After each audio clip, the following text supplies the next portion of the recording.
doing a whole lot despite. For a little bit off that Charizard, and I guess we're sticking with it. There, the flare So blow. much the forward smash disjoint. Oh my goodness, North. This for Bonnie. Just, I think Cloud has a like great match. That was just He should have been unsafe. yeah. Yeah. Any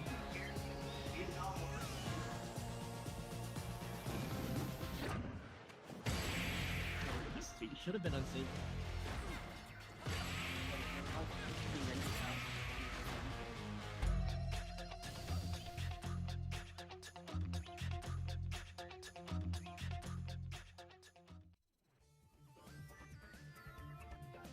Hello everyone and welcome to the EGFC. My name is Soy, joining me is Tenric, and we are getting ready for our first match of the day. It's going to be William and Mary, the Tribe, going up against Wichita State, the Shockers, in a little bit of a role reversal from what we normally see of these two schools. Yeah, I'm still kind of tripping off of that new promo video for William and Mary. That was really tight. I'm so glad they got to put that together. That's looking really solid. As is this team going forward. So they had a bit of a decline in the last period of that first split, but going forward so far this season, they've been looking a little bit better. But they're up against Wichita State. It's still going to be a tough battle.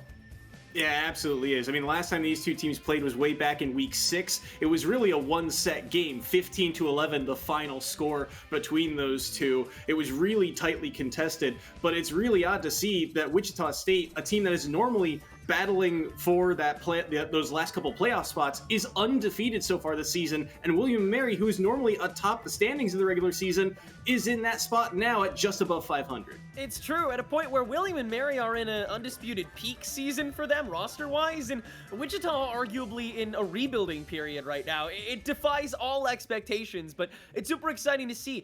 You mentioned Wichita being undefeated, as have I, but let's not pretend like it hasn't been easy for Wichita, because they've lost an average of 1 set per match, and that speaks volumes for them going forward. They are the lowest ranked undefeated team so far. That puts them in the 3rd seed at this time. Meanwhile, William and Mary are coming fresh off of a match last week against Idaho in which they lost most of the sets but still won it out by 1 point, which is a rarity in EGF for sure. I'm excited to see what they can bring to the table for this rematch going forward in the season. I know that William and Mary has a couple more returning players to this matchup that they previously had 4 to Wichita's 2, so I think that could play a lot for this matchup.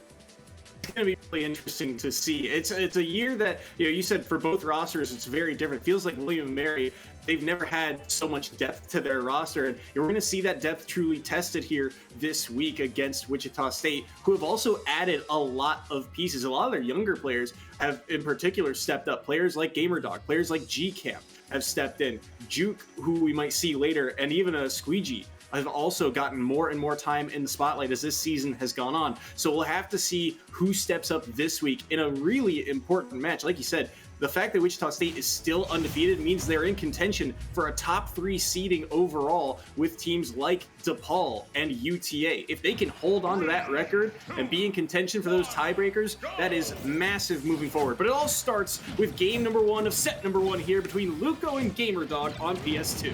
Both these players lost their sets in their matchup against each other before. Luco losing to Jaeger from Wichita State and GamerDog losing to North from William and Mary. But already a massive statement set up by GamerDog playing this Rob since that split.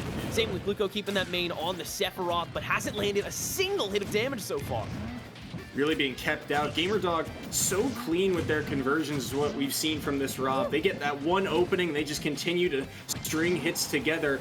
But now Luco playing the spacing game, that sword ever present. Dash attack on the platform though is not going to catch, and now GamerDog has stage control. Laser's going to land. Luco is at kill percent. They're just going to up be on stage, and these odd conversions are working out for Luco in the moment, but still in the dangerous red areas. Who finds that killing blow first? Got to be careful around the shield. Down tilt. Oh, he wanted the gyro setup. I like the idea of the down smash, but it's just barely out of reach. Some great self-preservation play coming out from Luco to make sure that can maximize this wing buff, and GamerDog kind of prolonging the inevitable, trying to find the ranged hit, but Luco going to be able to play with distance that much more. Finally catches with the up air and is able to recover this first stock. Some great patient play coming in here, but it's so necessary when first of all, both these characters have such conflicting heights. Luco having to work really differently with the distance combos as opposed to GamerDog, who's finally able to edge guard with the side B and keep it to 26%. Able to take that first stock to tie things back up. Laser to the face into a gyro here. Counter comes out. GamerDog waits it out, so no punish there from Luco. So now GamerDog, maybe an opportunity here. And like you said, it's kind of interesting the way that these two play around each other. Feels like they're both waiting for that one opening to really go for those heavy reads or heavy combo damage output. That being said, GamerDog is losing out on a couple of these trades, 75% right now. They don't get the up tilt. Luco smartly able to get out of that one. 52% on their second stock. They're going to get a grab here into a back throw, but no follow-up yet again. GamerDog opting to go to the skies very frequently. Counteracting extreme safety with extreme safety until you can find those guaranteed strings. A playstyle that is understandable for both of these characters, especially for this matchup. GamerDog's Beat Boop finally able to get the job done, restore that lead that he'd already been vying for so long. As Luco's safety is a bit more under the radar because those mistakes are so much more easily exploitable for damage on GamerDog's side. So Luco may need to up the aggression for this final bit of the first game. They've been able to do it in the past, but here against GamerDog, we'll find out what they've got in the tank here. So far, getting chipped at by the gyro, but traded back with a forward air. Back air is going to connect, but it's a soft spot. Wow, back air going to be able to land, and feels like Luco is really trying to force GamerDog to recover low now after all of these high recoveries, but you can only do so much from this positioning. As GamerDog makes it back once again, another grab to the platform, and they're going to take the forward air off the back of it instead of opting for those grounded combos, trying to string them back and forth. Oh, love the run off side B there, but a little bit too risky, and they'll be able to make it back to stage. So trying to play with the ledge, great gyro to make that space, and still looking to apply this pressure. I like trying to twist this knife for GamerDog's favor, but might get boxed out here. No, able to recover, able to juke out Luco. All about making that space continuously until you're able to move in, and that might have been the moment. The wing is finally here, but too much distance so far. GamerDog has allowed themselves too much space to work with, and maybe a little more damage along with it. Continues to play with the safety and has these more consistent projectiles, but Luco finally able to dodge and weave and find this final stock. 1 point will be the product of this game. Looking to be GamerDog, but Luco's begun some combos.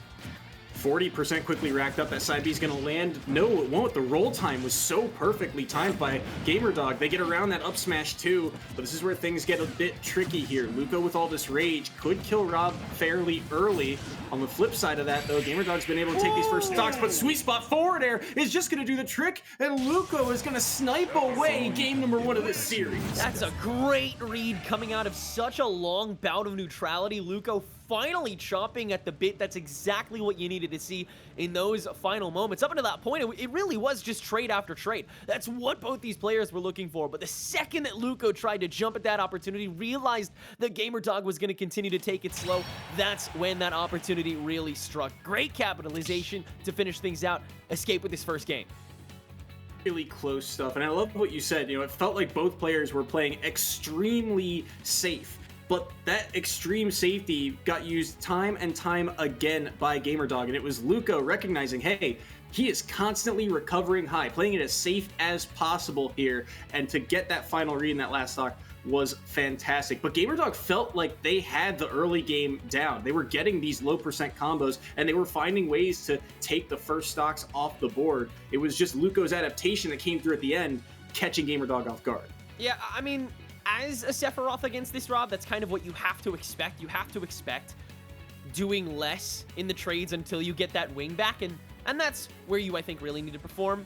When you're at those high percents, you have that slight rage buff plus that wing, so you can actually match measure for measure against how much damage the Rob can do in those very simple strings. It's just the sacrifices that you have to make, and Luco has to continue to vibe with those if he wants to come away with this set. We will go back to PS2 after Smashville, Lilat, and Yoshi's were the choices of the bands. No switches of the characters either.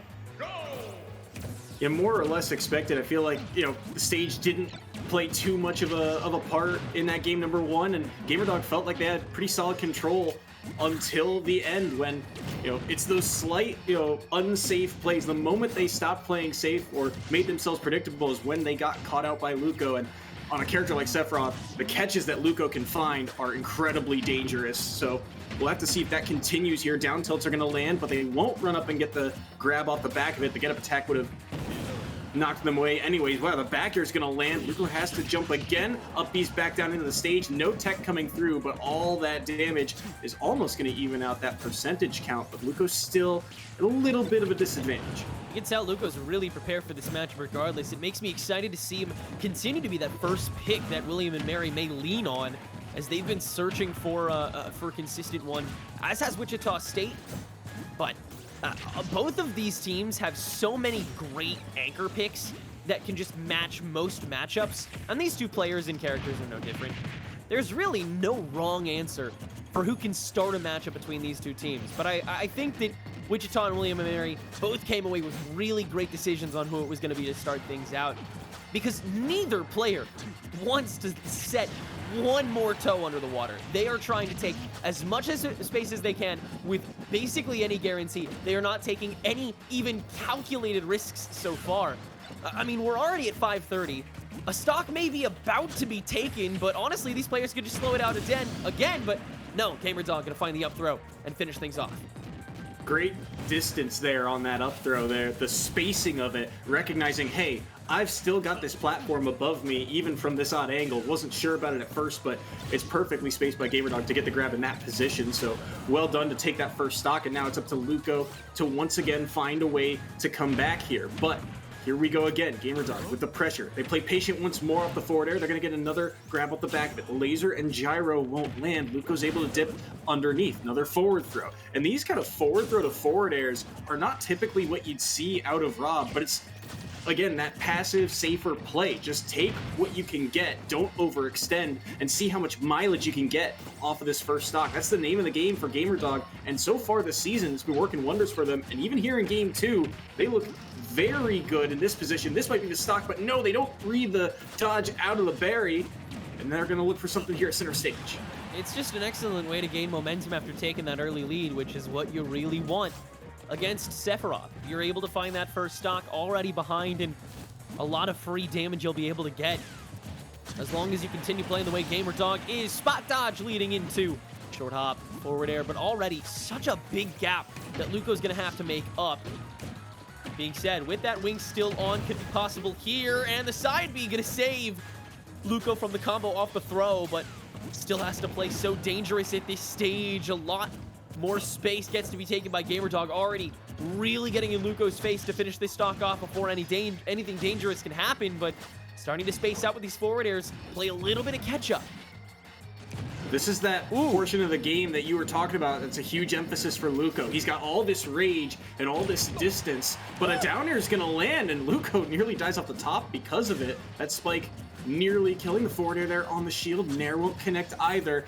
And this is where GamerDog has to be very careful here. Does not want to make himself too easily readable here. Otherwise, we'll see the end of game number one all over again. Luco, they're able to make it back to stage to get around the grab once more. They're at 161 on a low recovery from GamerDog.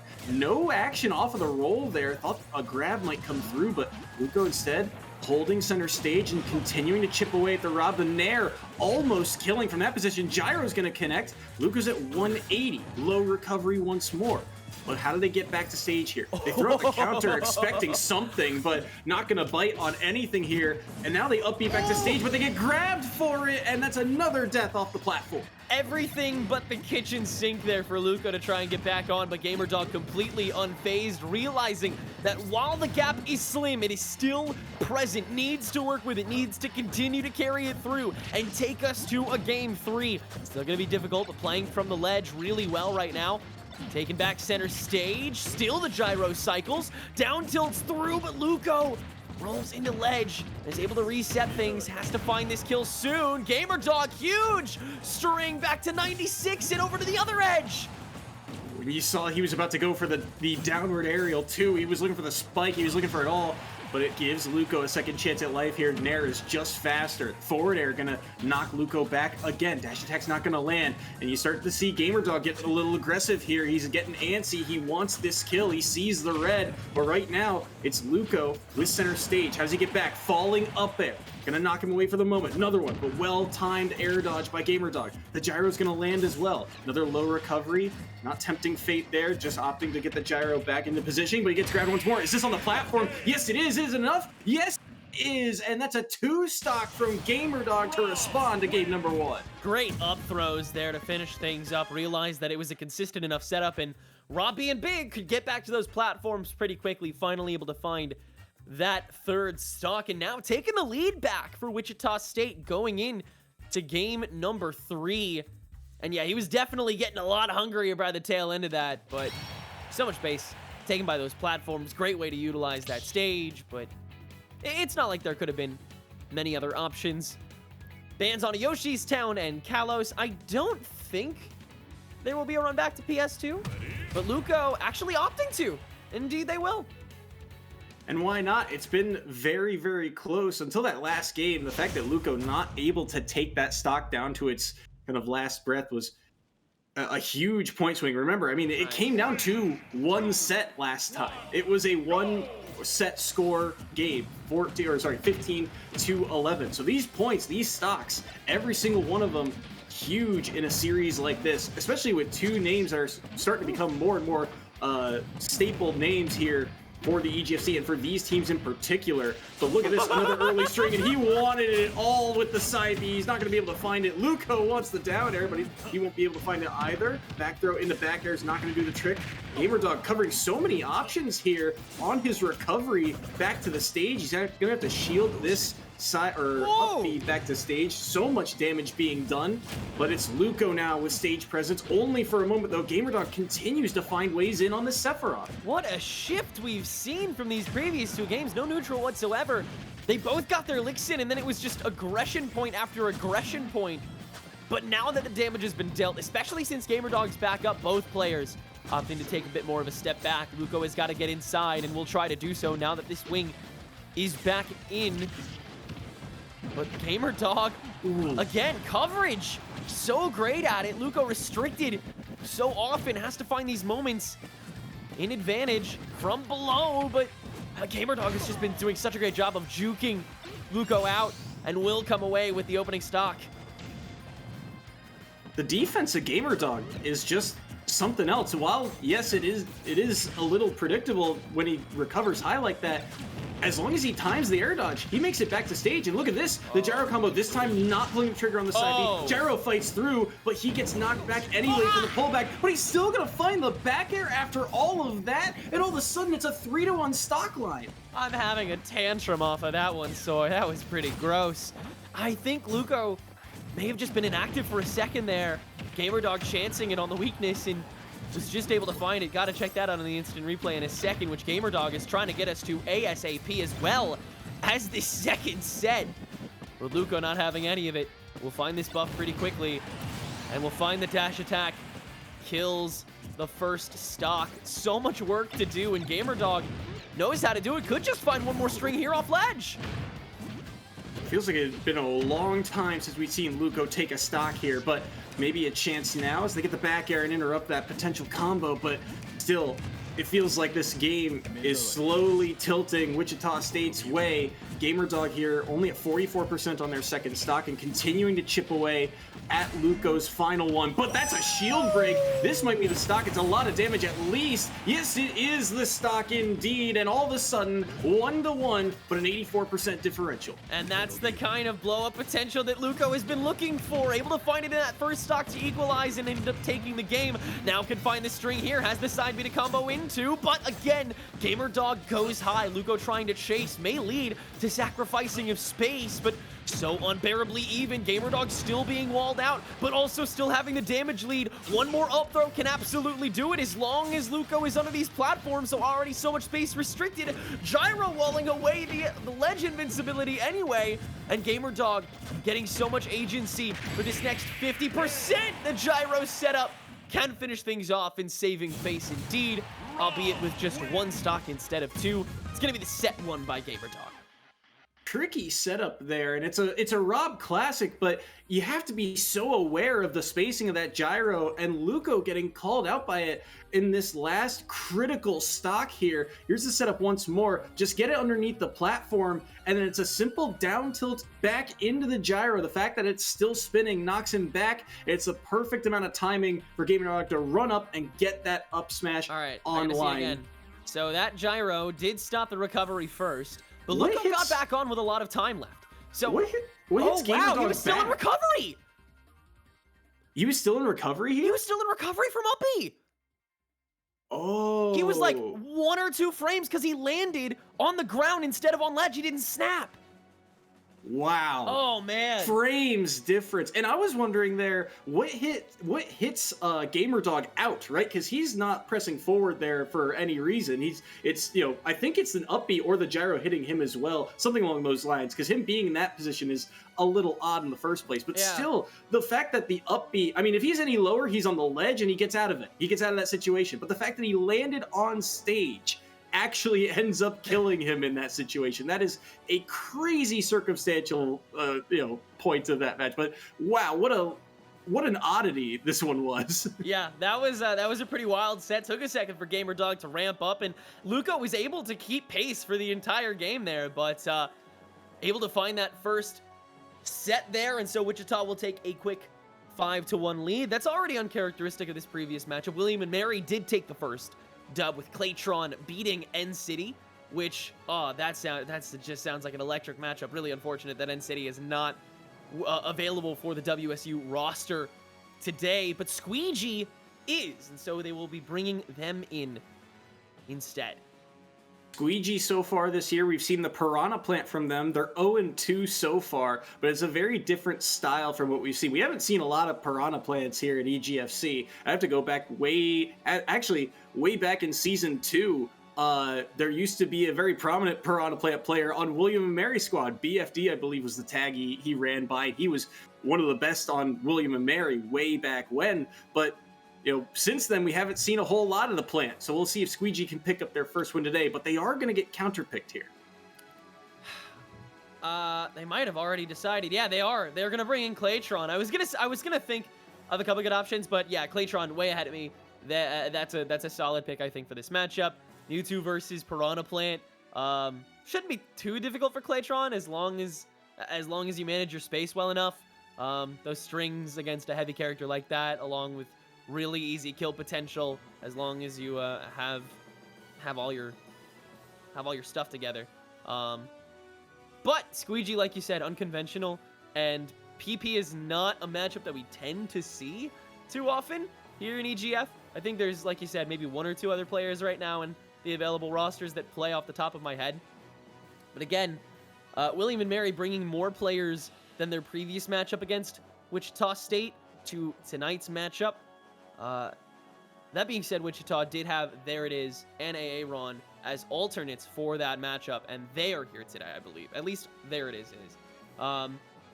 So Wichita coming with, like you said, that rebuild state, that very shady scaffolding on top of their still undefeated run against a team like William and Mary, who is having a record that is not necessarily as favorable as it normally is, and despite that, are looking like one of the best teams we've seen so far in EGF. So I'm glad that we are seeing these two schools collide now, but I want to see it happen again later in the season too.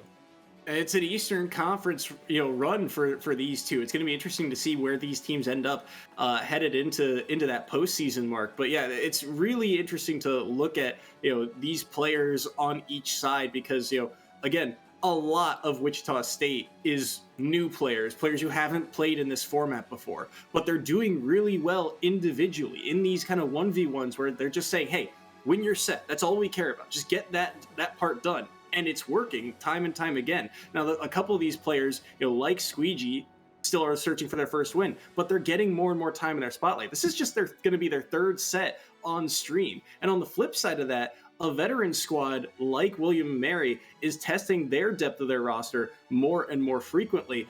But I think the key for them is that a lot of these players, there's been a lot of turnover for this squad, and now the players that started off as the young upcoming guns are now the staple names, and they have to go up against these #1 powerhouses time and time again. So Luco entering this week was 4-4. Now he's 4-5 off of that loss he just took.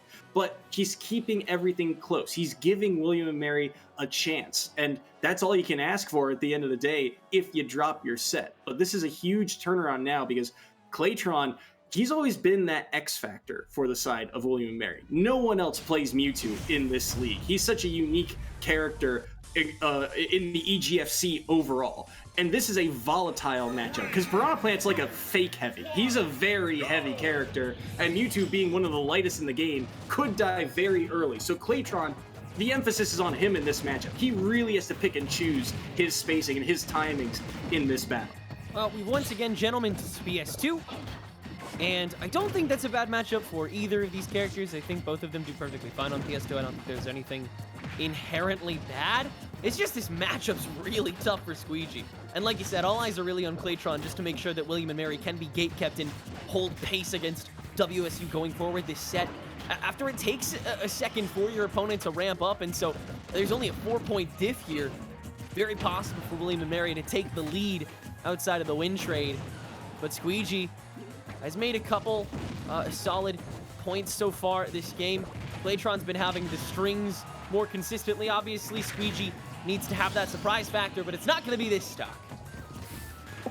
Not this time, like you said, they died to the back air, but that side B is going to be ever present in Squeegee's mind. The fact that reflector deals with so much of Squeegee's kit, even there, you just see the neutral B gets thrown away. The side B, that poisonous cloud, all of a sudden becomes Claytron's instead of Squeegee's. There's so much for Squeegee to worry about in a matchup like this, with that side B just being, kind of thrown out with not a whole lot of punish to it. But speaking of punishes, Squeegee gonna catch the roll just enough with that forward smash to tie up the stock count. And this is a great way for Squeegee to play, rather than go for those reads and those crazy, like, down B outstretch moments. Squeegee is just accounting for every contingency that Claytron may make when they have the time, which they never have a lot. So they're going to throw out a side B, they're going to throw out a Patsui, they're going to throw out a forward smash, they're going to throw out a down B, they're going to do it all as quickly as possible in succession to make sure that Claytron has no way of getting in, and then they'll see what happens. And Claytron, unfortunately, has a lot of mobility options to avoid even all of those things that Squeegee is working on to defend the Piranha Plant from that initial attacking.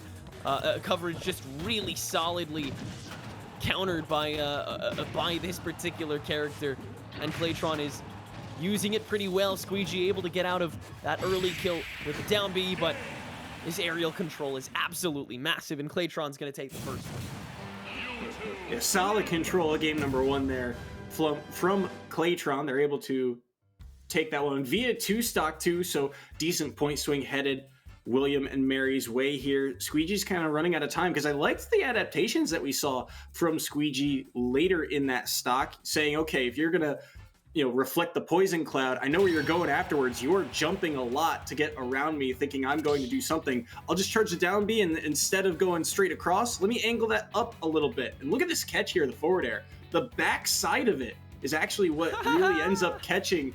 Despite the swipe, you see that purple stripe on the backhand really catching the plant. The follow through was what got the Squeegee that time. Oh goodness. Yeah, this matchup is super skewed, thinking about it, and now seeing it in action. Claytron has a real leg up here. They'll be taking it to Battlefield after Final Destination Lylat and Yoshi's are the chosen bands here. And as we enter this second set, I encourage everybody, if you have another monitor, please make sure to tune into the other current EGF Smash Ultimate games happening at this time. Right now, Seton Hall University and DePaul University are duking it out on EGF SSBU. And tune in at 7:45 p.m. Eastern Standard Time at EGF 3, official EGF 3, it's 15 minutes, for Idaho and Colorado to take each other on. But if you don't have any other monitors active, then keep your eyes glued, because the second set about to ramp things up, potentially give William & Mary the lead back here as we enter Battlefield. Choice here by Squeegee. On one hand, it's smaller stage is going to force more interactions, and maybe you can get more damage onto Claytron, but the combo extensions for Claytron could be worth noting in a matchup like this, but we'll have to see what comes to fruition here. So far, Rapid Jab is going to help earn some percent on the Squeegee's first stock here. Recovering around the ledge instead. They'll just eat an up tilt and make it back to the outskirts of the stage, but Claytron's stage control, I mean, I feel like they've held center stage for so long, finally giving up some ground, but it's all to gain some percent here off of that grab. Oh, man. Really great pickup, but solid DI from Squeegee to keep themselves alive. Has to recover high, and Claytron can just continue this chase time and again.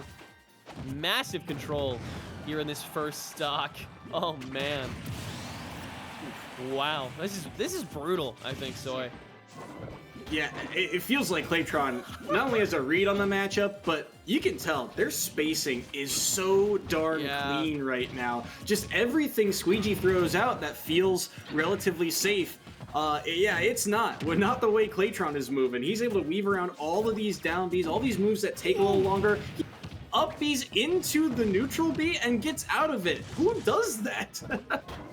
I mean, if that was a mistake, that was the coolest, most intentional mistake I've ever seen in my life. Can you kill off this? No, okay. I was gonna say, it's still too heavy at that point. Oh, no. That's a shame. Yeah, it's an unfortunate circumstance there. I think he wanted to grab the ledge and roll, but Claytron looking for it all and the clip. Oh my God! Eat the neutral B. Is this a 3-spot? Look at that, the cancel, but the armor of the down B helps Squeegee get out of that Twitter clip. That was so close. Another dash attack comes through with a side B to turn things around. The backer's not going to land, and Squeegee's going to get out of it, and they're going to take the stock too. The up B, and Claytron not tracking that up smash is going to die. That's their first stock gone.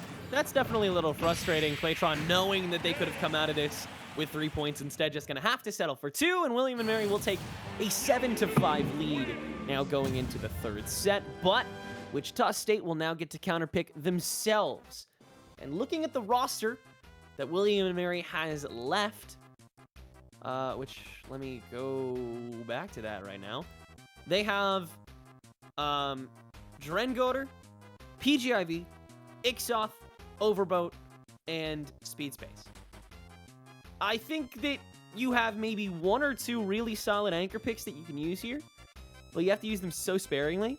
I would say probably PGIV for cloud coverage, but you may want to save them for a later counter matchup. Yeah, it's... Oh, I was right! Let's go! Yeah.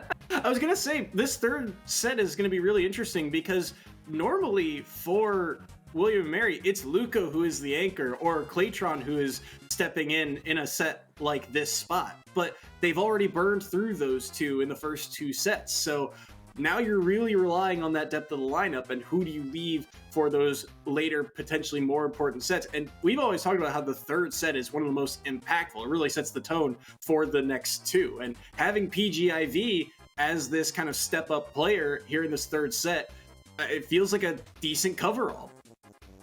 Well, Linny is going to be the chosen counter to that. Oh, this is going to be a good one. So a Linny, another anchor pick normally for Wichita State, tends to be the clutch factor in a lot of the matches that tend to get a little close here, which Wichita State, the fact that they have to use this now to try and shut down PGIV and have that lead back going forward, a little scary for sure. Yeah, Linny is... I think he's got one of the best, if not the best record on Wichita State in the 3 years that he's been here. I mean, even way back when Wichita State had their struggles in season 2, he was still 5-8, like just below 500 on kind of a shortened season for them. But last year he really broke out, 10-4, and again, he is constantly stepping in as, 5th player in, going up against number 1s, time and time again, and to be at that type of record.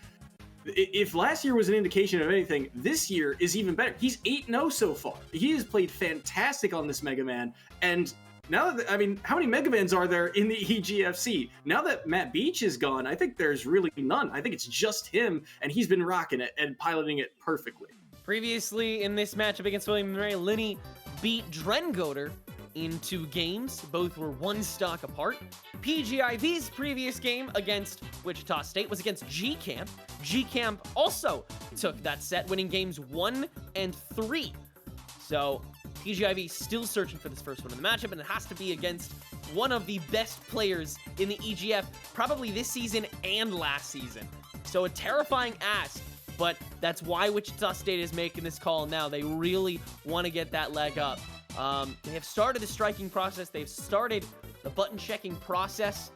And I want to look at these schedules going forward for these 2 teams actually for a second. So Wichita's going to have George Washington next week, and William and Mary is going to have, I believe, newcomer Howard to things, because Howard's new to EGF Smash, right? Right, yeah, new as of this split. Yeah.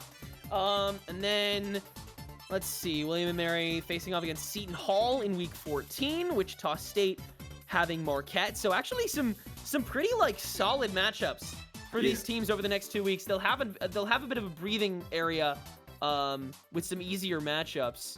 Wow, and William and Mary will get George Washington again on week 15. Check out week 16, though, if the trend keeps going, because Wichita State, if I remember correctly, they get DePaul for their very last game of the regular season. And at this trend, that could be huge. If one of these teams falls, they could go from that potential #1 seed to 3rd, 4th, depending on how the conference playoffs play out. That's a massive game in the making. Oh man, that's gonna be an awesome way to finish off the season. That's gonna be crazy. Okay, yeah, wow, a lot of work for both these teams to do, but William and Mary, at this rate, at the way that they've been going, I believe they will make playoffs for sure.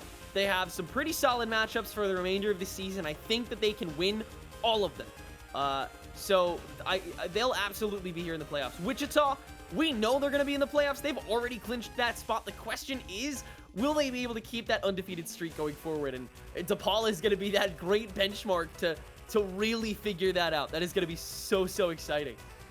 We will go to Smashville after Battlefield and PS2 have been banned here. So the Cloud versus the Mega Man on Smashville. I'm going to say Linny wins this first game, but it's going to also be close and very slow.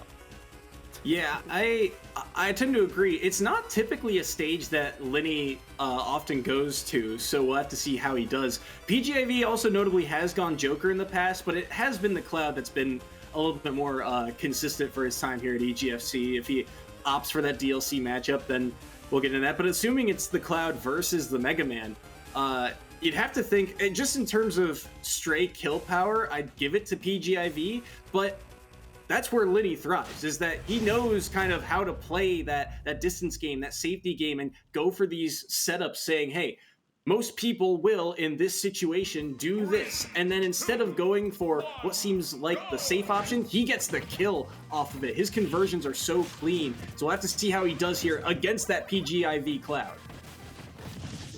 Already playing with this solo plat. Both ends trying to make something of it. PGIV already trying to wall things out. Linny, great carry off of the uppy. PGIV has that limit active. Failed grab and shield pretty low. Just gonna throw out the cross slash. Doesn't land, but the down air does. PGIV finds an early lead.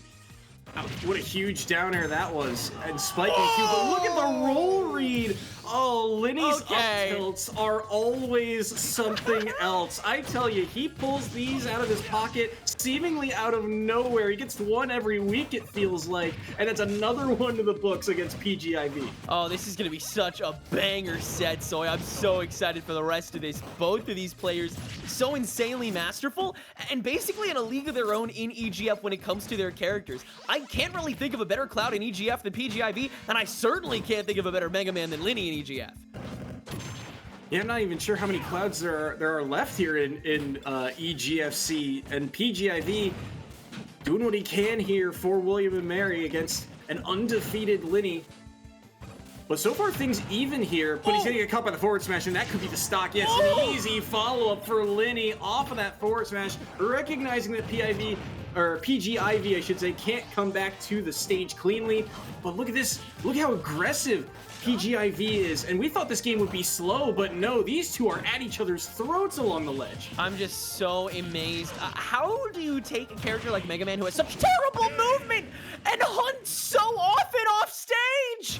Lenny, a down air of his own to round out game one, a quick 2-stock victory. What a hell of a game.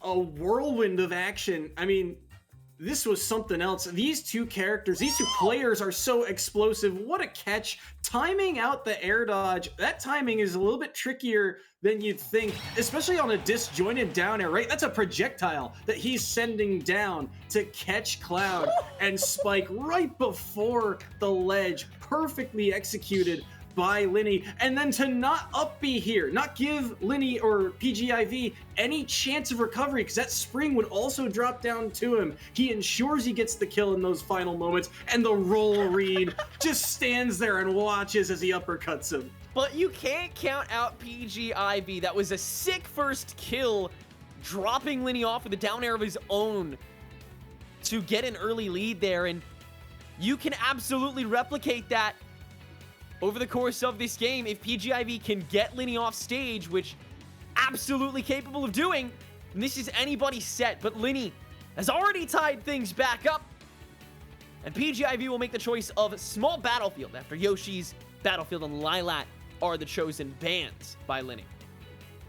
And that makes a lot of sense. Cloud, I think, loves that stage. Yep. And I was wondering, though, after dropping the second stock in that fashion, if he does make that Joker switch, because that ledge trump is just going to be so difficult to get around. The fact that he cannot grab the ledge, I mean, even if he times it perfectly that he can snap the ledge, then he can simply throw out the down B, the leaf shield, and just stand there. And there's nothing really that Cloud can do about that. He's gonna get knocked off stage again. So PGIV has to win the battle on stage, and I think that's why he chooses Small Battlefield here. We'll stick on Cloud for it too. I don't blame them. As Lenny, already you can see, has had to slow things down, at least to start. Try and find this damage again in a new environment, looking for the strings. PGIV continuing to break out, and now outspacing really well. Good forwarders knowing that trumps the leaf shield, along with a lot of other aerials here. Bit of a strange climb hazard, maybe thought that Lenny was going to try and aggress on top of it, but instead, Lenny finding a little bit of damage back too, but PGIV really leveling up already this game. PGIV wants the stock. He nearly found it too. That was a forward smash coming out, but Lenny's projectile beats him to it. He sneaks underneath of that forward smash as well. The back air's gonna land. Lenny's off stage now. Good use of the projectile there to kind of clank and helps him get back, but now the situation is reversed. Limit, though, is online, and that's gonna be the stock turnaround. Up B will do the trick, and it's Lenny dropping their first stock, or at least dropping the first stock in this series. PGIV still only at 100, and these up Bs are going to really rack up the percent. These are some great reads coming from PGIV to find that first bit of percent, and now it's just playing so well, interaction by interaction, and that's exactly how you need to beat a guy like Lenny. Like we said already, walled out at this ledge so far. Limit cross slash breaking through, and Lenny having so much trouble finding even damage this stock. Good back air drop down from that flat, but PGIV trying to carry Lenny with him. Won't work out this time, and Lenny, a little bit of a pre-celebrational crouch. Still a lot of work to do to take this second game, but Lenny's confident he can do it, I guess.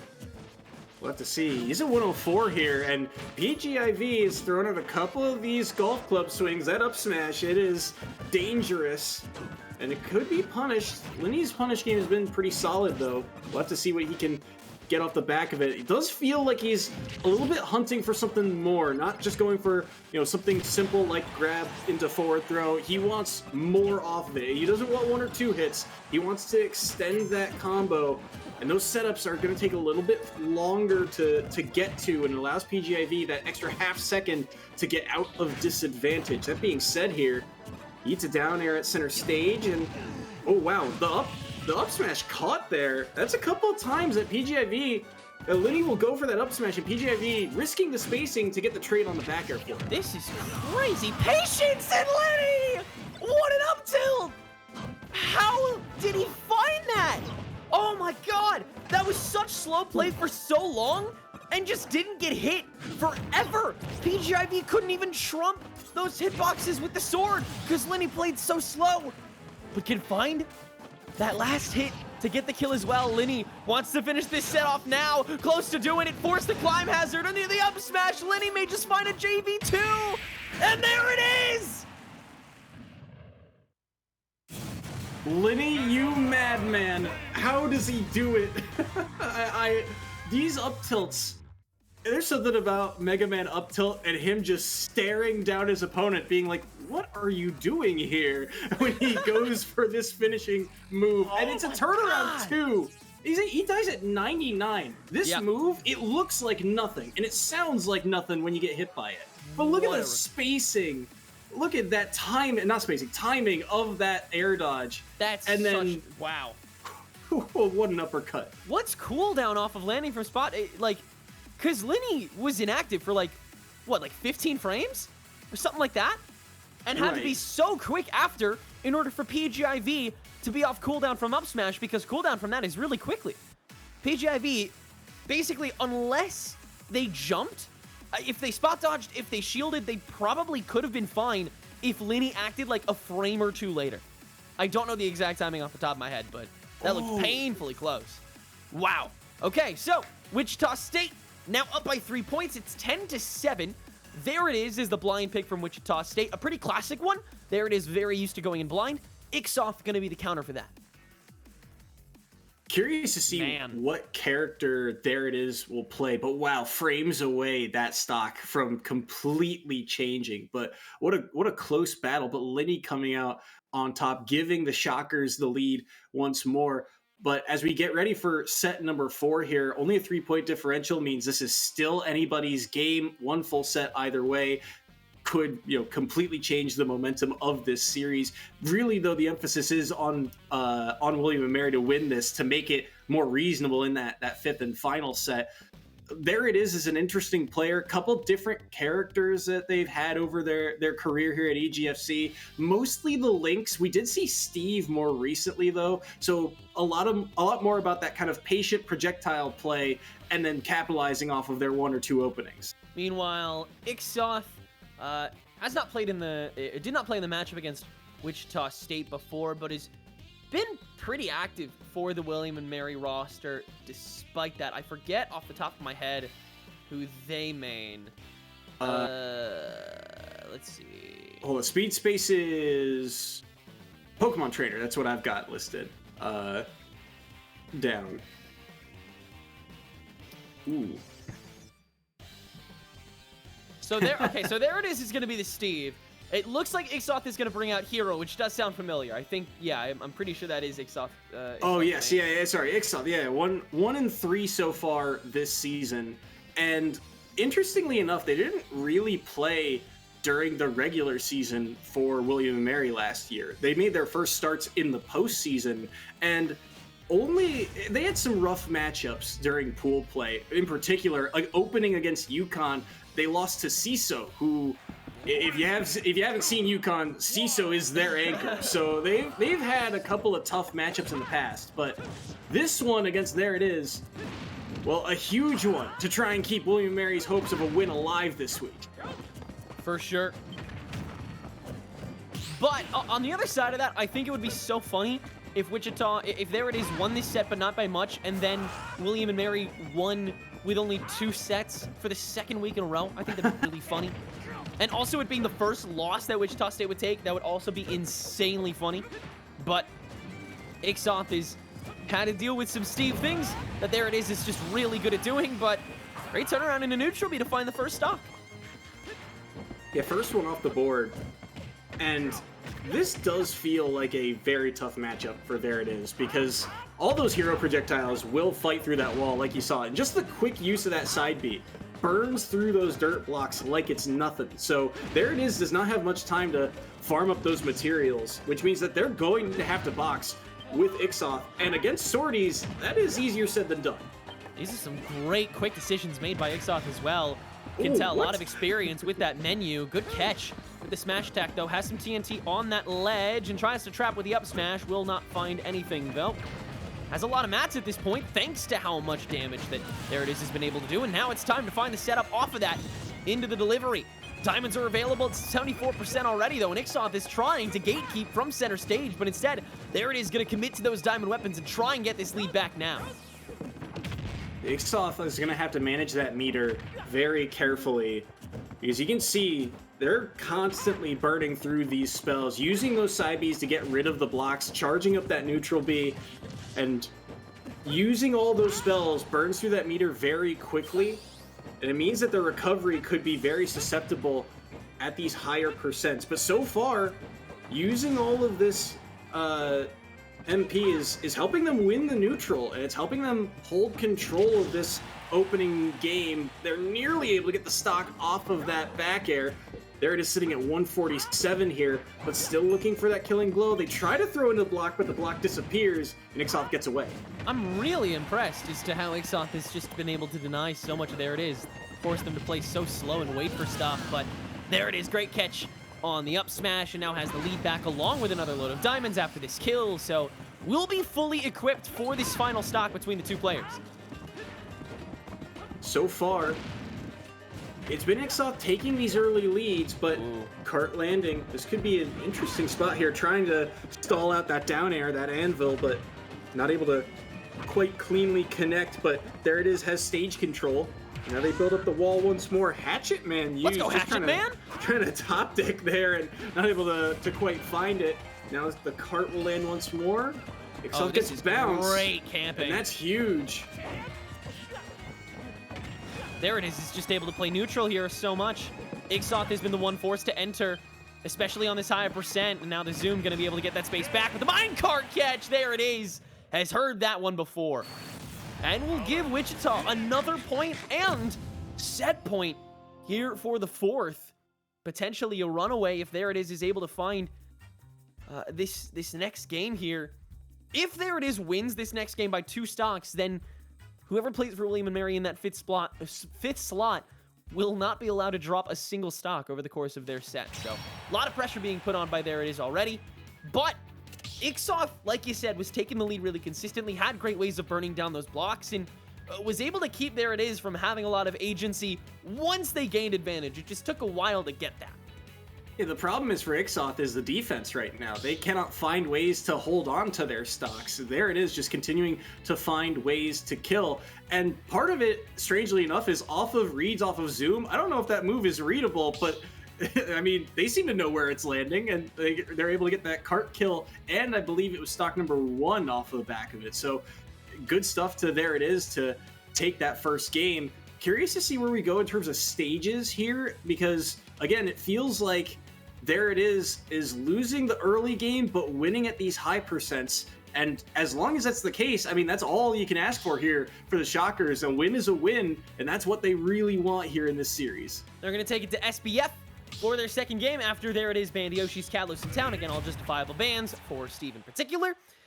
And as long as, like you said, There It is capable of fighting back from those higher percents, you can find all that inertia because you're Steve. You'll have that diamond set. You'll have all those iron blocks going forward. You'll have that consistent load of redstone. You'll be able to do basically everything you need to in the back half of this game, as long as your front half isn't riddled with mistakes. So far, though, Ixoth has got a 0 to death, and There It Is may have already run out of time to set things up. Crazy turn of events there. Seemingly out of nowhere, Ixoth just pulls the trigger, and that neutral B, I think it's one of, if not the most damaging in the game in terms of that input in particular. So Ixoth just able to land a kill outright. Great tech there, but not gonna be able to do too much off the back of it. And Ixoth still yet to be touched, despite how low this shield is getting. All of this extra credit is gonna build up here. There It Is, with not a lot of room to work with on this stage. Ixoth's gonna be able to quickly burn through all of those walls that There It Is wants to set up in order to camp in the first place. So this was a really smart stage selection by Ixoth. Already doing a great job of going blow for blow. There It Is still has not landed anything, has had to spend all this time getting resources, and Ixoth gonna try and turn it into a second stock. Close to doing, and we'll catch it! Ixoth! 2 full stocks ahead right now! And this is such an odd point swing if it comes through. Oh, they were holding that side B, but it's not going to be able to do the trick quite yet. Won't be able to land. And so far, at least there it is. It's got something on the board, but Ixoth just reading so well right now. And they've got the momentum in this game in particular. Up B's going to land. They want this early stock here. That up B on stage, if they get the right fade to the platform, that connects into an up tilt, and hero up tilt's a kill move, and that is deceptively early.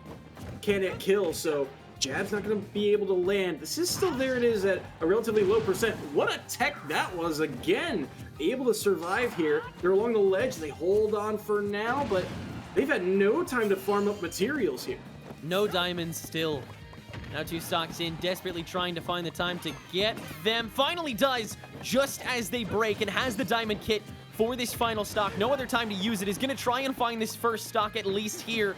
Almost done it. Good block. Can't do anything off it. Another minecart to continue mining, and low MP for Ixoth's favor. But there it is. Has got to finish this quick. Another zoom. Minecart won't catch it this time. Ixoth able to adapt and overcome. Gonna try and still grab this 3 stock, but now with the diamond weapons, it's gonna be a little bit tougher. Back air for space. Flame slash ready. Minecart catches though, and there it is. Has space back. Up throw will do the trick though, and that's 1 off the board. But we're only 1 stock away from a game 3 between these two. Bang will not land. Don't do it. Not like this. The side B's gonna come through instead. I saw them hover it and I thought we'd get it, but no, it's the back air that's gonna do the trick. It's a 2 stock for Ixoth, and we're going to game 3. And a 2-point match now as well. Ixoth able to make up that gap even more at this point, 11-9. Whoever wins this next game will have a guaranteed lead going into the 5th set. This is going to be really exciting going forward. I'm excited to see who's going to take this set. I'm excited to see if there it is actually switches, just because Ixoth knew exactly how to win that matchup. Just stop any of that momentum early on, have that massive lead, and there just won't be enough time to catch up, especially if Ixoth continues playing at such a high level. Allowed so much time with this menu, allowed a lot of time to get this MP back, burn away at those blocks. There it is, just had absolutely nothing over the course of that game. Stage did play a huge factor though. The fact that it was so much smaller, and the fact that Ixoth was winning the early game in game number 1 just kind of extended that lead even further, right? So the fact that you couldn't have the time to mine up those materials, you couldn't have time to get to Diamond. Diamond came online so late in the series that by the time it did, it already felt like the game was done for. And Ixoth too, with some of the adaptations they had, very odd adaptations, but holding on to zoom and using it to recover, but they would often not jump afterwards. That set they use it, they're gonna use magic blitz here. Is this a stock? Yes, it is! Burn the whole meter, but take the stock for it, and another 0 to death. Coverage every single time. This is immaculate from Ixoth so far. Out of MP though, and so there it is finally able to gain some space, but what are they gonna do with it? They still don't have the weapons, they still don't have anything they can really work with, and Ixoth could be able to seal so much more damage going forward. Trying to control this center. There it is, having a stone now, as Ixoth continues to try and wall away. Keeping that line between them and the crafting table at least forces, there it is, to less neutral situations momentarily. And even so, that stationary nature will be needed to be supplemented by all of those other blocks that there it is will have to use. And so many sacrifices still have to be made in this early stage of the game. Absolutely does not want that. Up smash still not catching. Ixoth still on this first stock. There it is, has been making up at least a little bit more ground. Now still just a full stock behind, searching for this kill, but Ixoth having the MP back every time in the forward air to catch 2 stocks ahead once more. Ixoth plays so dangerously low with this meter, but Hero can afford to, and he just knows how much he's going to have to use to get some of these stocks off the board. That being said, he will died to the down air, and there it is again on a stage like this. No time to really farm up materials. They gotta place these blocks in odd spots where it's not really walling Ixoth off. It's more that, you know, it's denying the combo ability of a character like Hero more so than allowing them to any space to work with. Even here, they can't get back to the platform to farm up. Psych Up is now used, and I believe...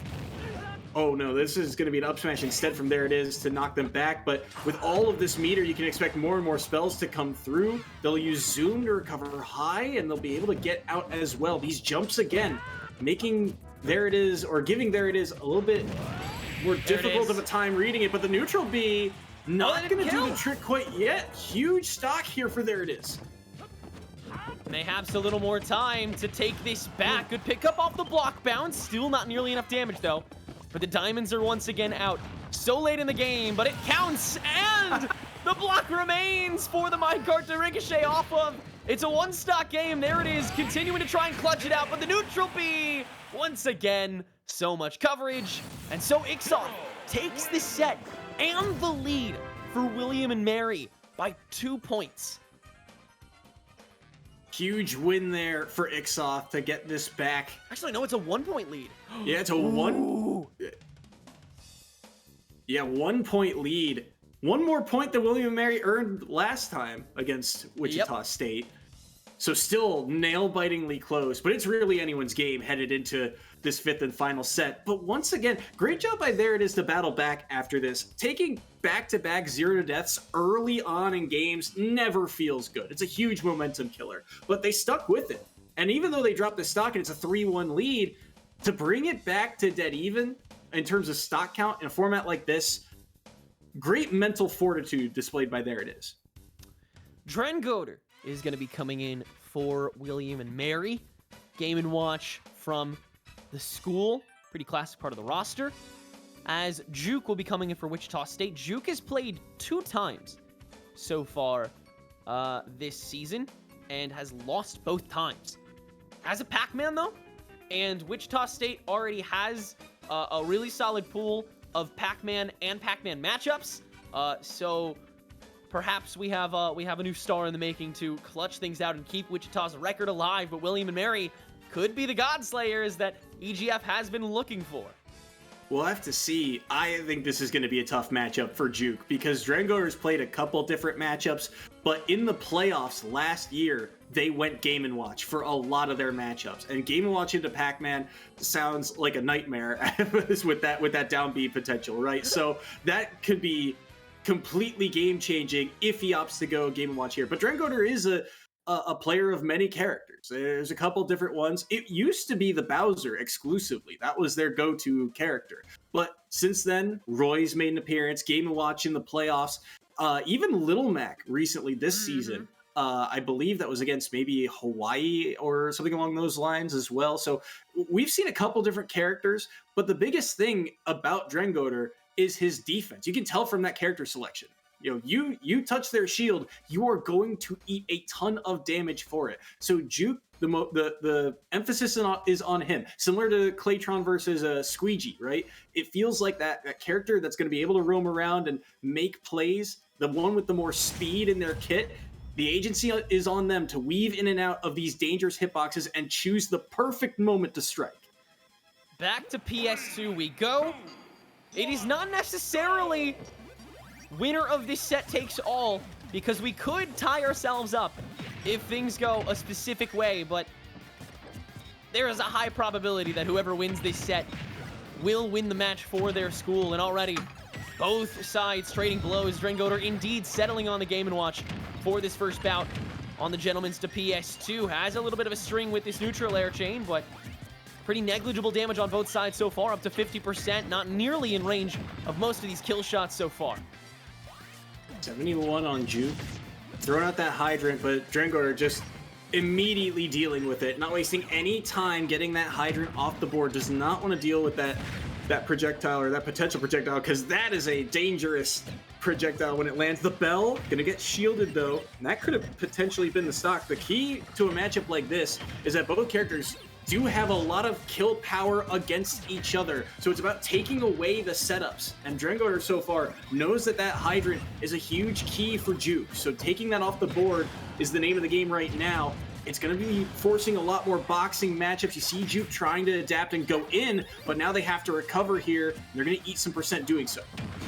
This is anybody's game, but Drengoder has been using these forward tilts really effectively to make sure that Juke can't get inside in a very neutral manner. We'll find the first stock, but Juke return to fire immediately with a forward smash of their own, and we'll be able to make this an even game. So far, nothing out of the ordinary, no player really rising above, and that can't really change for either side here if they want a chance at taking this win. Very close. Hydrant being placed closer to Juke means the Drengoder has to go in. They both take a little bit of damage, but Juke sitting at 46 under the platform here. And one of the things about PS2 is those platforms are a huge impact in a matchup like this because of that forward air, that lingering hitbox straight down. Juke can afford to kind of sit under them and wait for Drengoder to approach with that move, because that move is going to get blocked out by the platform. But you see Drengoder on the flip side of that can use that platform to help cover a lot more space, especially in those potential ledge guard situations. But now maybe a combo string here, but no, once again, that up B out of shield acting as a trump card. Things just kind of trading back and forth once again in this battle for stage control. Both players are starting to become a little more predictable, though. Juke's setups for fire hydrants are becoming a little bit redundant, and Drengoder just launching out a lot of these forward airs and forward tilts is also starting to be a little bit readable. So both sides need to switch it up because you know that both of these players are going to be able to read into that. Drengoder, though, is able to get the proper spacing off of Juke's recovery from above, get another early kill with the forward tilt, and actually going to find some damage before Juke can grab this kill back. And the more time wasted here, the better. Good bell setup, but no turning into a kill yet. There it is. And so 29% for Juke to try and survive with to take this first game. Not all that much, but man. Wow, Drengoder immediately on the chase down there to see what they can get.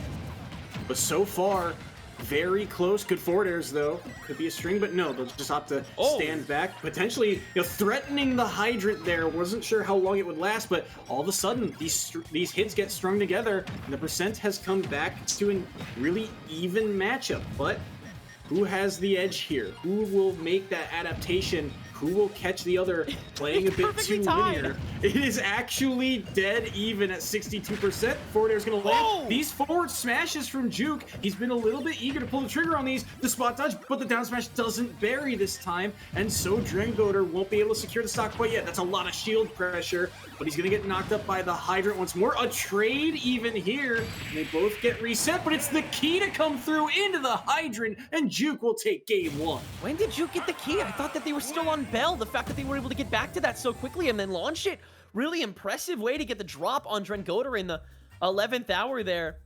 And to people who may be new to watching Smash or a little newer, or may just be tired of these kinds of plays, the long way to neutral, or the Olimar mains or the Sonic mains, I cannot express to you how difficult it is to be patient in Smash Ultimate's engine. I cannot express that enough. It is so difficult to play slowly. But both of these players did such a great job of making sure that their setups were super safe, and then they could try and get something off of them. We're always trying to springboard into each other, but couldn't do too much. Oh yeah, they were okay. That was where the key was. Thank you, Dev.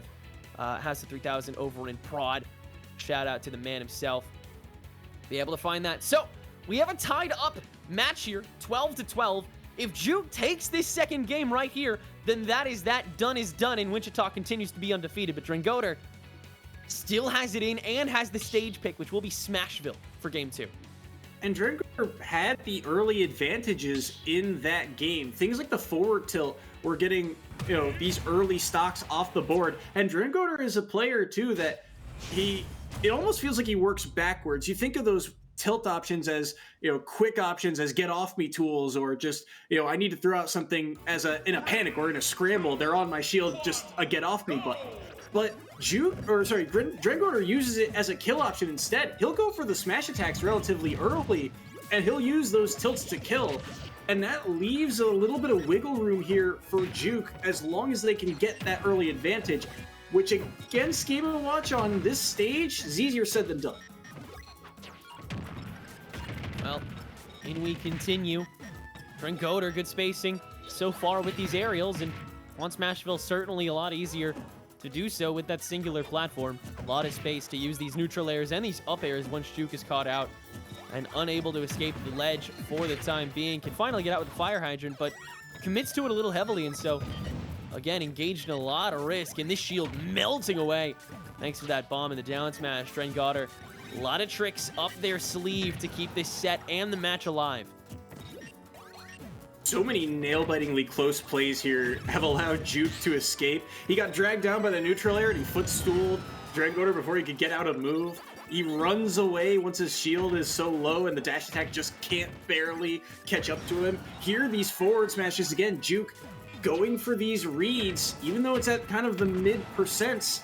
He knocks him away. It allows him to reset, allows him to get these projectiles. The bucket was out there for a moment, I believe, but not going to be able to catch anything or reflect that bell quite yet. But that time the bell lands, but it's just too far away. He can't get back to it, and he gets punished for it. Juke drops the first stock. But Juke has already read into Drengoder's use of the bucket. Unless Drengoder shakes it up now, then Juke has a lock on how often that they can use projectiles. And having that bell back already again for the setup back into the forward smash, posing that new threat. Good drop down to engage in the pressure, but Drengoder, again, switching it up. No bucket so far this stock, and has found a solid 50% before Juke can finish the job here, at least. But it's still fishing. That's a down smash burial into the forward smash. 86%. Stuck outside Legend. Drengoder's on the prowl again. But the hydrant will get Juke out of dodge, and will get the kill on a Drengoder.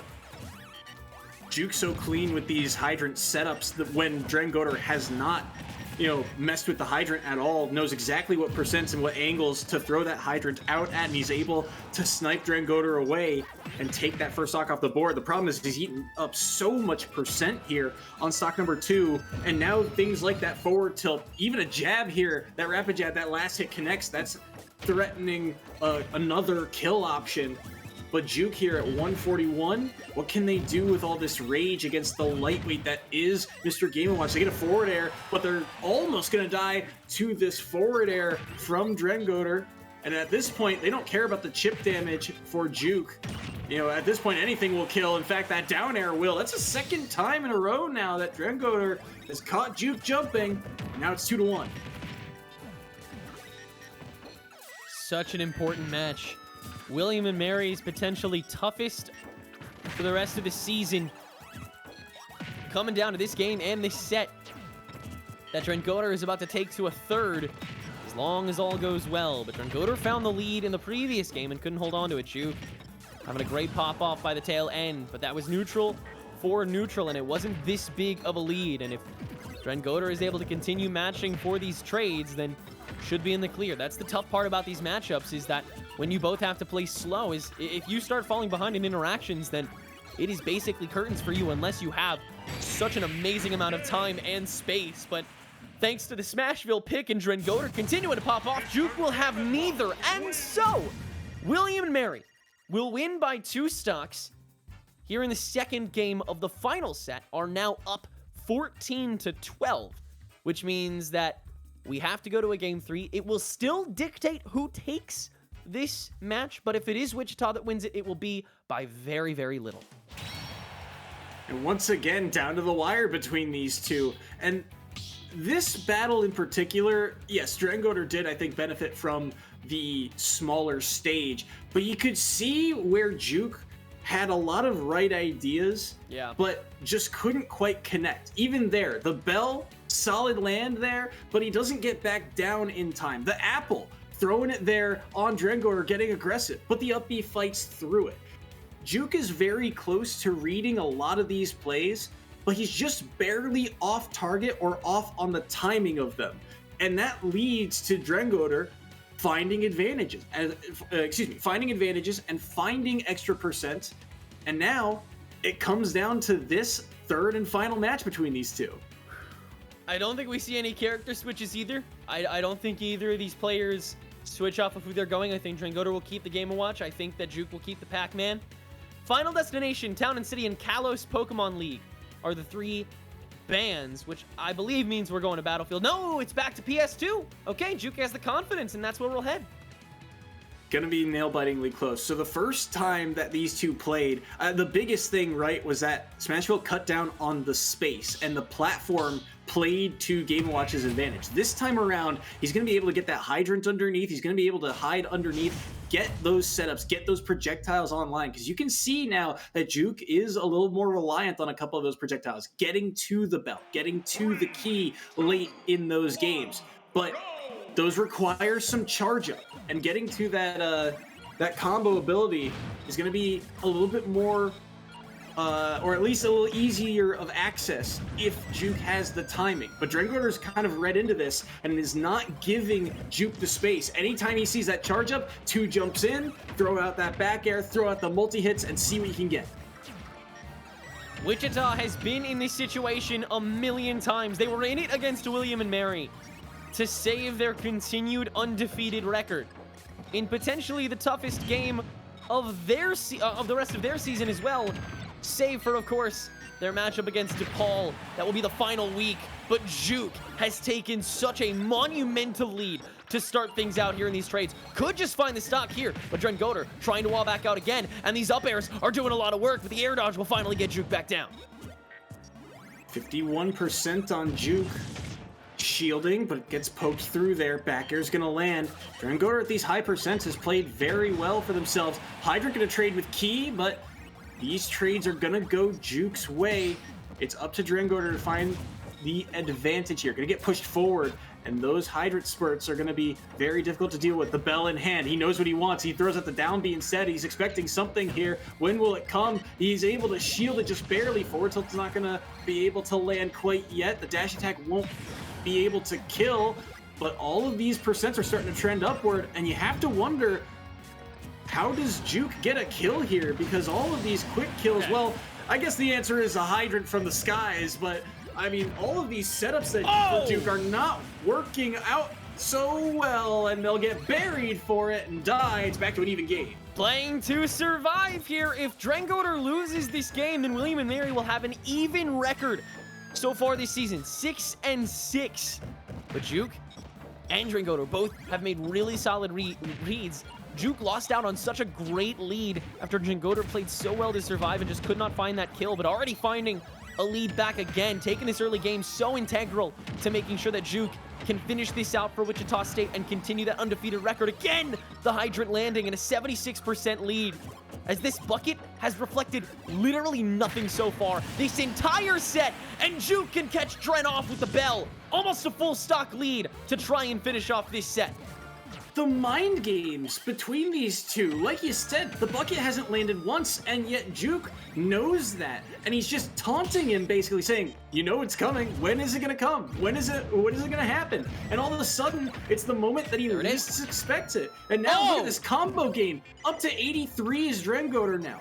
31% on Juke, and he'll opt to back away. Gets the key, won't kill quite yet, but all of this extra damage is all Juke cares about here. He's gonna catch a landing and take down Drengoder, and Wichita State survive against William and Mary. Not just survive, they thrive. They will take back the tie and a 2-point lead over William and Mary. Juke, a pop-off for the ages to keep the undefeated dream once again alive. It's a 3-2 set record. It's a close as all get out point record, but the stats tell the story well enough. Wichita State University wins their 12th consecutive match of the season.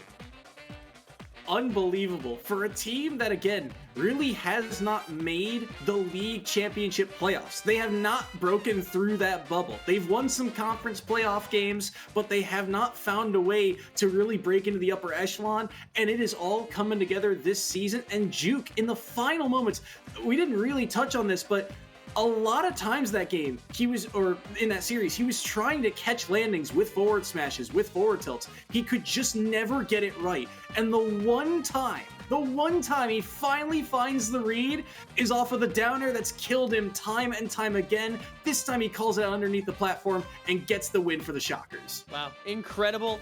Job done by Juke, as well as the entirety of Wichita State. Shout out to William and Mary for keeping it tight. Their record may be tainted, but only for a glimpse of time. I'm excited to see them in the playoffs because I'm confident that we will indeed see them there. But we will see Wichita State in the interview booth with us in just a moment. Sit tight.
Hello, everyone, and welcome back to the EGFC. We are joined by Juke from the side of Wichita State after they get the win 16-14 over William & Mary. And Juke, can you walk us through that last set? Because it was your first win here at EGFC. Yeah, basically, I had a game plan going in. I just tried to feel out my opponent the first game. So that's what that was, because I've never played him before. And then the second game, I think I just allowed him to get too many things off, too many confirms. So that's why I lost the second one. And the third one, I just refused to let him play the game pretty much. So that's that's how that ended up. Yeah, what a pop-off by that third game, man. That was absolutely incredible. And Wichita as a whole has really been no stranger to these kinds of games, these kinds of clutch scenarios that you guys have been placed in time and time again so far this season, and yet every single time you've been able to clutch it out. Can you offer a little more insight into the environment in the room when it's down to that last set, when it's down to that last anchor player, which always seems to be a new fifth for the squad? Yeah, it's good you asked that, because I've been the last one for a few times for when we're playing these. Basically, it's just my coach saying okay, we need this win. Nothing else matters. It's just whoever wins the set. And then I can hear my teammates behind me cheering me on the whole time. So it's very positive and relaxing, even though I'm stressing out during the set. But it's very nice. That's awesome, man. And going forward, Wichita arguably has a couple solid matchups, but then you guys have to play against DePaul. It's been avoided this entire season, but getting to go up against a potential other undefeated team so far this season in the bitter end, do you think you're ready for it? I think we have a few things to work on as a team, but nothing really big. I think our team itself has potential to just stay undefeated this whole time. I really want to get to the end no losses. So I'm going to try my best to do everything. I got some things to work on myself that I'm working on every week. So I think we will be ready by the time we play them. It's gonna be really fun to watch when that match comes around. But for Wichita State, this is a fantastic season for you guys. I mean, you guys have doubled your wins from previous seasons. I know you're more of a newer face to this squad, or at least as of here in the EGFC. But does it, is there something special about this season? What does this season mean to you guys? Well, me personally, this is one of my first years ever like competing in this game, so this obviously means a lot to me. Like, I want us to bring home, I want to help my team bring home a trophy this year. Like, I think we finally have like a team to do it with the addition of like Gamer Dog, especially. Like, he has helped the team a lot, like, and Nace and in EGF, so it means a lot to me that we do well this year. It's fantastic to see. All right, thank you so much for joining us, Juke. And is there anyone you would like to thank or shout out while you're here in the booth with us? I'd like to thank my coach, Justice. He has helped me a lot with my game and everything. I've seen significant improvement from when I first started to now, and he would agree with that. And then just shout outs to Gamer Dog. Everyone vote for him in the Midwest Invitational if they can. So just shouts to him. Awesome. Love to hear it. All right. Thank you so much for joining us, Juke. Congratulations on the win, and we'll see you for next week's matchup. All right. Thank you. All right, and that just about does it for this match. At least, I mean, what a battle of East Coast Titans, just not in the situations that we would expect. What a nail-bitingly close set, but it's Juke getting the win in that fifth and final one that gives Wichita State the win and keeps them undefeated. And nothing but high hopes for their remainder of the season, but the same can certainly be said for William and Mary. I'm personally really excited to watch the rest of their season, and like I said, I do think they will be making the playoffs, so I'm excited to see them there too. Soy, I believe that you and I are both done on at least this block because we do have a forfeit ahead of us, so make sure to catch up with the official EGF stream in about an hour and a half from now to watch the last game on there with two new casters jumping in for us. Until then, take care.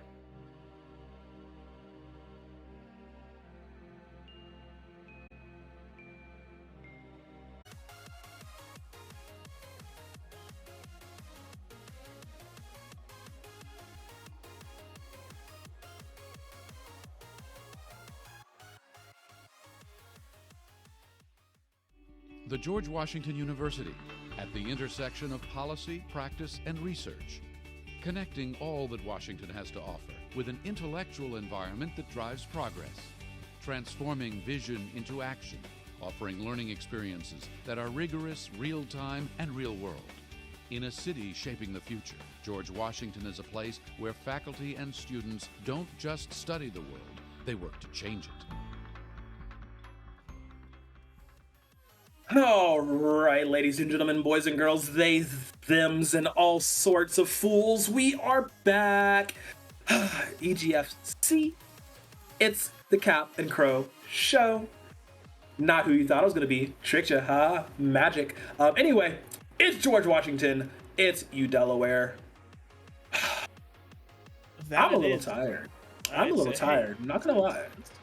It's been a long day. It's been a long day. Yeah.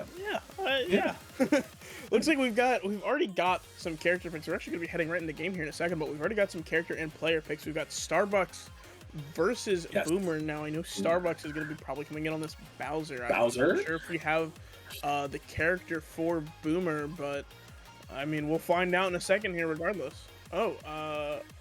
Apparently we're looking at a Palu. Okay. This is one of the matchups. So we have seen both of these characters play today to various degrees of success. Absolutely true. Although I guess it was on a different stream, so you might have seen it. But if you know, you know.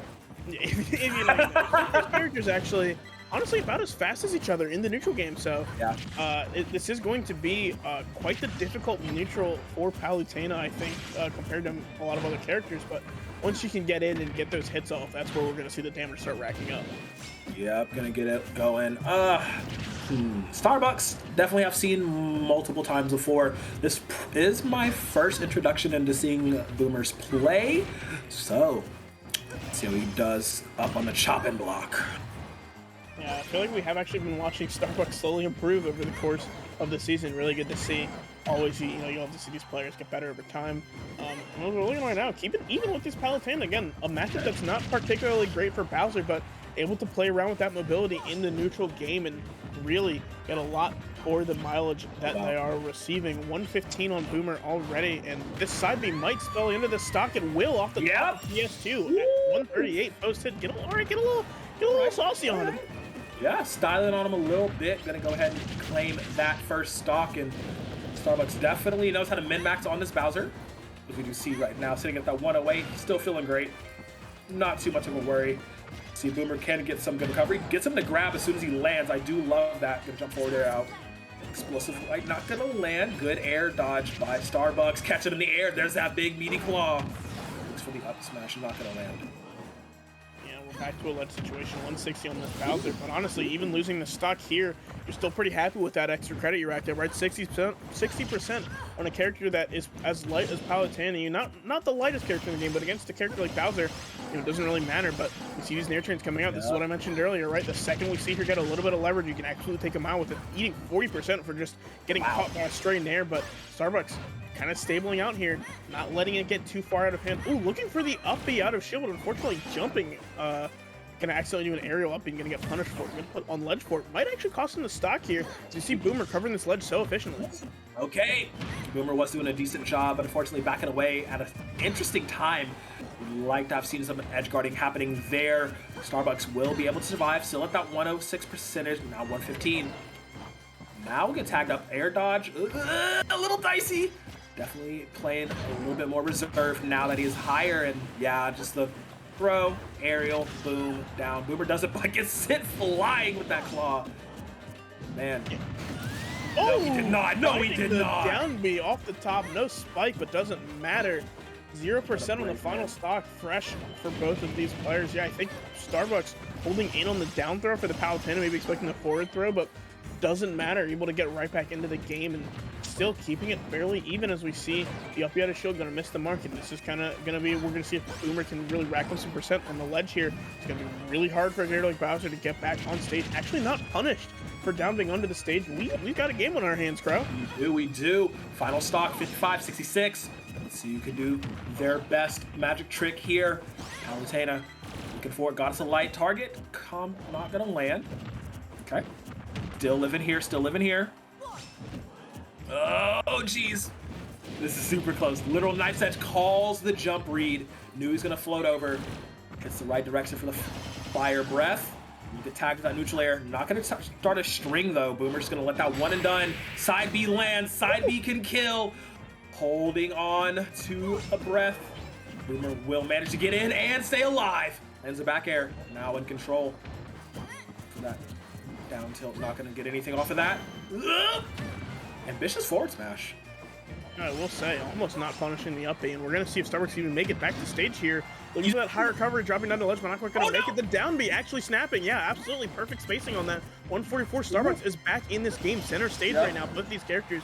Quick nair going to put Starbucks back in disadvantage. Oh, he got the grab off, though. He got the grab off. The game. Down throw into the up there. Yeah, you cannot hold in on those. Palutena will eat them every single time, but 124. I mean, getting by, but by the skin of their teeth. Literally by the skin of their teeth, managing to live just barely, just barely. Thought they would have got that with the Starbucks side B. Unfortunately, not the case. Boomer held on. Boomer held strong and managed to recover aptly and get himself that win. Yeah, absolutely not, getting phased by the Bowser. I think we see that in a lot of situations where you get this last stock, last hit scenario. Everyone's scrambling and suddenly you're getting hit by a Bowser, but no, Boomer able to keep the mental strong. Big back air there. Fantastic spacing from Boomer too, covering so much ground, forcing a lot of we saw a lot of those run-ups, right? A lot of those run-ups to the ledge and then the dashbacks to cover the roll-in spacing. I think that's a very smart thing to do. I think Boomer did it a little bit too much. It became a little bit too predictable, but also Starbucks not quite catching on as hard as we might have hoped, because I feel like every time Starbucks would normal get up and then shield, right? Expecting the hit to come out and just, Boomer wasn't there for it. Boomer's looking for this spacing, looking for this mind games, and definitely finding them as we are, off to a strong start for University of Delaware.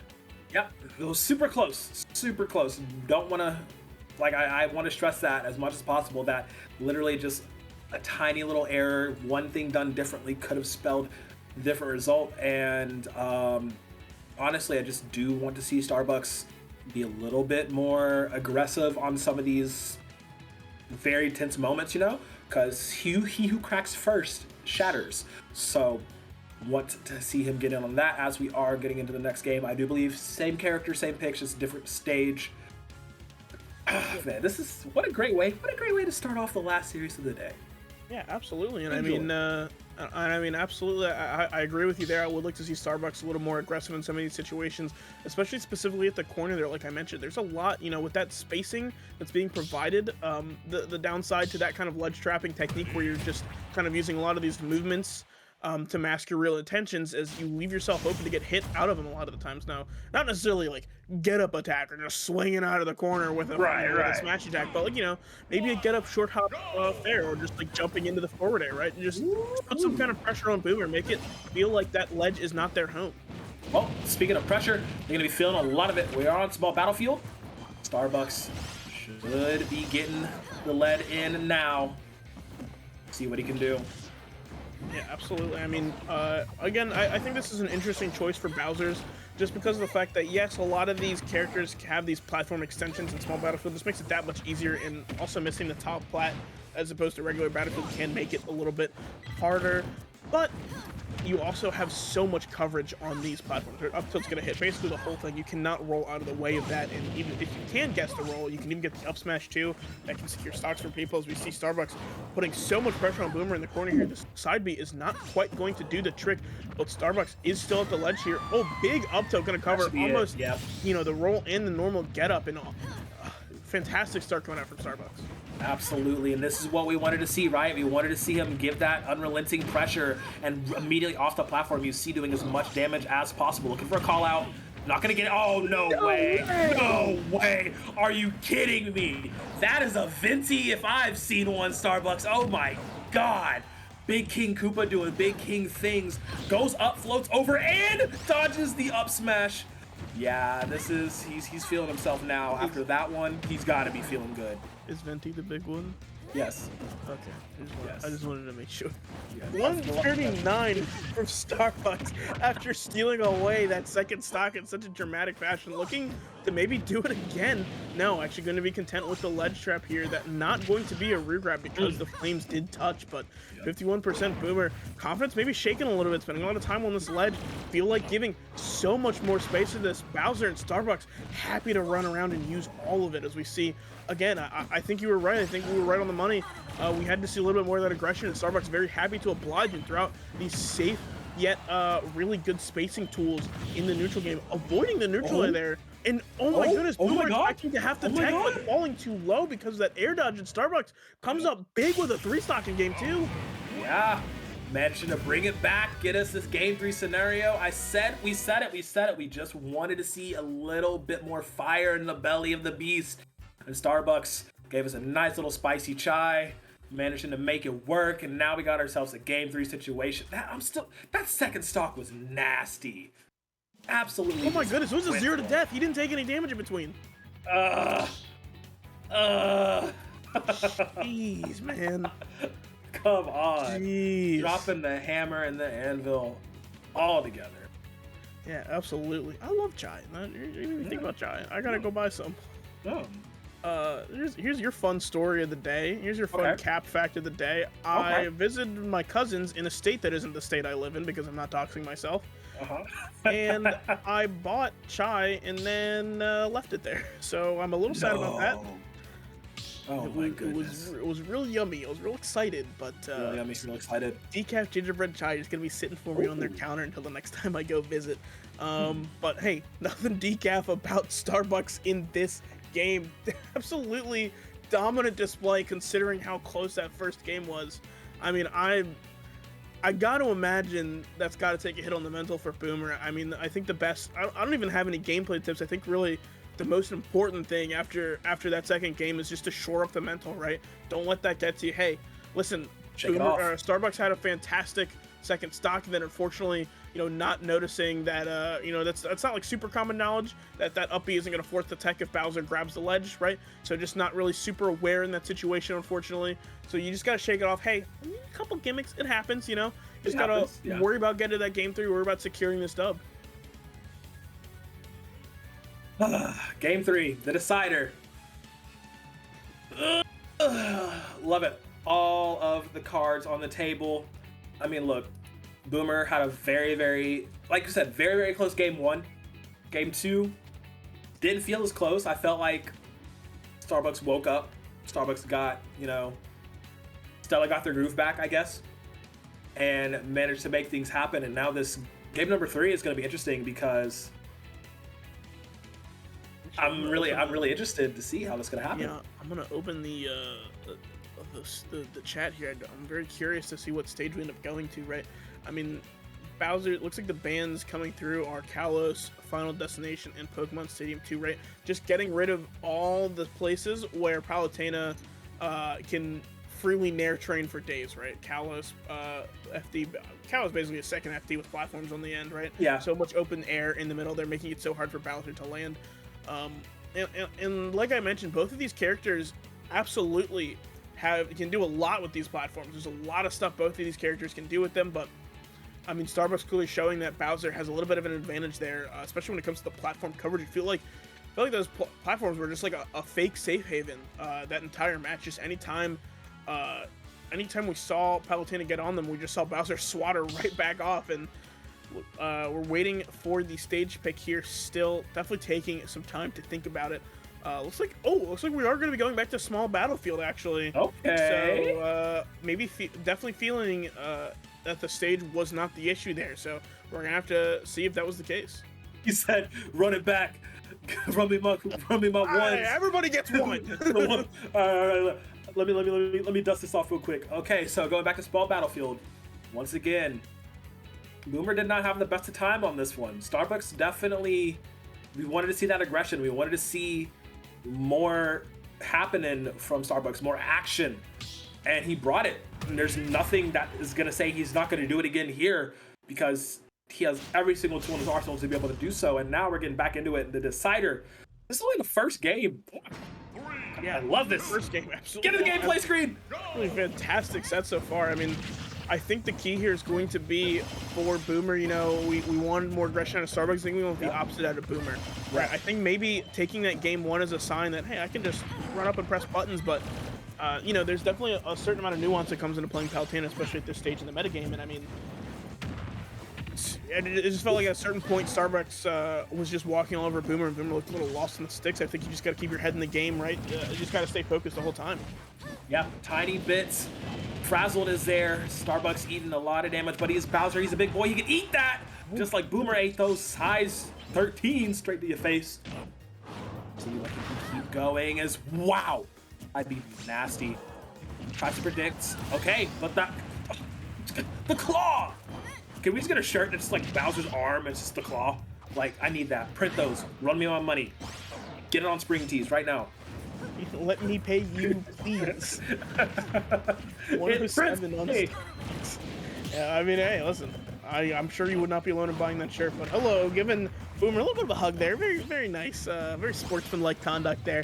DC 34%, but Boomer, not ready to give up this lead or this deficit just quite yet. Just as I say that, I stumble over my words for a little bit. Starbucks finds a way in, tack on another 30%, but hopefully for Boomer, gonna find the stock here. Forwarder not gonna do the trick. Bowser's a big boy. That second forwarder not gonna connect, looking for the downer, not gonna find it, but the get up going to be punished with the back air. Absolutely huge coming out from Boomer to recognize that spacing and get that back air off. Yeah, good job on Boomer for reading. Starbucks trying to go for the same gambit he went for in game number 2. Managing to get a stock with that down B on ledge. Didn't happen this time. Boomer managing to capitalize and make it count, but he's at a very high 122. Starbucks is barely touched on his second stock. It's looking a little bit scary, giving him a little bit of room to breathe now. For the up, gonna get shielded. Okay, let's see if he can keep this going. Boomer, get some damage stacked. Yeah, the scary side B about this situation, yeah, that is going to do the trick. The scary part about this situation for Boomer is that, yes, Palutena can absolutely walk all over Bowser at these low percents that he is at, right? Just getting these nair trains, getting so much follow-ups. But if you miss anything, Bowser's just going to hit you with something, as we saw that side B came out last stock, and that's just going to be it for you. 36% off of that Flame Breath. And Starbucks, very content to just sit on the opposite side of the stage for 4 minutes. Yeah, absolutely can. Look at him just holding on to as much as he needs to. Will be able to get back up to the side. Risky on that recovery. The grab is true. Back air, not going to kill. Looking for... Fishing for something. No neutral air going to land. That side B, taking wall to wall. Tries to go for the fire on the ledge. Okay, B instead. Very nice job. Sorry, I just thought you said wall to wall, and I just thought of an awful joke. I think we were thinking the same thing. Yeah. 81% here, and wall to wall is right. I mean, Starbucks, is getting slapped around a little bit right now. Gonna find the back there. We are down to a last stock situation here, but 96% on Boomer. Really got to make a miracle happen here to see this Game 3 go the way of Delaware. Absolutely. Oh, wow, Boomer's definitely got to try for it. Push all the way through. 98 to 48, 50 differential. It's got to think of the weight and the fly path of the characters. That claw does so much damage. Ugh. Looking a little scary. Tail in a neutral air. Like, doesn't even matter. Spiky shells, sink ships, baby. That will be Starbucks clinching out the 2-1 victory over Boomer here. Yeah, Palutena, unfortunately, just a little bit too tall to be hiding under those platforms like that. It's the stilettos. It is the stilettos. Also, she's just tall. She's just a tall lady. But I mean, yeah. Oh wow, even I would have thought for sure maybe that dash attack, scrunched the hitbox a little bit, but no, it just gonna find it. Also down there, a pretty sizable hitbox. Yeah, I'm a little surprised that poked through, but I mean, down there is at an absolutely sizable hitbox, right? Yeah. Oh, look, he's poking out. Look at it, just right there. She's only 5'9". It doesn't make sense. Tall enough to get wrecked on small battlefield, apparently. Yeah, absolutely. I mean, I think the spacing around the shield, Boomer's shield by Starbucks as well was so fantastic. We saw Starbucks like going for the forward airs and the side Bs at like almost random intervals, right? And one of those will hit the jump out and one won't. So it's like, it really is putting Boomer into these 50-50s. It's not necessarily the most optimal way to play Bowser, but forcing Boomer to guess every single time is absolutely brutal. And especially when someone's already, shaky on the sticks, you feel like you kind of got a handle on how they're moving and how they're grooving. That can be enough a lot of the time, and it certainly was in this instance. Certainly was indeed. Well, hard-fought victory earned for George Washington here. That was only the first set. Yeah, first set already going to Game 3 in a nail-biter, both in Game 1 and Game 3. I mean, I'm excited to see what the rest of the set has in store for us. We are waiting for, I believe, George Washington's pick as they were the winner. So Delaware is going to get the counter pick opportunity here, should they choose to take it, or maybe just they're going to put in a character that, they had already predetermined would be going in second. We're going to find out in a second here, as Justin Byleth is going to be coming in for George Washington. On probably the Byleth. I mean, although I think he has played other characters in EGF. I believe Sephiroth, I think, was the pick either last week or 2 weeks ago for at least one of the games. So we're gonna have to see what the pick is here. But I imagine at least at the very least, no. He played Rob. Was it Rob? He played Rob, and I was confused. I know he did play. I think he's played Sephiroth. Sephiroth a few times though. Yeah. I know he's played Sephiroth.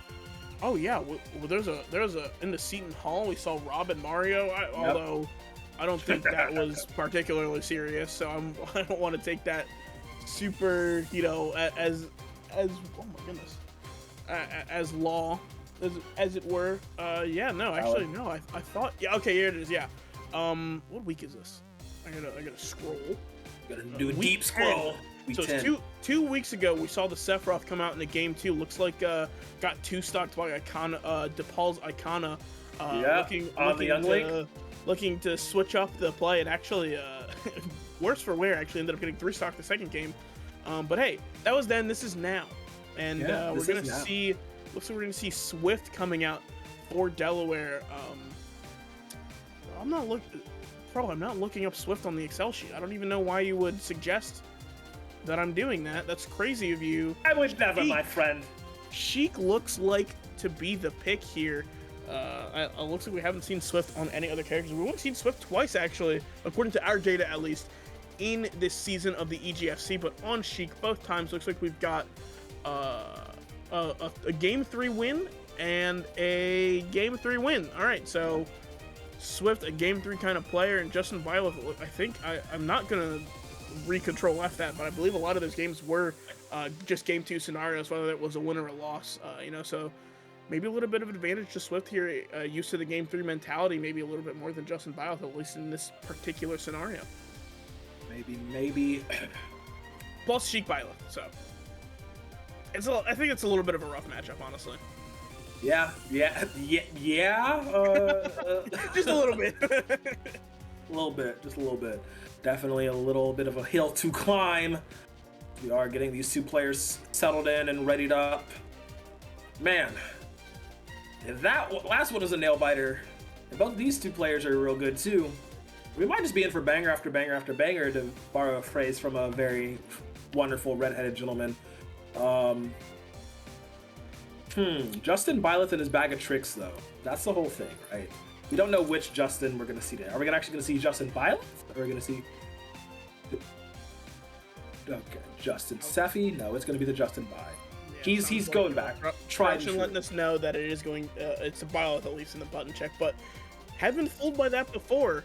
So, I don't want to put all of our eggs in that basket quite yet, but I just knowing Justin Byleth as a player, because I've seen a couple of their sets outside of the EGF sphere. As some of you may know, I believe Justin Byleth is PR'd somewhere in Jersey, I think. I can never remember what state it is. But very, very talented player in their own right. So, Sheik is gonna, I think, give Byleth a little bit of trouble, honestly. Byleth, a character who has to commit a lot to the swings, and yes, they're very safe, and yes, they're very big, but at the end of the day, Sheik is fast, has a lot of buttons that are also fast, right? Not gonna get called out a lot of the time if they're paying attention. So it really just is going to have to come down to how well Justin Byleth can space around all this Sheik shenanigans that we're gonna see. Yep. We'll see if the #1 shield breaker from NJ and VA can do the thing as we are getting into it. Swift on the Sheik. Justin Byleth on, who you guessed it, on Byleth. We're getting into it. It's series #2 here between George Washington and U Delaware. Let's get ripping. Off the bat, wow. Swift has definitely been putting those quick little Ninja Tabby boots to Justin. Yeah, absolutely. Already 58%, but I mean, this is what we're used to seeing out of Sheik, so I'm not really going to call it yet in favor of Swift. Oh, that was Swift. Wow. Swift catching that up B tether. Not a lot of people you see do that. I feel like despite the fact that, yes, that up B is very linear, a lot of people scared to get caught by it, so don't like to get, run out into it. But Swift not scared of it. If you get that spacing just right, it's really nothing to fear. Yep, definitely nothing to fear. He's looking for a stab. Barely, just barely missing out on it. You see the chase is there, good shielding.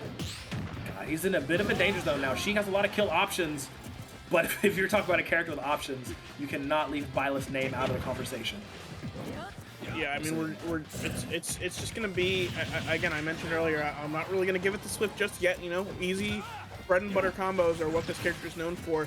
Where we're really going to see if the talent is here is if we see these kill confirms land at a reasonable percent, or if we see Justin Byleth go into these 150s, these 160s, missing bouncing fish there, but actually getting the back there, and Justin Byleth not ready to tech that one.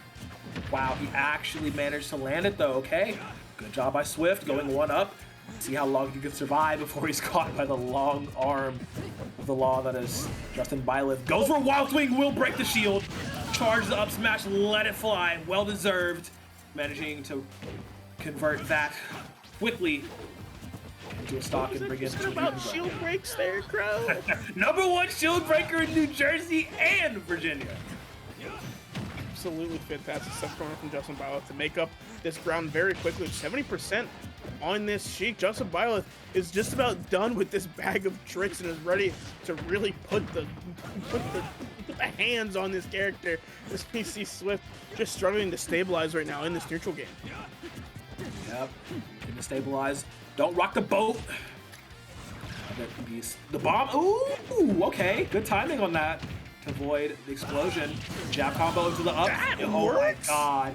Oh my god. The scoop and dupe goes wild. Managing to make it happen. That hitbox is big. Oh yeah. I mean, hey, it's like a extending chain bone magic sword. I'm not gonna look. You've had enough of my anime shenanigans today. I'm gonna just leave it at that. No, tell me more about Xenoblade. I mean, yeah, 80% coming out on Justin Byleth here. Starting to get into those percents where she does have a couple bit of kill options. I believe Nair bouncing fish is true around this percent, but especially if Justin Byleth knows what to look out for, you can DI that. At least to make it a little bit harder for Swift to land. Gonna find the fair in the back here. Ooh, and a beautiful little conversion coming off of the Nidos there, getting the bouncing fish confirmed. 40% on Swift, absolutely not out of this in any way, shape, or form.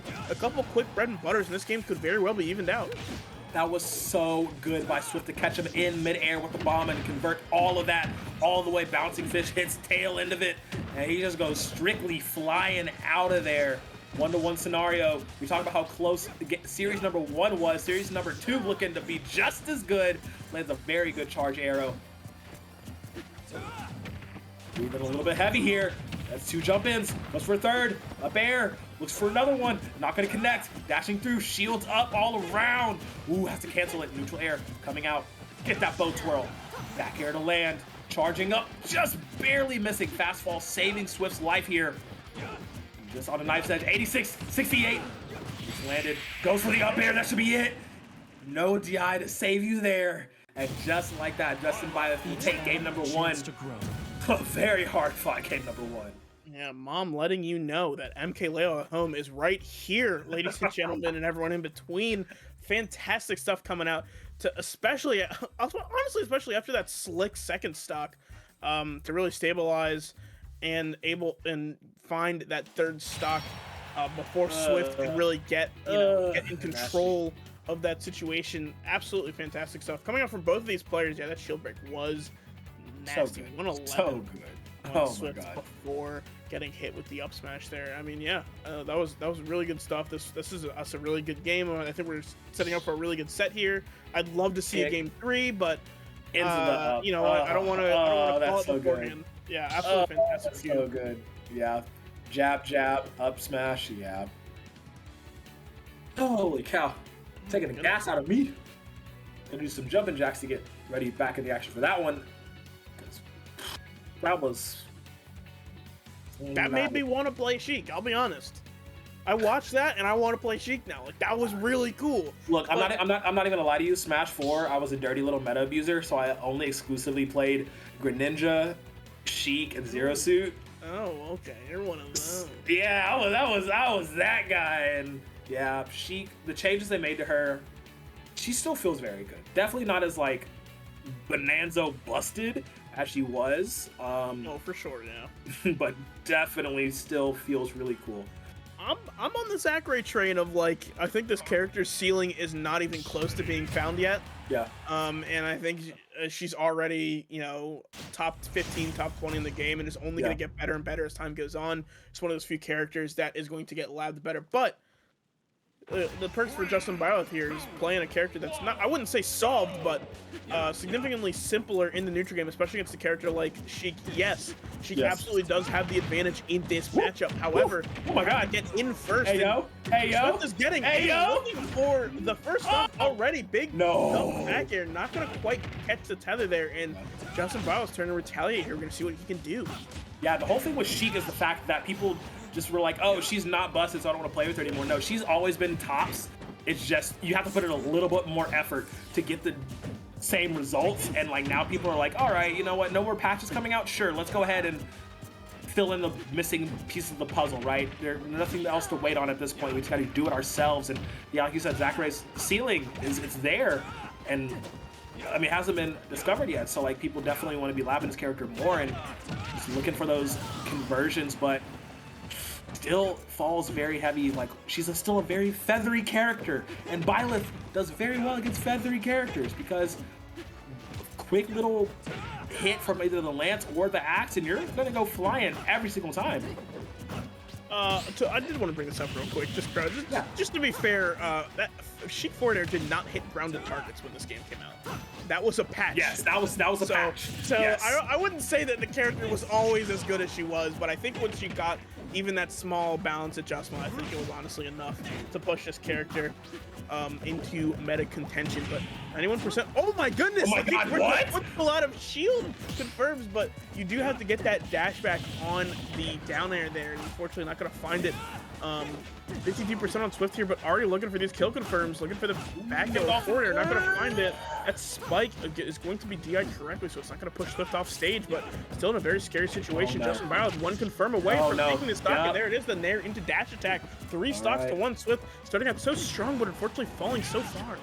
Yeah, I mean, at this point, Justin Byleth, he really does have, I don't want to say has the download complete, has the game plan figured out, but is adapting very well to a lot of the recipes that Swift is trying to lay down.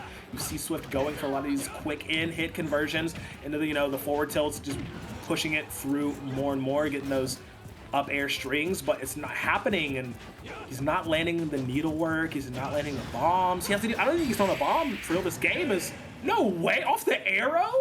Oh my God, Justin Biles getting a 3 stock here in game number 2. Yeah, absolutely. Hey, listen, you win that first game, you check the book out from the library, you start reading. By the time game 2 comes around, you're all caught up. Buddy, you've been downloaded. That is a 3 stock coming out for George Washington, game 2 of this set.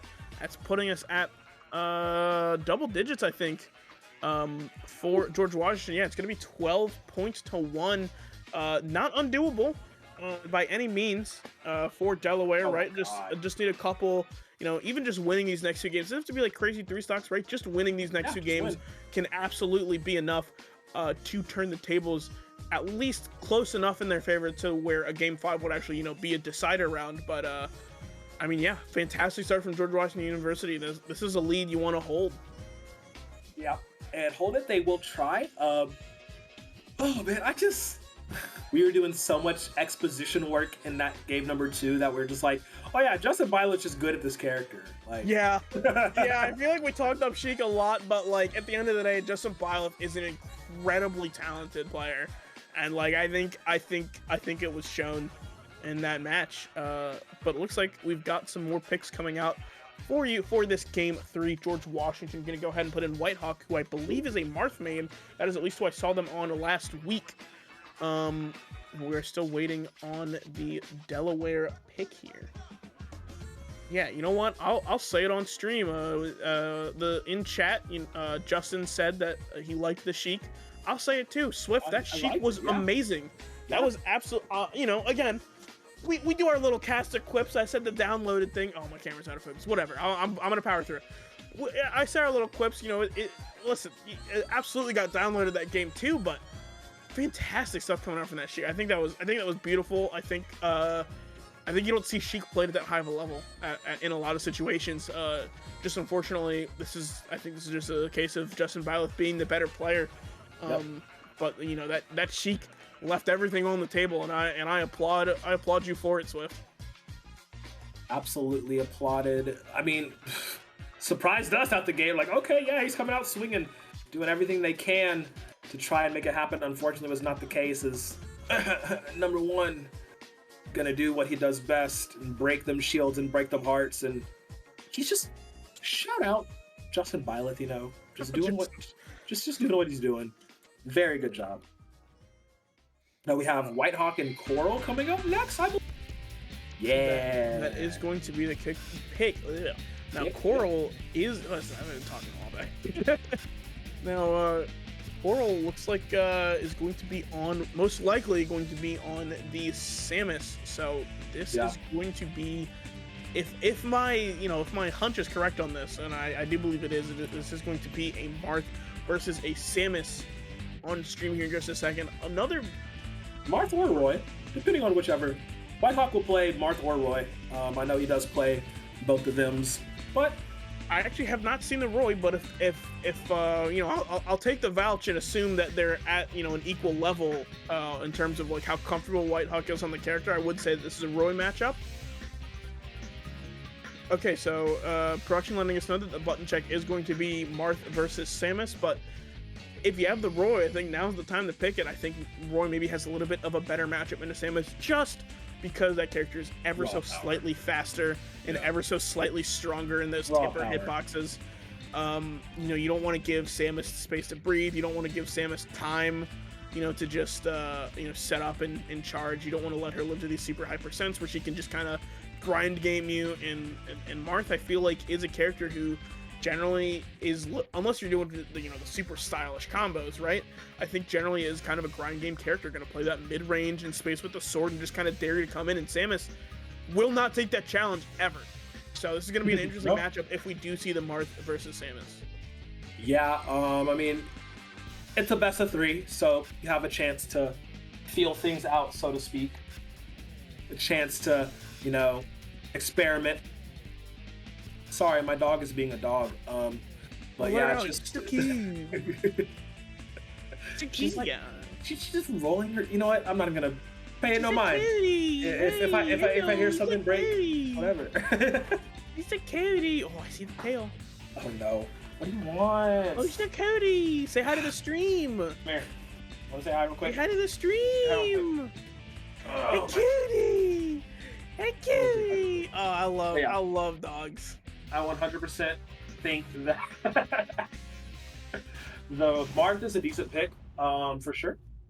And I don't feel like he needs to switch to the Roy just yet. We might have to see it, depending on how this game goes. But until then, he's going to be chilling on the Marth. We'll see how that happens. Yeah, it could absolutely be a little bit of a skill diff here. The jab does not connect. I like that is just an official part of the game. They're like, yeah, Samus's jab sucks, get over it. But yeah, we're seeing already, yeah, I think you're right. Whitehawk's playing a pretty good spacing game so far, but as I say that, Coral finding some ground back, looking for this down air into the F smash, but Coral is going to get the tech onto the platform, and it's just going to be the ledge situation here.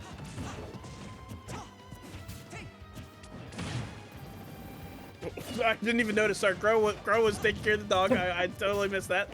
That's my fault. But we're gonna see Coral back into this edge situation, but on the advantage. As I say that again, Whitehawk just finding the way back in. Look at this micro spacing on these ledges here, right? Going exactly where they need to make sure that Samus can stay off stage, but we're gonna have to see what the ledge option is here. Gonna do the charge shot and then fade back with the forward air. It is good enough to throw off Whitehawk, so that forward tilt will land. Oh, good jump over. Okay. Fantastic stuff. Yeah. Very good job by Whitehawk. Ooh, just ducking. Oh man. Can't crouch that. Yeah, would have liked to see the reflect come out, but ooh, oh my god. Launching forever off the stage. No way, gets back. He did the counter tech. Yeah. I love that so much. It's one of my favorite things to do. Off stage counter, you know exactly where they're going to trajectory, lands them. So going to shore up that difference and make it a tied game. I am sorry, my Poochie was assigned to try and gnaw on one of my favorite pairs of shoes, so I had to go stop that real quick. But we are back into this game, and So cute though, she earned it. No, she does not earn the right to destroy. She does not earn the right to destroy my $200 pair of boots. No, I think she earned it. I simply don't agree. Wait, are they Tim's? No. Okay. I had to ask. You gotta ask. That's valid. That's valid. 18% on Whitehawk here. I think we're seeing the Samus matchup in practice gonna be edging out a lot of percent here. And then we're gonna start looking for kill moves. The interesting thing about Samus compared to other zoners is that game plan, no matter what percent you're at, does not change, because all of her great neutral moves also happen to kill. So you're just going to be seeing the same idea back and forth over and over again. Makes it a lot easier for Coral, a lot harder for Whitehawk. Yeah. Not doing a lot of the spacing. Wow! That was such a good read. That was such a good call. Oh my god, that's a replay for sure to look at, because That was pretty good. God, very good job on that one. Will result in a kill too. Coral trying to put some points on the board for Delaware. Damn near close to doing so. Has a stock lead, a little bit of damage, but can make this work. Low descent. Yeah, just like whatever mid percentage you're gonna be at, Samus has threat on you. Ooh, great adaptation by Whitehawk. Knew they're gonna go for the grab up close. Not gonna happen there. And this Marth is working to a certain. Oh no, he's side B. That was a misinput. Oh no. Definitely looking to maybe go for the down B and just kind of drift, but unfortunately we defaulted that there. But hey, not to worry, still another stock to work with, and that charge shot. Speaking of work, is going to put some in 109 on Whitehawk as they go off the sides of the stage. Wall to wall again. You said it last game. At some point, I know you said it tonight already, and it's happening again. Up throw, not actually going to be the trick. It's going to be the forward throw. That up throw will not kill yet, but I think we will see the up throw kill at this point. Waiting for the dash attack. Not quite going to find it. Down throw up air. What's the tech here? Getting this up air juggle. Catching the air dodges here. This is a very scary situation for Samus. Kind of hard for this character to land sometimes. But, I mean, 162, basically full rage for Whitehawk here. We can see this end with a very well-placed tipper. Yep, he's looking for it right now. Oh, wow. Ooh. Okay. Oh, no, he's the back throw? Yep. Looking for the offstage. No, he's just trying to create some space, create a little bit of breathing room. Not let Coral get him. Wow! Gonna wash some toes. They're gonna get a little bit toasty. Coral gonna burn him up in his nice Sunday whites and get that first game in. Putting some points on the board for Delaware. Fantastic stuff coming out from Coral. Surprisingly, I mean, Whitehawk, you think of these tether grabs as having so much end lag that you can basically do whatever you want, but, Samus, one of the characters that is not the case, right? Especially just because of how long it goes, right? Whitehawk not reacting in time to get the punish. Also looking for the down tilt there. Able to spot dodge it, and then a down tilt in return from Coral sealed the fate of Whitehawk at 152. Yeah, that's killing you. Yeah, putting them a little crispy. Gonna stick with the mark here for game number 2. And now Coral just has to do it again. So we get some more points on the board for Delaware. Standard start, screw attack, build that damage up. Might play a little bit more zoney this game, I feel. Yeah, I'm gonna create some distance. Down tilt does so much. That's so nice. Yeah, I mean, hey, Pokemon Stadium 2. You were just running it back. Obviously, stage was not the issue for Whitehawk. Yeah. Already 69% on Coral here. I feel like doing fantastic. Although we did see Whitehawk take a lead last game, so not necessarily a decider. Gonna slightly miss space the tipper on that forward smash that would have led to Coral's stock being taken, getting the F tilt parry. Gives Coral just a little bit of space to work with. Yep, gives a little bit of breathing room here, but still has that high 108. Whitehawk can make a lot of crazy things happen off of this percentage if he gets combos permitting. Good shield off of the side. Managing to stay alive. Oh, wow. Coral has been so clean with these spot dodges, just ducking down right when he needs to. Not getting tagged by the quick hits of Whitehawk when he comes in. Good grapple. Up launch. Charge shot right in the face. Managing to keep some on. Another one that kills. Yeah, from that percentage, you're going to go straight into the stratosphere. Great return by Whitehawk. Yeah, hey, listen, anything you can do, I can do better. Finding the F tilt, evening the game out. 0 stocks to 0 stocks, 2 stocks up, 0% to 0%, 2 stocks a piece in 2 minutes gone on the clock. Plenty of time for this match, to keep going. Not going to see time. Oh my goodness, oh my God. Spike coming out from Samus. Not the character I would have expected to see go off the ledge like that, but it is going to work out.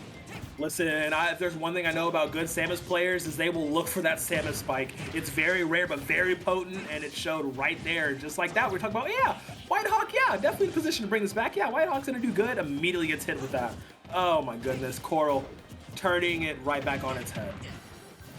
She must be real happy with that Metroid Prime remaster, because definitely playing with more confidence.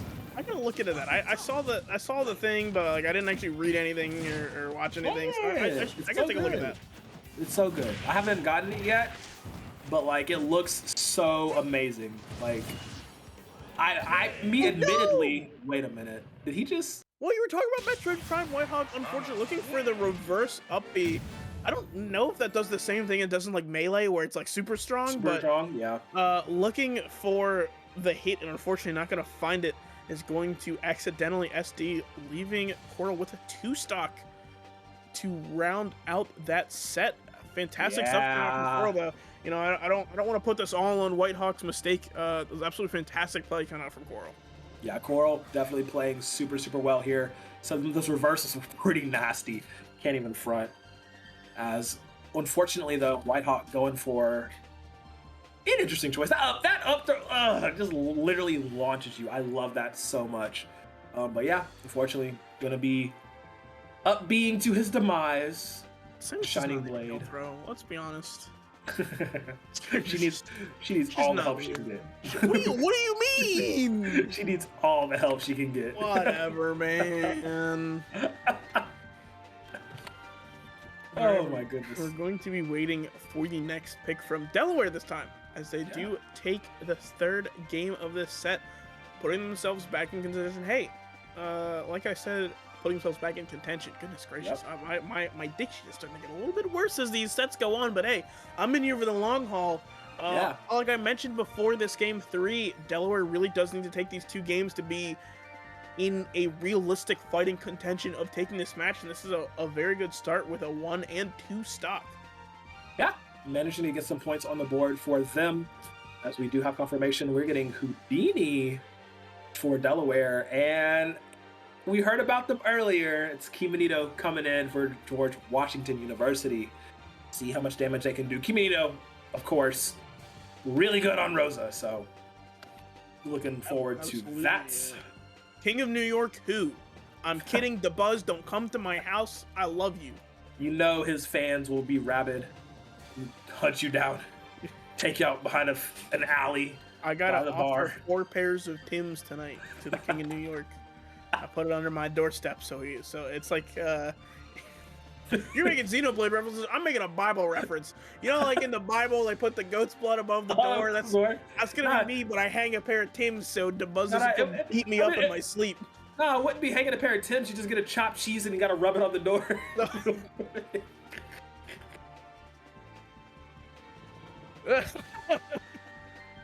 Production confirmed. This is real things. Looks like Houdini is going to be the pick for Delaware. Okay. No matter who Houdini plays, which I definitely know off the dome and I'm not looking up. How dare you, Pro, even pretend to assume that Yoshi? I know, right? Getting into this matchup versus a Rosalina and Luma, not a lot of characters in this game can really match that zoning game, right? Even Samus, right, the queen of zoners, I think, can have a tough time dealing with trying to fight both of these characters at once, especially someone like Kemonito, who we've seen have such a fantastic control over the Luma. I mean, it's really going to come into play as to how well Houdini can really deal with the Luma being separated from the Rosa. Yeah, for sure going to be looking into that. I mean, I'm not like... It's a thought you always have to have whenever someone says, oh yeah, I main Rosalina. It's like, oh, how do you do, you know, without your little Luma next to you? Like, how do you deal with that? But I mean, you know, like, what are you gonna do without your little bestie by your side? You know, like, it's a thought everyone always has. But Kimonito has shown that they can pilot the character to a degree where that's not gonna be a hindrance to them at all. So I'm not too worried. I mean, I just haven't seen how Houdini plays the Yoshi, so I can't really, you know, offer analytical insight onto how he's going to be playing this at all, as we are getting players loaded in the lobby, button check, etc., etc. But yeah, Kimonito, excited to see how they go, and Houdini better show me some magic. I mean, technically, those eggs are magic, I think, because biologically speaking, never mind. We're not getting into biology with you tonight, Crow. You've had enough biology talk for one day. I mean, here, all right, level 1 commentary, right? Yeah. Yoshi has armor on the double jump. Yeah. You know, I think, especially into the Luma, right? I feel like you're used to catching those jumps so easily with the Luma that I think it's fair enough to say that might actually make a very big difference in this matchup. Okay, okay. Let's see how this pays off. Can Houdini? Oh, I'm sorry, my chair is very Delaware broken. in. Do I need to see a new chair? Turn money. Oh my god! Oh my god! Okay, all right, it's Rosalie. Well, let's just had a joint heart attack here as we opening seconds. Houdini literally trying to make magic happen, trying to make Kimonito disappear, but instead the vanishing act will be done by Kimonito. Bro, this is a slobber knocker. Oh my god! Get the chairs! Somebody get the tables! Where are the kendo sticks? We got a no holds barred match coming on here. It's off rip. The boots you putting up. I know Yoshi wears Tim's. He's sponsored. He has to. The custom purple Tim's? The custom purple Tim's? Ordered straight from the website? I'm getting custom Tim's with my tax return money now. Oh my gosh. Look, if you don't post it, I don't see it. It's back here gonna happen. We're having a lot of fun with this one, Chad. You know, this is a great game to have fun with too. Absolutely slobber knocker. This is not what we're used to seeing out of Caminito, right? We're used to seeing a lot more of this patient spacing game until they find the advantage, and then they tend to press it a lot. But I feel like just right out the gate, Caminito is just stepping on the gas. Yeah, absolutely. You kind of got to. You got to bring it to the ocean before it brings it to you. Easter come early. Gonna throw all the eggs out good. Hit those feet, those furious feet.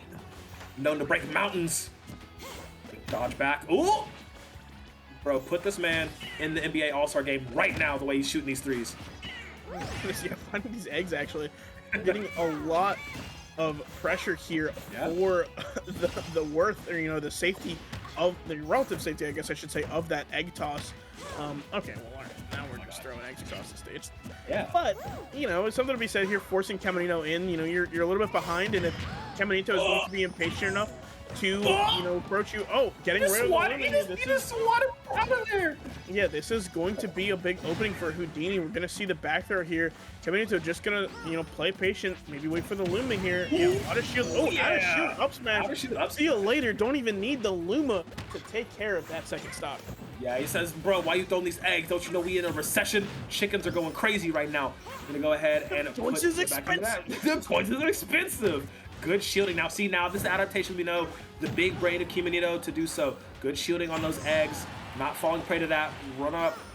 Up will not kill that. Might? Question mark? Oh, it's gonna kill Luma, and it's gonna kill Rose at the end of the day. Yeah. Only 25% on Houdini. Definitely not out of this game yet. Still has the jump.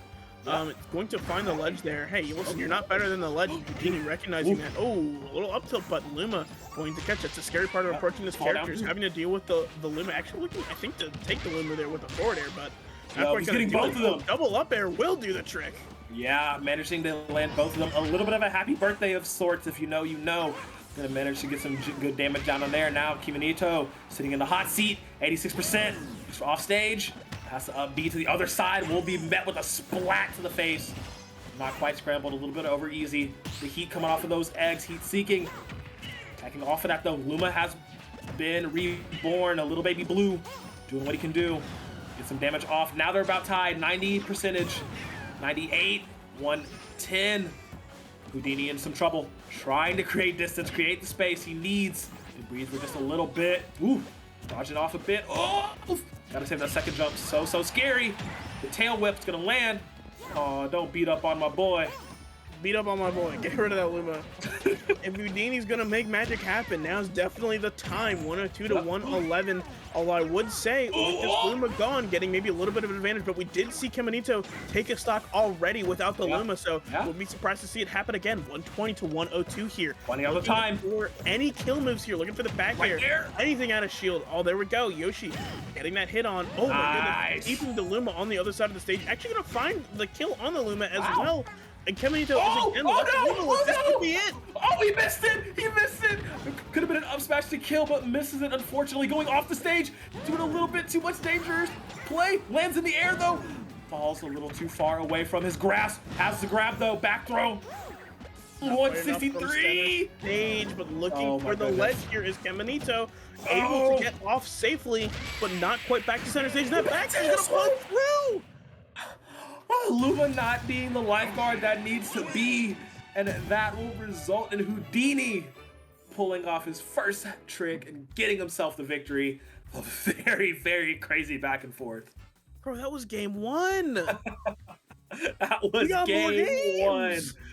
Look, I told you this series was going to be hot from start to finish, and we just see Yoshi get a victory. I love it. Yeah, absolutely. I think that back air maybe extending a little bit on the Luma. Absolutely good stuff. Yeah, that was that was crazy. Really, really good trying to catch that. I feel like those should have hit, but unfortunately not quite going to find the mark there. But Houdini doing good enough in the end just to steal away the victory, and that is going to be game 1 for George Washington. Wrong. Did I get the score wrong? Delaware. Thank you. Oh my goodness. Yeah. Production swapped the thing on this sheet. I didn't do it wrong. Delaware. Well, no, that is just Washington. I'm not the problem. No, wait. Am I? Oh, wait, is it? I'm sorry. I'm sorry, production. I just said that like. I just said that as a joke. I didn't realize it was actually backwards. I'm sorry, production. I didn't mean that. Wrong. But yeah, that will be Mr. Houdini grabbing themselves the win. Holy cow, that was. Yeah, I gotta catch. That was game 1. Gotta catch my breath. Well, you know, if this goes the same way that the first game did, we're hopefully gonna see this. We might see the second game just be a 3-stock out of nowhere, you know. So like, I don't know. These characters, or these players rather, have kept us guessing all night as to really how skillful they are. I mean, even the Justin Biles set, right? We saw that game 1 really close, and then we saw the game 2 just absolute blowout, right? Same thing with Starbucks. That one went to game 3, which again, that one did end up being quite a nail biter, but. Oh man, I'm excited to see where we go next. I believe stage pick is still happening in the chat right now. Yes. Final Destination, Town and City, and Smashville being the bands coming out from Houdini the Yoshi. This is so interesting because we saw how frantic and frenetic it was off platform. As soon as they loaded in, they just said, all right, let's throw hands. And I'm assuming it's going to be the same thing happening here again in game number 2. But we're going to Kalos, I believe. Kalos is the pick. Hey, FD2. Some people call it a lot of open space in the center of that stage there. Not a lot of space for Yoshi to jump around on platforms, being on the side. But also, keep in mind, absolutely massive blast zones on this stage, right? Some of these things that we're used to seeing kill at like these high percents are not going to do the job on this stage. So really got to make sure you're nailing those kill moves down on this stage.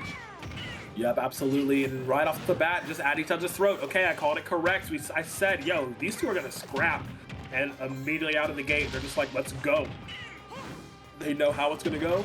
I mean, they know how they want to play, and they know how it's going to go. So off the bat, oh my goodness, Houdini. Is it an instant double jump up air? Yeah. Got a little saucy with it. Man, got the tech. Got it bound. Absolutely. Tech is lightweight putting it. Impressive there to kind of see that you're going to need that at that percent. 83% on Caminito here versus 65 on Houdini. Make that 70. Yeah, I mean, this is kind of what we expect to see Rosalie and Luma do, control the center stage. And then we get to the sides. I think that's where Houdini maybe has a little bit more of an advantage as opposed to this flat open area in the middle. Yep. Oh, okay, down there. Gonna land something fierce. Splouch goes the dinosaur. Caminito fiercely taking that first stock. See how well Houdini can respond in kind. Fantastic stuff going on for Caminito to control the pace of this game. Tacking on as much extra credit as possible. That down smash is going to make quick work of that Luma. We're going to see what the option is out of the ledge here. Trying to find the up smash on the normal get up, and not quite going to time it correctly. 131 on Caminito. Again, this stage does have massive blast zones. Some of these things that we're going to, expect to kill might not do so, especially these upward launching moves. Right, that we see like the back air and the up air from Yoshi. And at these up angles, whether it's straight up or diagonal up, we're gonna have to see if those actually do the trick here. Down tilt, gonna get the tech chase, but unfortunately not gonna do much. And seeing the Luma coming from a mile away, gonna get the F smash. The second one is going to say hello, goodbye to that Luma. 158 on Caminito. This is getting to a scary situation, but so much extra credit has already been racked up on Houdini. I mean, if you lose the stock here, you're still feeling really good about it, as that back here is finally gonna seal the deal. I'm about to say, yeah, it's getting really scary that he's not closed out the stock yet, because you're approaching that percent at Yoshi where you're like, well, now I'm in dangers. Caminito already has him past 100, putting him on the back burner. Caminito, ooh, that would have killed if that landed. Now is the prey becomes the predator. In this case are Yoshi's dinosaurs herbivores? You know what, never mind. I have no idea. So he has to do a lot of work now. Caminito only had a 7%. Do they have 1 to teeth? 38. I don't know. Does Yoshi have teeth?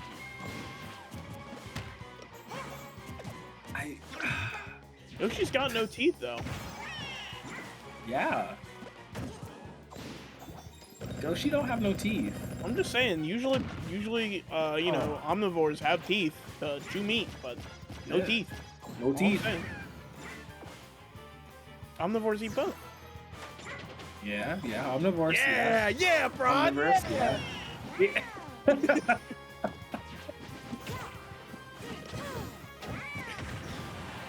Oh, goodness. 217 post hit.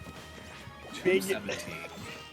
Like, I mean, he has those big cheek pouches, so like, I feel like Yoshis are herbivores by nature, right? Plus, got no teeth. I mean, yeah. Well, I mean, neither do like salamanders. They're kind of just like mouths. Oh, this is getting away from me. 217 post hit Houdini was, so you know, if that's any premonition, plenty of time for Houdini to find their way back into this game. As Caminito only at 86%, not quite kill percent on Kalos.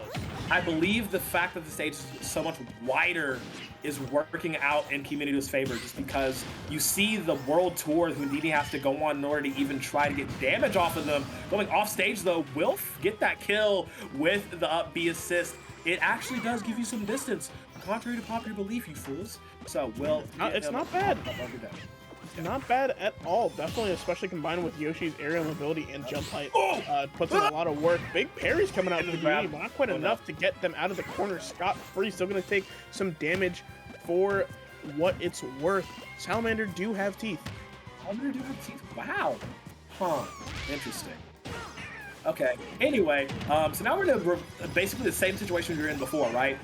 Houdini was down to stock, respawn, or Caminito respawned at 0. Houdini was already around like the 90s, 80s, like the 50% area, and quickly went up to the 100%. Same situation as before. It didn't really go so well for him. Caminito, however, trying to make this the same situation. Goes for grab back throw, yeah. Just get him as close to the blast zone as possible. Put him in that disadvantaged state as much as you can. You know it takes a lot for him to kill you and not a lot for you to kill him. Now, Houdini really has to live up to his namesake and make something happen, because it's pretty scary. Absolutely. I mean, 172 on Houdini. Hey, listen, that's a lot of percent, but hey, how about a little couple more? 185. 185. Yeah, still not able to find this kill. This throw might do the trick. Forward throw still not going to do it. 202. Hey, this is about as max rage as rage gets, but absolutely no ledge invincibility when it's coming to this 200%, and that up smash is going to seal away the game for Caminito. Bring us to a game 3 here, Crow. Game 3, baby. Yep. Name of the game. Yeah, like I said, just the wider stage for Kalos, more range for him to run around on. I mean, it's like wider, I put that in air quotes, but just the platform spacing and just how much air time you're getting in between everything. It's just, there was just nowhere for Houdini to actually stay safe, and like he wasn't able to get the combo chains going because there was so much time in between everything he did.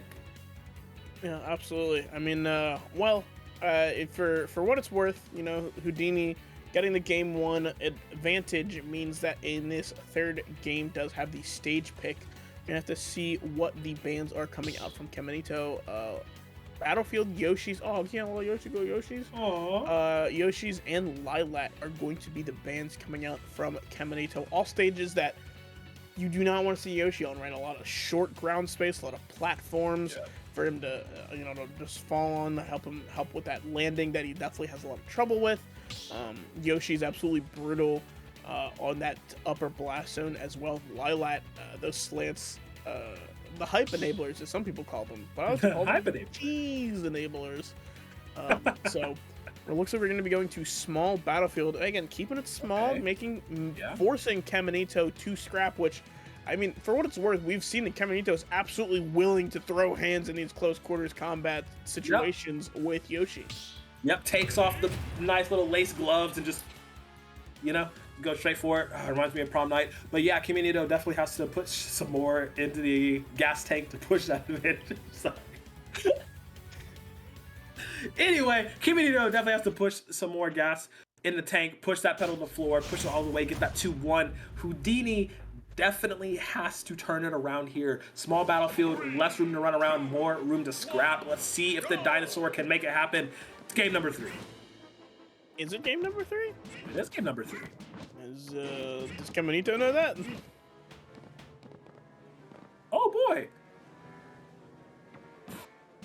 Oh, we're getting typing. Controller issues. Okay, gotta plug that controller in. Change the batteries, whatever. Plug it into the Switch. New GameCube controller. Get your fob. Is that what they're called? I don't know. I don't play. It sounds like they're just going. Yeah. All right, they fixed it. Cool, we're going. Hey, no big deal. As long as both of these players are agreeing to the situation, then we're all good on our end. As Caminito starting strong at 51% on Houdini already. Woo! Okay. Yeah, he wanted to scrap indeed. Caminito was like, controller issues. Whatever. Sucker punch immediately, and off the bat, just doing so much damage. Houdini not feeling too well off of that. Let's see how well they can recover. I want to believe in the power of the dino, but I watched Land Before Time. I know how it all ends. I went to elementary school, so I know how it ends too. You got to go to school? Oh man, that's fine. He's going for the offstage chase. Not quite gonna land right there. Okay, so Caminito already in a decent spot. Wow, just raw up front down B. Okay, very nice indeed. Oh, and there goes the limo. All right, I actually wasn't sure what was going on there, but yeah, that'll do the trick. 111 on Houdini, but he made a fantastic job getting himself back into this game, as Caminito also at just about 100%, dead to just about any of Yoshi's stronger kill moves, but for some of these weaker aerials, you're going to have to do a little bit more work. Double roll there is not quite going to throw Caminito off guard, as a big Luma up smash takes that first stock. Yeah, takes it indeed, and he's sitting very pretty at a high 112. He knows that Houdini has to commit a lot more if he wants to get these kills, and he can get enough damage done in the meantime.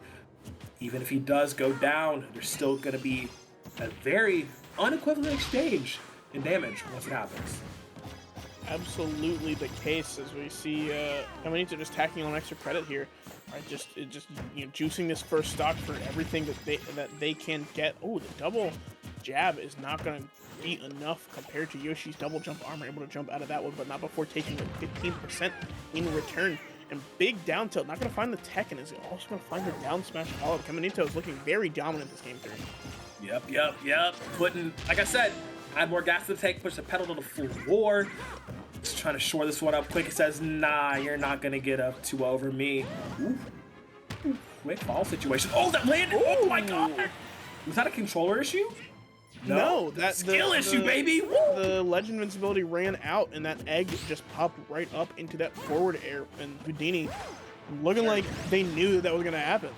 Yeah, extremely good job indeed.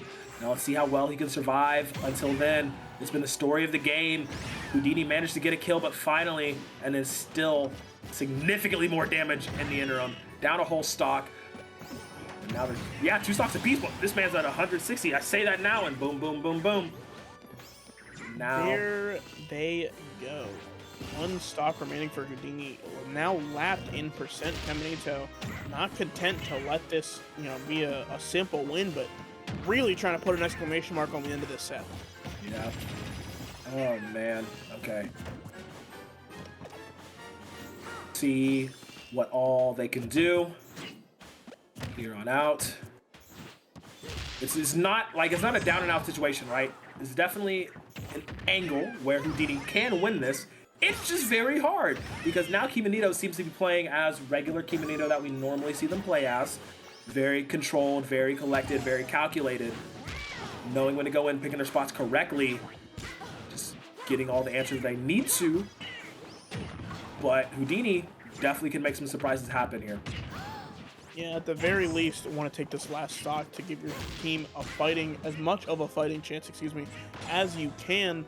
No 116, no Luma, barely gonna miss there. Ooh, the air dodge is gonna be forced out to get back to the ledge there, but gonna find it. Kimonito just looking to seal this game away, and that back throw is gonna be a good start. We're gonna see what the mix is here at the ledge. Luma is standing strong, and then down and up smash is going to do the trick. Kimonito coming up strong for George Washington in this game 4, and I think... No, I don't think mathematically eliminated yet, but Delaware's gonna need a real miracle to come back from this one. Double 3 stock, baby! Double 3 stock, yeah! Calling it right now, yeah. Just, I mean, the good adaptation by Kimonito, being able to slow down the steam on Houdini after game number 1, being able to reassess and get things back in order, and it's just really hammered home. Do we have more than an 8-point deficit? Oh yeah, 10-point deficit. Yeah, 10-point deficit now. That is going to be Delaware mathematically eliminated from this matchup. George Washington is going to take the win home, but you know we still got one more game we're gonna play out. Regardless, we're gonna have to see what the picks are here coming out for both of these teams. It's going to be George Washington to pick first. Okay. Well, that's the way the cookie does crumble. But yeah, I mean, really good showing from Houdini. Really valiant try. Absolutely great stuff coming out from Houdini, especially taking that first game. That first game? Yeah. Yeah, crazy. Fantastic Yoshi play coming out. Fantastic indeed. Well, let's see what Delaware can do to end the day. Sure, they're mathematically eliminated, but hey, as we always say, every point matters. I feel like we need to put that on a shirt by now. Like, EGFC merch? Ooh, EGFC merch. Let me hit Tyler's line real quick. Yeah, actually, probably not now. No. Tyler, give me a shirt. You got a print and press.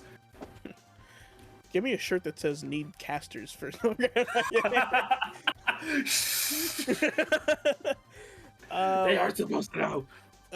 Yeah, George Washington does have to pick first here, considering they lost the last game. So I believe the pick is coming on here in a second. Hey Crow, how was your day? I mean, it was all right. Yeah. That's cool. That's cool. I can't like go in depth PG-13, so like it was all right. What does that mean? Dramatic irony? I don't know. Yeah. Make good decisions, kids. It'll come back to haunt you for the rest of your life. But yeah, see who we're gonna be sending in for the next. I don't even. How do you say that name? Peregrine. Peregrine, like the bird. That's a bird. All right, back to Google. Peregrine Falcon. Is that how you spell it? The FBI agent watching my computer is going to think I'm an so idiot. Confused right now. Does Yoshi have teeth? Do salamander have teeth? Peregrine. It's a falcon. It's a falcon. Let's go. yeah. It is a falcon. Yeah. Okay. Look. Okay. Full fact. I was that kid that had like all the zoo books. Peregrine. It's not Peregrine. Yeah. I know what these are. This is the one that's usually used when people are falconing. Falconing easier to train or something. I don't know. Yeah, they're very fun. One of my friends works at a bird aviary. Yeah. We got there. She has like all these pictures of her like birds and stuff on her arms. I also love birds, as it is in my name. There are several pictures on the internet of me holding different types of birds. Whether they've been I've done a falcon, an owl, 2 parrots. Ooh, this one was really fun. It was what's it called? Dracula bird. It's blood red falcon looking. It was awesome, and it like threw me off. It was at bird. it was a bird reserve in Oh Florida. my gosh, this thing is gnarly. Yeah, it was so cute. I was just like, yo, it's on my shoulder. But so yeah, me and birds get along great. The technical name is Pesquet's parrot. Yeah. Or Pesquet's parrot. These are cool looking. Thank you for. Now I know about Dracula birds. That's pretty cool. Yeah. And P3 coming out. P3, okay. Or Delaware. Yeah. Peregrine actually not a character or a player, excuse me, that we have seen from George Washington. They did the old Control F on the Excel sheet and nothing came up. So no results. you know, you've got the solid win here. If you've got some alternates you're putting in, which appears to be what George Washington is doing, now is definitely the time. You know, you're not in risk of losing it. And yeah, and then we have P3 coming in for Delaware, who has not been in a game either. Okay, so 2 fresh players bringing maybe 2 fresh characters. We'll have to see. The classic Pokemon stadiums do start neutral stage, everyone's favorite. Not a lot of stakes on this last game. Again, George Washington has mathematically eliminated the University of Delaware from contention, but still worth it for the points, still worth it for the practice, still worth it for the VODs. You still want to try to, you know, put some of your best in. Absolutely, yep. We got known knowns and we got unknown knowns. We got unknown unknowns. In this case, we have known unknowns. We just know their names, but not their stories. Man, I butchered that quote up. But yeah, excited to get into this. It is the final game. Blah blah blah. Mathematically eliminated, but now we're doing it for fun. Hopefully it goes fast, so we can rest Cap's voice for a bit before he has to go on for his final series. We do have one more set. Listen, I'm crying it away today. Listen, this man said, and I quote. You're gonna, don't put me out there like that. Look, I'm telling you. Okay, so the trick. This is a nice little trick that I learned from my band buddies. Go listen to Era, ERRA, wonderful band. Anyway, so if you have a sore throat or if you feel like your voice is failing on you, what you want to do, right, is get like gummy bears and let them like melt a little bit and like melt them in your tea or whatever, because gelatin naturally is a good coating agent. So like hot tea with gummy bears and honey and lemon is like the best thing in the world you can do. That would have been useful when I was a band kid. A long time ago, but I did some competitions back in the day. I did the old Hershey Park competition with my school. Very nice, very nice. Little French horn guy. You were a French horn? Huh, interesting. You know what? Interesting. I want to get you more as a trumpet. And I'm gonna gas myself up a little bit here. Okay. For a kid in middle school at least, I was very good. Yeah. All right, you'll never guess mine. Violin. Or is it like actual band? Yeah. I was just saying I thought it was any instrument. Okay, if we're sticking to the actual band, I'm gonna go. Percussion seems too easy, so not percussion. I'm gonna go trombone. Ooh, very close. I was tuba, but next to him. You were right next to him. As we're gonna get into this here. Oh my goodness! Wow! All right, this is a banger. Talk about a slobber knocker. We've got in our end a Bayonetta on our screen. 2 of the characters are gonna have. Wow. Okay, never mind. Okay, getting all the combos. In all my excitement, I have woken up my dog again. No. To the tunes. No. Not my work boots. As you see, P3 on Bayo rocking the Jean colors, as you should. Ooh. Jean, her best friend. Yeah, we'll put it like that. Okay, well, like if you could say boyfriend, that's not that weird.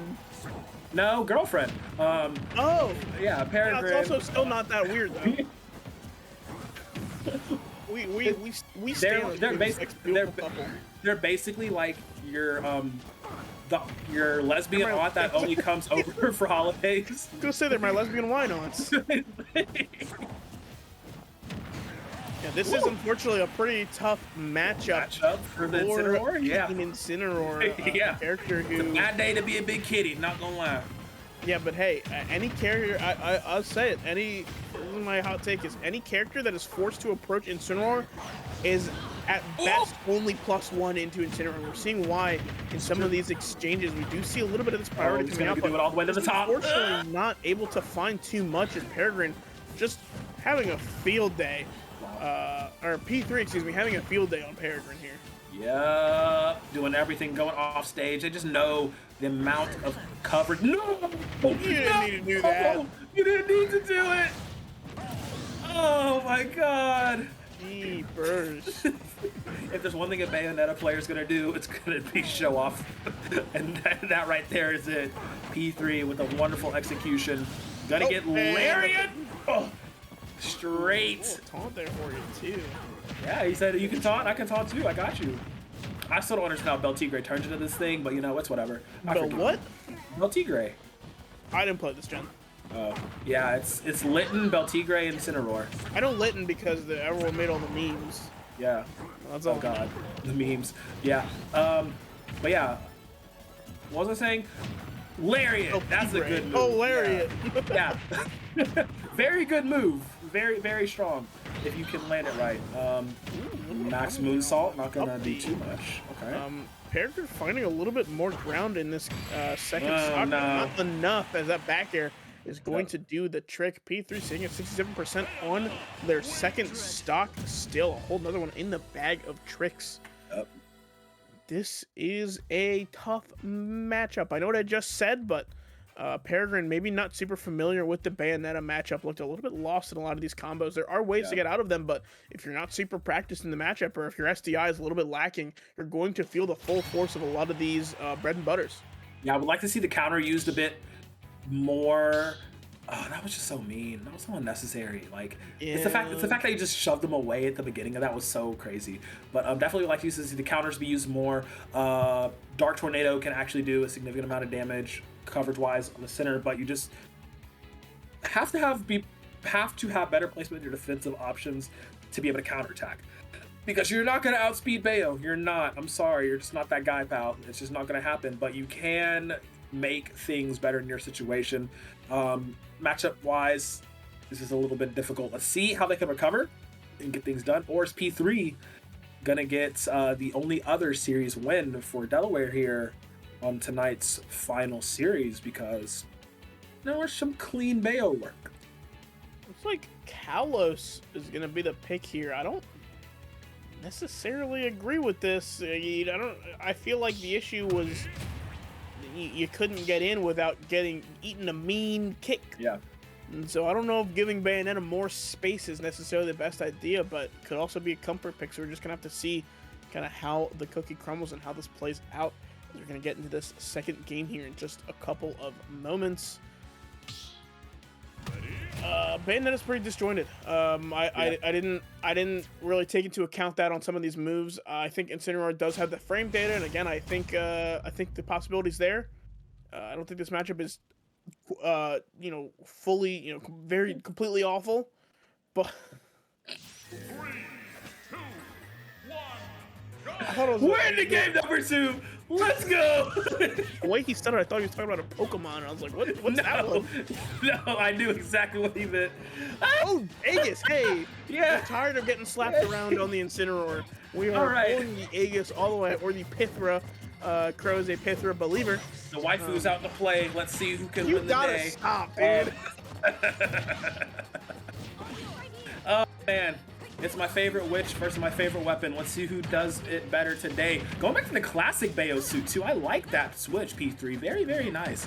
Let's see how they do it. Off the bat, though. Oh, man. So much damage. I will say Pithra's going to do a significantly better job keeping up with Bayonetta. It's just a matter of you got to stop running into those launchers immediately. As you need to be able to start racking up that damage and play a lot more aggressive, because you can afford to do that, especially onto the Mithra. Yeah, Pirate coming out maybe a little bit earlier than we would have expected, but also a little bit of weight and a little bit of that up B with the Rage is going to do the trick on Kalos even. Yeah. Very, very strong move. Up there, okay. Yeah, fantastic stuff from Peregrine to steal away that first stock back onto the Mithra for these low percent bread and butter. Is going to find the up B out of shield there. Just looking to avoid these back airs and these quick kill setups from P3. Doing a nice job. Still has not been touched since the new stock has started. Peregrine trying to make some stuff happen here. Okay, lands at the bottom, into the neutral air. Ooh, wow. No, gonna get smacked. Madama Butterfly says hello. P3 gonna tie it up 2-2. Ooh! Madama Butterfly. There's I no like way. to make video game references to like normal video games that probably Smash players would at least be aware of, and I just What do you mean? That's literally Bayonetta's. Yeah, no, I'm saying like Okay. these are things I probably should know. Like I feel like a lot of Okay, Smash yeah. players know what you're talking about. I just don't. Yeah, no, it's cool. I just literally I've wasted my life playing a bunch of video games. It's whatever Not a though. waste. They're cool. I'm just saying, if I go on Jeopardy nowadays, I'm taking at least 2 categories. Yeah, their names specifically Bayonetta and Biology. 105 on P3 here, looking like a much different tune than we saw in the first game, Crow. Absolutely, like I said, the Pythra is definitely going to be able to contend better with the Bayonetta, keep up with the speed, keep up with the damage. Like to see them be a lot more aggressive though, go for some offstage plays, maybe not comfortable playing offstage just yet. As P3 at 132, one witch time though can definitely change everything if it were to do so, but also the offstage combos too, not quite enough to kill, but will get caught in the middle and all the way down, just like the Paramore song goes. And now P3 sitting with a little bit of a stock lead, but very high damage, can be killed rather easily. Yeah, absolutely. Really good stuff. That side B from Mithra is very easy to catch up, but that side B from Pyra is very easy to kill with. 167 post hit as P3 goes down. Last stock for both of these players. Now, for what it is worth, I will say Bayonetta can seem very open and easy to hit while she is trying to recover, and then suddenly you get swept up into the up B and just feels absolutely miserable. So I kind of get the idea of just kind of give her the space and cover the ledge. Yeah, one thing I noticed that P3 doesn't do that a lot of other Bayonettas will do at this level will be, peppering in those shots, because if you hold the extension on her normals, you get the bullets out with the normals as well, just to get in some extra damage. It's good for getting distance, and she saw missing the timing on the witch time, so I'm going to get bat within, and that's not going to allow you to get that space time slowdown. It just will reduce the damage a little bit, but it only hits the first hit, so you get hit with every single other after hit of the side B coming out from Peregrine. Is now switching to that there Pyra, and that should seal the deal. Ooh, managing to hold on just a little bit. Wall jump, getting up. Very slow to get up though. Immediately shields into it. One combo could seal the deal here. Ooh, out of shield, up throw. No, you saw. Tries to go for the witch time once again. Has to place those a lot better. Oh God, up B connects, no side B though. And just like that, Peregrine answers back, managing to bring us to a game 3. That is a game 3. Quite a slobber knocker of a set for a set that arguably doesn't really count for anything. You'll love to see for total points. It counts. Don't you tell them in that kind of. But you love, what? Hey, even if it's just points and not like the wins or the losses, you still love to see these absolutely fantastic sets come out from these players. A lot of practice is going into this. I'm sure a lot of people are learning from this. This is also information on these players, making them pull out every trick in the book. When maybe we'll see a swap off of Bayo from P3, although I highly doubt it. I feel like Bayo players tend to be pretty specialized in Bayonetta. You got to put a lot of time in that character to really learn those spacings well. So, considering the caliber of Bayo that P3 is, I would imagine we're not going to see a secondary, but the possibility is always there. Yeah, absolutely, indeed. We saw the switch from Peregrine. Maybe P3 has a switch of their own. As we are getting into this game number 3, like I said, I liked the switch from Peregrine into the Pythra, into the Aegis, managing to just keep up with the Bayonetta, keep up with P3's movements and abilities and managed to clutch it out there in the end. Of course, there are some, purely mechanical things I'd like both players to do better. That's for another time. Whatever. But you got to hammer it home. P3 definitely has to get better on timing those witch times. It's probably really difficult on online connection. And it's for sure, yeah. But definitely has to watch out for those because Peregrine will counter them every single time. Absolutely, and could even lose a stock for it. As we get into this Game 3, Pokemon Stadium 2 is the pick. It is going to be the Bayonetta again going in. Yep. And the Aegis is back. Oh, was this the same palette? I don't remember. It's the same palette. Okay, all right.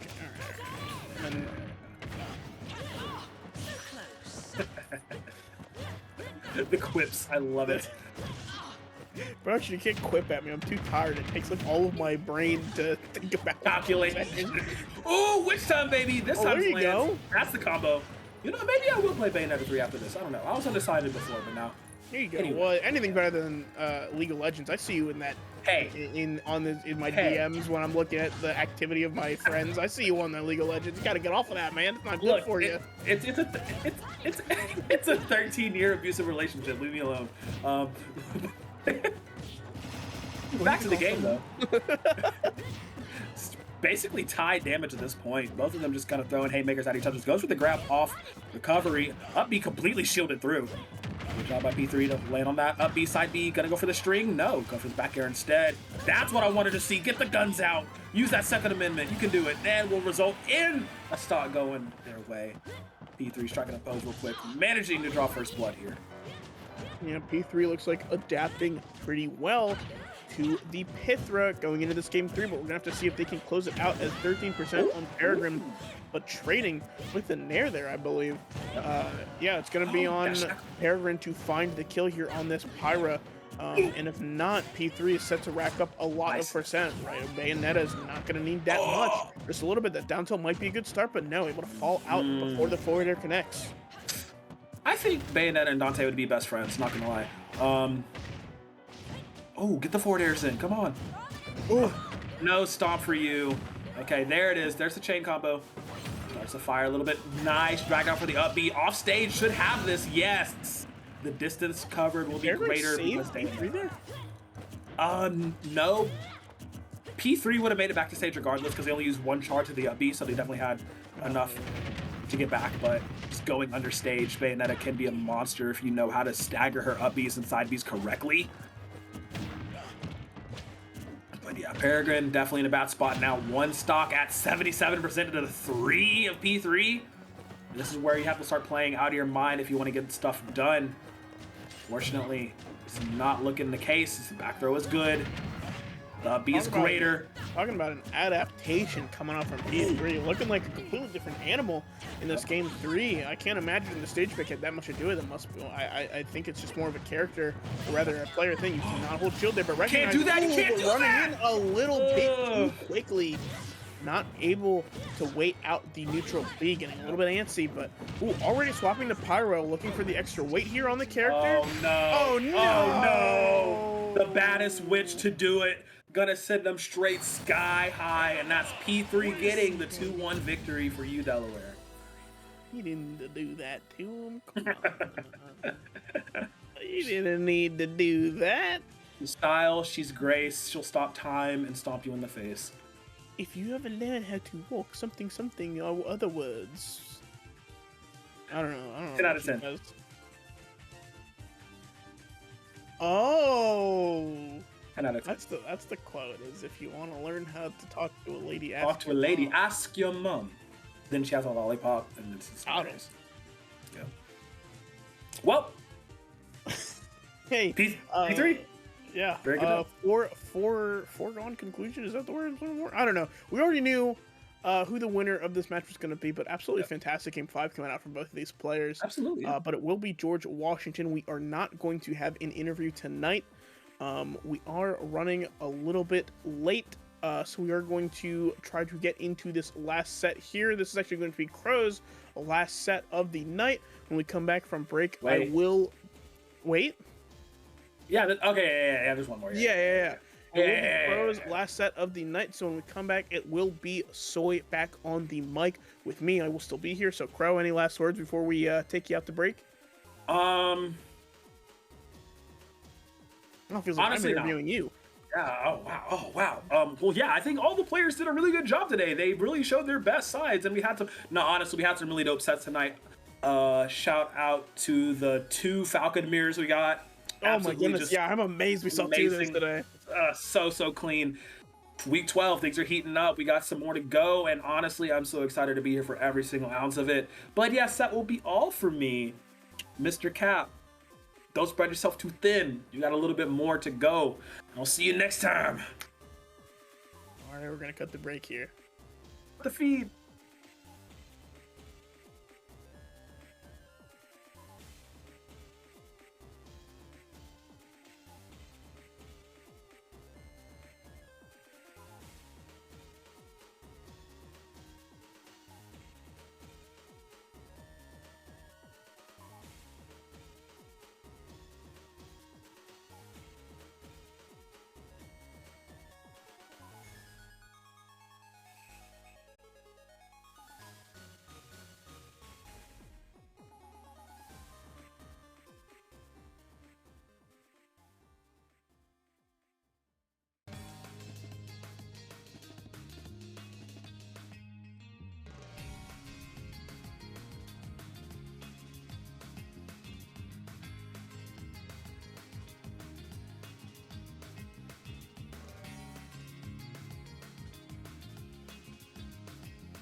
We're different here. We don't just get up for another day. We rise. We don't just work. We endeavor.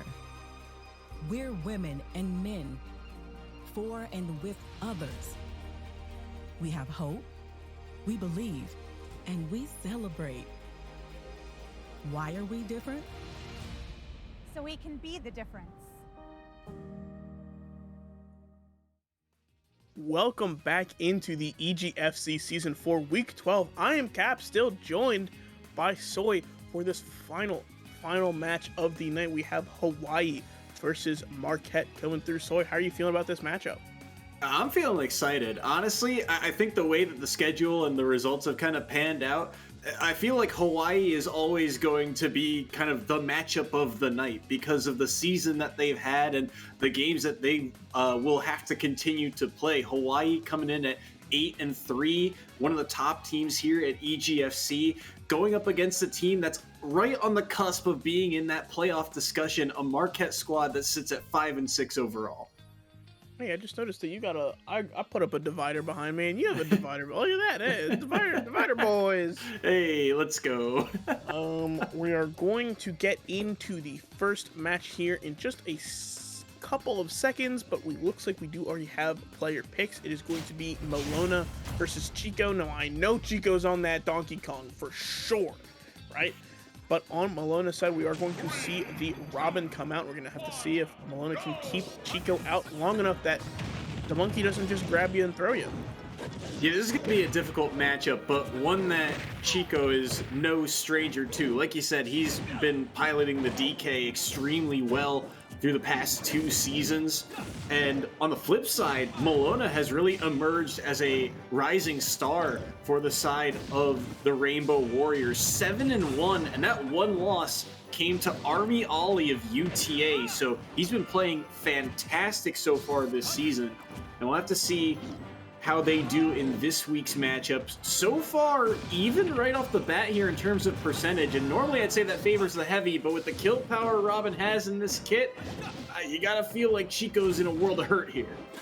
Yeah, absolutely looking to cover the regrab, but not quite gonna find it, but gonna get the up air for their trouble. Only 89% on Malona. Now in this situation, you definitely favor the heavy. I think just because the raw kill power of Donkey Kong is absolutely, you know, when you're not worried about losing the stock yourself, you have a little bit more room to play with. But of course, Malona is going to be looking for this extra credit going into the second stock. It's a question of how quickly can Chico take this stock here. He goes for the back air as he runs off stage, but Malona in front of him, and so that attack will miss. Down tilt, dash attack here. Threatening the back air once more, and he outspaces the down air. Well played by Chico, playing patient and able to collect that first stock. Dash attack trading there with the side B, and now Chico has the punch online, but when does he opt to use it here? Now that Levin Sword's gone, this could be an opportunity for Chico to go in. Absolutely looking for the up throw there, when next up throw we see is probably going to be for the ding dong, but not going to need it. Looking for the spike. Oh, looking for the spike into the punch. Not quite going to find it, but that down smash will certainly do the trick. 75% on Chico as Malona learns to return the favor quickly. Huge opening there, and now if you're Malona, this is a tough battle because even though you can get a lot of hits onto this big body, it's going to take a few more before you really get this Donkey Kong to kill percent, and the neutral B is just going to do the trick, and Chico kicks down the door of this series with a 2-stock. Absolutely fantastic start coming out from Chico. Listen, tried and true Donkey Kong we're used to seeing, and this is about as dominant as we're used to seeing as well. Chico, a very, very talented player. So good in that spacing. You know, Donkey Kong not necessarily the fastest character, but enough speed to really be able to outspace a lot of these sword characters when they're throwing out their hitboxes. Plus, you know, those arms being swords in and of themselves, and a lot of these hitboxes, these hits being, you know, just completely invulnerable is absolutely something that is coming into play in this match. Chico just doing a fantastic job overall this season. I mean, when you look at this Marquette squad, Chico's record, he's played every single week, and he's kind of been the difference maker. Marquette is 5-6. Chico, he is 5-6. When he wins, Marquette wins. They find ways to get the job done. And when he has those weeks where he struggles, well, Marquette takes some losses. But Chico getting the early start here against, again, a player for the side of the Rainbow Warriors that has really stepped up this season. 7-1, and when your one loss is to an undefeated UTA squad, you gotta feel like this is kind of becoming one of the new anchors of this Rainbow Warriors team, but here they are down 2 points early. Yeah, and I mean, just looking at the records, you'd think that this would just go staunchly in favor of Malona, but again, Chico, very scrappy Donkey Kong, very talented Donkey Kong, very good with the spacing, has, you know, I've seen outspace tons of talented Robins throughout this season. I feel like we see a lot of Robin in EGF, which is not what I'm used to seeing in a lot of these brackets, but I mean, we definitely know that Chico has a talent, but Malona taking us here to some Animal Crossing stages for some Animal Crossing music. We're gonna see how this works out in this second game.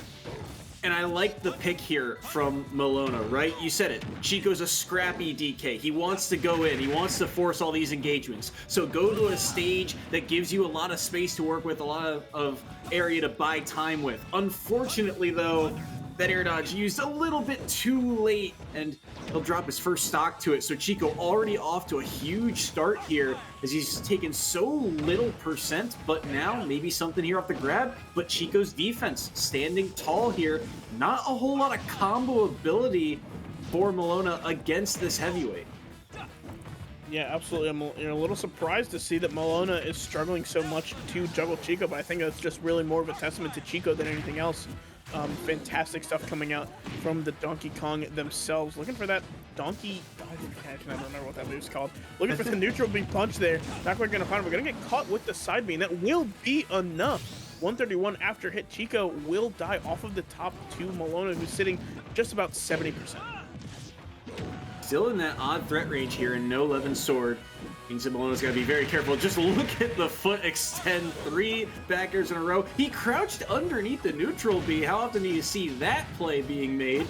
Now Chico, maybe a chance. He wants to aggress forward. Back air came out just in time, and Malona just eating so much damage, trading with the heavyweight. It is not going in his favor, but now the side B lands, and these projectiles are huge for Malona. If those start to connect, that percentage can be easily racked up for Robin or for the favor of Malona. and it will certainly get him back into this game, but no Levin's sword here, so the up air's not going to be able to kill quite yet. We're in that weird distance of a lot of rage on both of these players, but he jumps back into the neutral B, but it's quickly answered back, and it's last stock apiece here in game 2. Yeah, one stock apiece, 0%. Anything could happen here if we see this stock go the way of Chico. I imagine it will be fast, but you know, if this ends up being a grind game, I wouldn't be surprised to see Malona take this game too. Robin, well known for being a lot better in the grind game than a character like Donkey Kong, who has to really put his all into a lot of these attacks, just throwing out these back airs. Looking for the punch again, not quite going to find it there. Looking for a lot of those, but at a good percent here, Malona is for Chico to get some cheeky little confirms here. So looking for these grabs, not super surprised. Not going to find anything for their trouble, but 90% as Malona answers back with an arc fire and a Levin sword straight to the back. That is going to put us at a game 3. The key to victory lies within. Yeah, and a closer one than Malona probably would have liked, but Chico making them earn every inch here in this series. And Malona, again, I feel like the difference maker. Those projectiles, the side Bs were starting to land, the neutral Bs starting to connect. I mean, that second stock gets sniped away by just a kind of thrown out neutral B that's semi-charged, and it does enough damage to kill Chico's second stock. But, you know, DK as a heavy with no real answers to that projectile game, or at least no easy ones. There are so many hitboxes you have to worry about. That's what Robin can really exploit in a matchup like this, and I think Malona recognized that late in this series. Absolutely, and honestly, great mental fortitude from Malona too to pull this out after accidentally SDing off of the right side for the first stock. Right, you know, not a lot of people recover from that. Sometimes you just take that dive, and that's just it for you. You know, you're just gonna lose that set. But absolutely great stuff to stick it out, really persevere, and force this to a game 3 situation where Chico does have the stage pick advantage here, but I would say Malona, at the very least, has the momentum advantage here, right? Coming off of that game 2 win, especially, you know, coming back from such a big deficit like they did, you know, 25% on that first stock before Malona fell. And you know, Chico's just basically sitting pretty with a fresh third stock. Malona had to really claw their way back into that game. So got to be feeling really good about that one. Got to be feeling really confident going into this game 3. I mean, the scoreboard says it all, right? Malona in game 2 drops the opening stock off an SD, and they still get 2 points out of it here in game 2. They did not drop another stock after that. So Hawaii Malona feeling good and has the momentum headed into this third game, but Chico, I mean, again, an experienced player, new as of last year, but got so much time in the starting lineup, was just one of the, you know, 5 consistent names for Marquette that we saw week in and week out. And he's actually gone up against a couple, you know, other Robin players in the EGF. He played against some of the players from the MAC. He played against Colorado 2 or 3 times. And if you don't know about Colorado, their Robin player is pretty good. He went undefeated last year until the championship round. So he's no stranger to the matchup. It's just that aspect of the ranged projectiles is what he's really going to have to deal with here. He's got to find some answer to it. And it's easier said than done on a lot of these kind of shorter, smaller stages. We'll have to see what he can do here on Smashville this time around. In a shorter and smaller stage, we are actually going to see, looking for the arc fire change. We're going to miss the third one. And Chico going to get out for free. Big old platform in the middle here could absolutely lend to some early kills on the behalf of Chico, but could also come back to bite them in the butt, as we see 75% already. But quickly making the ground up and shutting me right up. Yeah, this is such a volatile matchup because DK can just do that, right? At that specific kind of window, you get that dash attack, it's an easy forward air follow-up, and it's so emphatic, too, to drop a stock early to a spike like that after Malona dealt all that early percent, and now Malona, starting on stock number 2, already has given up 67% here, and they got to find a way to kill this heavyweight, who just hangs on the ledge there and gets around that side B. Oh, but the Levin sword interrupts. Forward throw instead, no back throw opportunity there. Won't be able to quite kill yet, but I love that mix-up. Normally you'd see the rapid jab come through, but it's the gentleman jab that gets it done. Yeah, I think a lot of situations you do want to use, oh my goodness, big clap coming through from Chico. Yeah, you do want to use that gentleman in those kill situations because it does do that. Also, doesn't use your recovery book up, which is really, really nice. You want to conserve those resources as much as you can. But fantastic return from Chico to keep this solid lead in this game. Their side B lands. Forward air without Levin's sword.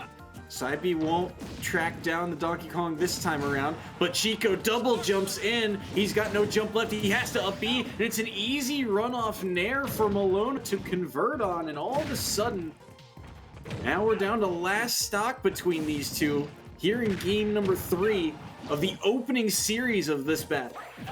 Ooh, almost saw a repeat of that first stock there, but Chico going for the back air. Malona being a little bit wiser. This could be it, but not going to find the ding-dong, and the drift out will be enough to avoid the follow-up up there. That down smash not going to come out in time to cover the ledge. As we see Malona, this is going to be the chance to make up the ground if it happens. Big jab 1-2 coming out, though, looking for the F smash. You don't need to use those really powerful kill moves at this point. You know, you can throw out these back airs and these safer options. You'll have to really put yourself out there to find the kill, but Chico choosing to do so anyway. Big forward tilt, not going to quite do the trick, but 130 as Malona throws Chico off stage and not quite able to make it back. Malona will take game 3 as Chico falls to Marquette. And your heart aches a little bit for Chico there. He worked so hard to get that game back in close, but could not pull it out in the end. But well done by Malona in this series. I mean, again, taking full advantage of realizing, hey, I've got this big body that struggles against projectiles. And early on, he got those early, I want to say ladder combos, but the side B strings, right? You land those side Bs together and you can string it into that up air. And that does so much work at the early percents that if you can get those coming online, the recognition by Malona too, and a lot of these advantage states to say, hey, like in that stock, run off nair. He's got no jump here. As long as I space around that up B, I can take this stock. And Chico, it felt like he had a very solid read on what Malona wanted to do, especially out of disadvantage. The problem is he was just a fraction of a second slow to the play. So things like that up B couldn't quite get there in time, just barely misjudged the height of it. Or the get up, trying to catch landings. Had the right idea of where he was going to be, but couldn't quite position himself properly in enough time to land something like a forward smash. Yeah, well, either way, we are going to see some new players coming out for this second game. Looks like Hawaii has already chosen Shea Swa for the squad. I'm getting Corin off the dome. Yep. But I'm Yep. Okay. Yeah. All right. Corin coming out for Hawaii here, most likely. We're waiting, I believe, still to see the Marquette pick. Of course, they do have the counter pick advantage here, being that they lost the first game. But I mean, like you said, when you see Chico fall, you usually see Marquette fall. So I imagine they've got to be maybe a little bit worried after losing that game 1. It does sting a little bit considering how consistent Chico has been, but this is a Marquette squad that has been known for upsets in the past. I mean, there was a time, last season, they were 4-4 in the fall split, but you looked at some of their wins and you went, they're against some good teams. I mean, William and Mary, I think, was on that list. In particular, shutting down a Colorado squad that would end up going on to be in the league championship grand finals. They make an appearance there. So Marquette, they know how to play against some of these top teams. The problem is putting it all together on that same week. And they've got some experienced players still waiting in the wings. Spencer has been here since season 2 in particular. He's had a couple of big wins this year. 4-4 so far. But again, Marquette is kind of, toting that line of 500. They're very close to it. So there's a lot of new players on the come up for this squad. There's been a little bit of turnover, but depending on who they opt to send in, we'll get into how they've played. But it's a really interesting roster, and it feels like this is a team that has the capability of making that playoff push. But in order to do so, they've got to be able to beat teams like the Rainbow Warriors. Absolutely. It looks like we do have the pick coming out from Marquette. It is going to be Mateo. Got a quick little control app, but I'm sure. Newer player. He's Ridley Meta Knight is what I've got. I'm seeing Ridley. I've seen a lot of Ridley. Oh, I as a Maryland native, You know, I'm very used to seeing Ridley, so we're gonna have to see if Ridley is the pick here or if the Meta Knight is going to make an appearance. But going into the Corrin, I can't imagine you really go wrong with either of those characters, right? I think they both, I think that neither of them are going to be particularly advantageous into the character, right? Both of these characters, for different reasons, have pretty good matchups. You know, Ridley has a lot of these long limbs that do stretch a little bit farther than some of Corrin's neutral hitboxes that she'd like to throw out. You know, outside of that pin, I think a lot of those aerials can be a little bit stubbier than they might seem, and Ridley absolutely ready to take advantage of that. Also, that very linear recovery, Ridley can absolutely abuse. But on the other hand, Meta Knight, very scrappy, can get in under those hitboxes a lot of the time, and of course, you've got the ladder combos to consider. I mean, you could just absolutely get carried off the stage at 20%. Yeah. Expect to see Mateo go Ridley. It's been more of his tried and true, but he did end up going Meta Knight not so long ago. I think it was just maybe a week or two ago, now that I think about it. Either way, it'll be interesting to see what Mateo opts for. And he's another player that I think there's a lot of emphasis on this season, seeing more and more time despite this being his first season here at EGFC. 3-3 so far, so looking pretty solid overall. And we'll have to see what he goes to here for game number 1. We hear the sounds of the game, so let's get ready. Second duel between these two, and it is going to be the Ridley going up against the Corrin on PS2. Absolutely, and you know, the tried and true neutral stage, as everyone likes to say. And there we go, that neutral air is probably what we're going to see put in the most work in this set for this Ridley. Quick little, ooh, quick, cute little 60 coming out from Shay. Looking really, really good at the start of this game. Ooh, you cannot shield that. Really smart of Shay to kind of put that pressure on the normal getup. You're gonna see maybe look for the pin 2-frame, but not quite gonna find it. But still in such an advantageous position at towards the end of Mateo's first stock. I mean, this is, at the end of the day, a big body against a sword, so I feel like the early game does kind of lean a little bit in Chiswa's favor, as they're able to take that stock too with the up air. And I feel like a lot of Corrin's kill power is very deceptive. You know, it doesn't feel like a lot or sound like a lot when you get hit by it, but then you look at your percents and you look how early you're dying at, and you go, oh boy, I really gotta turn it up a notch here. That's what Mateo's got to do in this series here, is they've only dealt 69% here to Chiswa's first stop. Yeah, also very well spread out, in my opinion. Feels like a lot of what Corrin does will be a pretty decent kill move, so we're going to see what the edge guard is here. Mateo not even going to try to contest, not going to throw out the neutral, be just going to let Shay get back to ledge and reset the neutral just to push Shay off all over again. Looking for the 2-frame, not quite going to find it, but still pushing off stage. Mateo's in a fantastic position right now. What can he do with it? Oh, goes for the side B, and he just barely can't catch Chiswa, so the Corrin will escape for now. Side B's going to land and knock Mateo off stage once more. Oh, but he goes for the double side B, once to the ledge and once from above it, but the side B of Chiswa beats that one out once more. A trade of side B's back and forth, both using the tools in their kit. One to try and get the stock, one to try and chip on some damage here. Wow, the spacing of that back air. I don't know how it didn't connect onto Ridley, and then how it, you know, the up smash punish didn't connect onto the Corrin. Both surviving here in these high rage percentages. Another up smash comes through, but it's going to be the forward smash of Chiswa that takes down Mateo's second stock.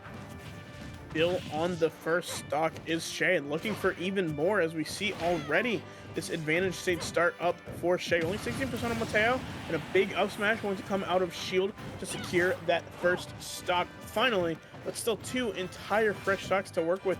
Mateo's got a mountain to climb if they want to make this comeback happen. Yeah, they got to come up with something here very quickly, because Chiswa's done a pretty good job too of getting that kind of chip damage on to get into those kill ranges. And they're already, I mean, look at it now. Mateo's at 76%, and I feel like he's only been hit 2 or 3 times on this opening stock. Nair's going to connect. Side B to knock Chiswa off stage, but the neutral B won't be able to clip Chiswa. Ooh, double jump from ledge too to get back down on top of Mateo, and now maybe a chance at a kill, but the the back air won't be able to connect quite yet, but this should do the trick. Hold that forward smash and take game number 1, a 2-stock going to Hawaii. That was great. Fantastic stuff coming out from Shy, not letting the Ridley, get, a little too comfortable on that stage anywhere, right? Keeping a lot of these hitboxes active, making sure that Mateo is staying on their toes, and clearly not staying on their toes well enough, as I wonder if we will see the swap to Meta Knight. But the way this game went, I feel like the issue Mateo was having was approaching and, spacing around these core and aerials that I don't think is an issue that Meta Knight will necessarily solve. So I don't think we'll see the swap, but it is still a possibility. I'm curious to see if that swap comes through. I think the way Mateo plays, he might like the Meta Knight a little bit more just because of the ground speed. You can kind of duck around things like the side B from Corrin, and just dash attack being good on Meta Knight. Maybe you risk it, but the Ridley, again, has been the tried and true for Mateo. So maybe you just rely on comfort with your back against the wall here. So we'll have to see what he does, but really good stuff to Chez Soi, because again, it doesn't feel like he gets too much off of these neutral interactions, but then you look at Mateo's percent, and all of a sudden you're going, well, Ridley's a big body, but he's not necessarily the heaviest. This stock could be taken in the next 2 or 3 hits, and Chez Soi able to find ways to take those stocks.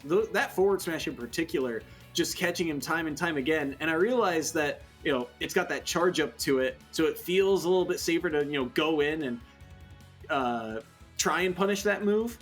But the fact that it's got that active hitbox to it, if you're not properly spacing it, like Mateo was unable to do in that opening game, then all of a sudden you see your percent go up, and all of a sudden you're off stage again, and it's rinse repeat for a player like Chez Soi. Absolutely. I mean, that's one of those situations where on paper it's a move that is absolutely punishable, but when you're in practice, a lot of the times it's better to just leave it alone because you don't want to mess it up, because if you do, the consequences are certainly dire. You see Chez Soi already starting off super strong, already 30%, not giving up an inch in this game too, despite the fact that we have gone to a stage that is much better for Ridley being able to cover those platforms. But gotta keep in mind, so will Chez Soi, right? The these Corrin will have a lot of options to cover these platforms from pretty much anywhere, around the platform. Ooh, side B's crossing each other up too. That side B, Mateo makes really good use of that side B, and it has really been mitigated this match. Cannot find ways to connect it. Only connected the one in that previous game, and it did not result in a stock dropped for Chez Soi. It was at kind of a mid-low percent. So Mateo, he's gonna have to find a different way to get Chez Soi off stage, and that's really difficult to do. Chez Soi spacing really solid right now, using that back air too, very safely. And wow, the neutral B is just going to do the trick outright. Mateo drops our first stock, Chez Soi at 87% and already working on stock number 2. Absolutely fantastic stuff coming out from Shay, keeping this play very, very strong. And like you said, this damage racks up very subtly for Corrin, right? You don't really feel like this character's doing a lot, and then suddenly you've just eaten a bunch of percent. Like even just then, it felt like Mateo returned that stock pretty well, but eating almost 50% before finding that kill, I mean, it's just scary how fast this character racks up damage.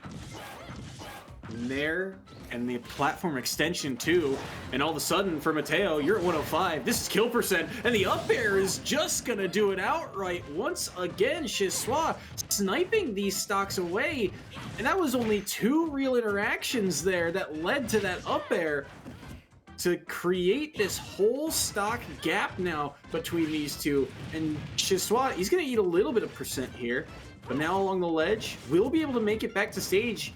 It just feels like Mateo is having a really difficult time tracking down the movement of Chez Soi.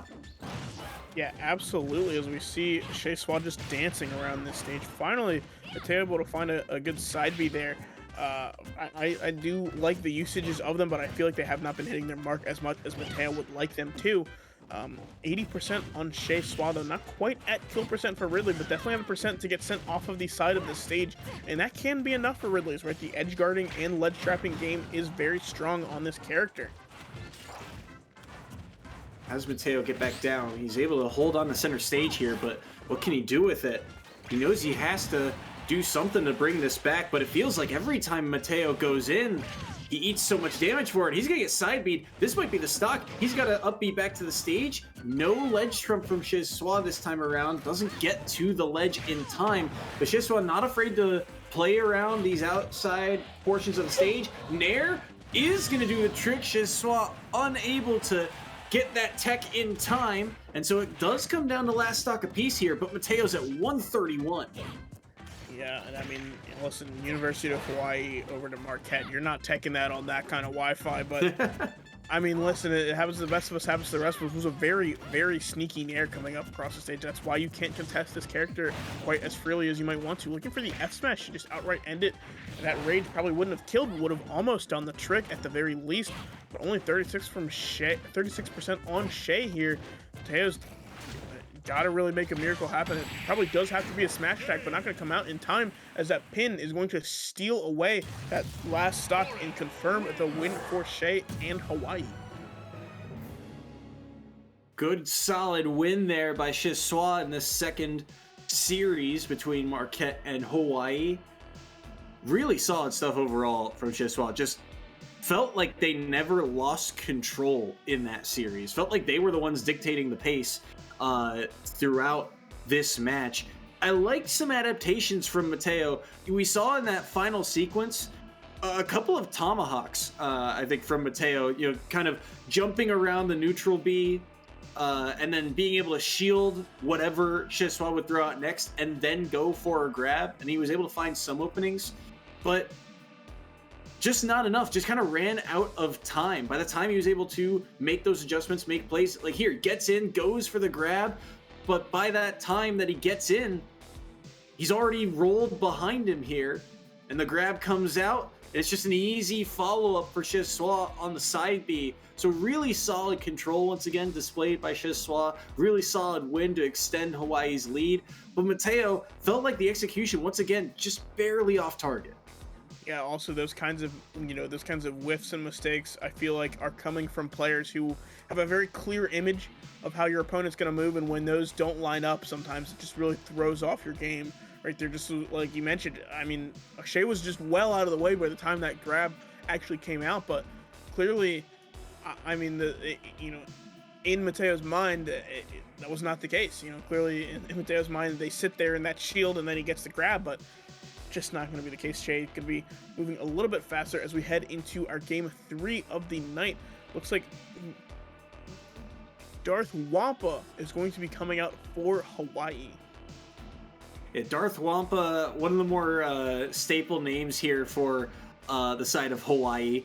5-3 so far this season, and while that record doesn't look like a ton, even last year, 8-6 during the regular season, nothing to scoff at for certain. But you got to remember, Darth Wampa was one of the biggest names on Hawaii because he was constantly going up against. If you were to power rank opponents on the other side, he was going up against number ones all the time. He lost to Bobby Time on DePaul. He lost to Thicko, I believe, from the side of St. John's. He actually lost last year to Spencer for the side of Marquette. So he's going up against some of the cream of the crop here at EGFC, and those are his losses. His wins are massive. This experience that he's getting from playing against the top players is rubbing off, and it's showing up here this season. And we're going to have to see how it fares against Professor Hugh coming out from Marquette. Looks like we're going to do the standard Pokemon Stadium 2 start, as we know and love the Smash players. I'm excited to see how this match ends up playing out. So it's curious for me to see Marquette put Professor Hugh in, because Professor Hugh, I've only seen him play Bowser this year, and Bowser into Darth Wampa's characters, which is majority the Link. We saw him go Ganon once, maybe twice, but Bowser into Link does sound very rough, just because, again, heavyweight into a lot of projectiles. It's not going to be an easy battle for Professor Hugh to win that neutral. But on the flip side, if he breaks through, this is Bowser we're talking about. He can get kills very, very early on characters like Link. Yeah, and also, you know, without getting super technical and fancy on the recoveries, Link is pretty hard bound to that up B, and that's something that can absolutely be abused by Bowser in a couple different ways. That forward air, a little bit bigger, especially if you're coming at it from like the top or the bottom, can absolutely make short work of a recovering Link, you know, eating away jumps and air dodges and whatnot. Yeah, it's going to be a matter of whether or not the Bowser can get in if the Bowser is the pick. So we're going to have to see how that works out for Professor Hugh. But like you said, Darth Wampa, very, very talented player. I would not be surprised to see this go the way of Darth Wampa in a 2-0. But I mean, listen, Bowser is definitely a wild card character. You could just see someone explode at 30%. For what seems like no reason, so I'm not gonna count anybody out yet. Again, it's an oddity to see a matchup like this because again, this is Marquette's counter pick to the side of Hawaii, right? Hawaii is opting to send in Darth Wampa, and then Marquette gets the chance to counter pick. So they, in theory, here are playing into what feels like a rougher matchup, but maybe Professor Hugh has a pocket pick that we haven't seen yet. So that could very well be the case. But again, it is just interesting to see character dynamics and lineups and comfort picks that these players opt for in these scenarios. Because again, this is a big game. I mean, these are two teams that are vying for playoff spots down the line. And for Marquette, it feels like if you drop this one, you might need a little bit of help to get into that postseason unless you can pull something off in the conference run. But there is a big character switch here. The DLC making an appearance. Professor Hugh on the Joker. Absolutely massive difference in play styles and you know, punish games on these characters. A lot easier to maneuver around the stage with Joker. You know, a smaller character not going to just get clipped by as many hitboxes. Also has that Arsene to work with into this Link. But Darth Wampa not phased by this character pick at all. It's just business as usual. Coming through and taking down Professor Hugh's first stock. Darth Wampa only at 17% as well. And this is a matchup that's... I'm struggling to find a good comparison here, but I feel like these are two characters that can really beat up upon each other, especially when Arsene is off the field. You can see Darth Wampa with the first stock they were able to take. That bomb can just linger as long as Joker wants to linger on his rappel in terms of recovery. But on the flip side, we all know what Joker can do offensively, but right now it's all about these edges. Darth Wampa, the bomb, continues to be a menace to Professor Hugh. It's 3-1 in stock count. Yeah, and only 42% on Darth Wampa too. The stock count doesn't even tell the story of how dominant this game truly is. We see Arsene, big brother persona guy, coming out to try to put some work in, but it feels like it just hasn't been a factor so far in this match. As we see Darth Wampa not even phased. You know, this is definitely one of the ways to get rid of that Arsene is to just, you know, beat it out of Joker. I mean, right? That was one of the big balance patches to this character, is that you can't just hit the Arsene away, and it goes away so much quicker than when this character was initially introduced, and it's become such a valid strategy. Looking for the Rebels guard there, but not quite going to find it. Just going to dash attack straight into the shield and straight into an up B. Looking for the bomb, but not going to find that either. This is getting to be a scary situation. Darth Wampa might actually lose a stock here, but still on track for a solid 3 stock.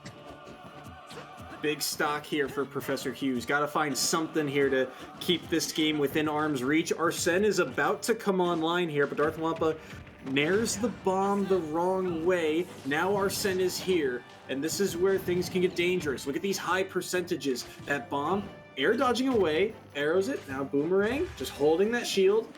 And this is killing a lot of time here, but he'll reflect the arrow, goes deep for it, doesn't connect though, and now maybe a chance here. Professor Hughes taking so much damage, he'll get countered. The nair will get countered. Wow, excuse me, they'll be able to knock Darth Wampa away for the moment, but it feels like that next strong hit should do it for either player. But who finds it here? Who gets overly aggressive? All the agency here is on Professor Hugh. Darth Wampa's at 3 stocks, 200%. He doesn't necessarily care. and Professor Hugh can't get the forward tilt out in time. The up B out of shield will do the trick, and it's a 3-stock from Darth Wampa. And a very defensive 3-stock, 200%, right? You don't see people living at that percent very often, especially Link, who has a fairly standard weight, you know, across the characters. Sure, maybe a little bit on the heavier side, but that's again, considering like these normal humanoid characters. So very surprised to see this percent comes out. I mean, I feel like it's really easy if you're Professor Hugh, right? You know where you went wrong. You couldn't find the kill. I think, you know, avoiding the Link projectiles and a lot of those kill setups, that's one thing, but you gotta find those kills if you want it. You know, you gotta take at least 1 stock if you want to take 3. Yeah, that's the trick to a lot of these characters like Joker, right? You have this, you know, fantastic combo game. You can win the early game at these low percents in theory, but it's about converting it into a stock at the end of the day. And Joker can do that very well, but it's easier said than done when you're going up against a defense like Darth Wampa has, right? It feels like the bomb, the boomerangs, the arrows, there's so much that you have to deal with and manage, so many angles. That was what was really impressive in that set, or in that game in particular. Darth Wampa, the angles of the bomb, it just felt like it covered everything. It feels like Darth Wampa's played against Joker before and knows this matchup well, because he knows exactly what to do and where to place that bomb in order to not only take stocks off the board in terms of edge guards, but also just in neutral. Did you see how fearful Dr. Hugh or Professor Hugh was in that series? He was air dodging away from center stage because he'd see, oh, bomb is here, I'm about to get hit by it. All he has got to do is press that down B button once again. And you can't be that fearful with Professor Hugh. He's got to find a way to break through this neutral somehow and get that combo game online. Absolutely. I mean, yeah, finding your bread and butters and finding your openings is everything, especially into a character like Link. The openings are there, right? They are there. You just have to find them. And it can be very hard, especially against a character or a player, excuse me, of the caliber of Darth Wampa. But I mean, at the end of the day, this is your roadblock, right? You got to get through. And Bowser gonna be the swap there, feeling like the Joker just wasn't getting the job done. And I agree, especially assuming Professor Hugh is more comfortable on the Bowser. You know, the Joker looked a little lost, even in those openings, couldn't really find what they needed. So I think the Bowser swap is not necessarily a bad idea in the slightest. When your back is against the wall, make yourself comfortable and get buckled in. Professor Hugh, it's going to be a whole lot harder to get through these projectiles, but once you get in, Bowser is not going to struggle at all to find the kill. This is so many quick kill options. It's all about getting that percent on in the first place here. And so far, he's eaten 84%, but this is more or less the name of the game. He might get hit a lot here, but if he can survive at these higher percents, that is what the heavies thrive off of. At 125, on the outskirts of the stage once more, jumps around the bomb, goes for the forward air there. I actually don't mind the idea, but Darth Wampa, so prey to the up B out of shield, so privy to it, recognizing, hey, this is a good quick kill option I've got out of shield, and making great use of it there.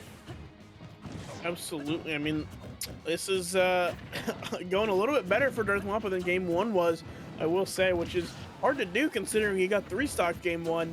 But hey, when you're fighting as Bowser, you have to pay so much more attention. Maybe you know, got used to that Joker hurt box, not quite used to this big body at the moment in this set in particular. 126 already on the second stock. Gonna find that side B, but not quite a kill percent yet. You know, you're just racking up damage, and at forward tilt, again, racking up damage, you're not quite a kill percent. We're starting to get to the point where Darth Wampa does have to be scared of these kill moves coming out, but I mean, Professor Yu feels like he's putting in so much work for just not a lot of gains. Does have to work very hard in this matchup. Goes for the down air. Oh, but he gets the soft hitbox instead, just the knockaway instead of that strong hit. He'll roll around the bomb explosion too. Goes for the down B, risky move. It's gonna get punished. Up smash from Darth Wampa. 3-1 stock count, but there's a stock. Up tilt will do the trick. And he's got Link's bomb. Never mind. Get it off stage. Get it out of here. Let's reset the neutral at a 2-1 stock line. Yeah, hey, at least you're not getting 3 stocks. You know, already doing better than the Joker did, not getting up to those absurd 200% that Darth Wampa was at.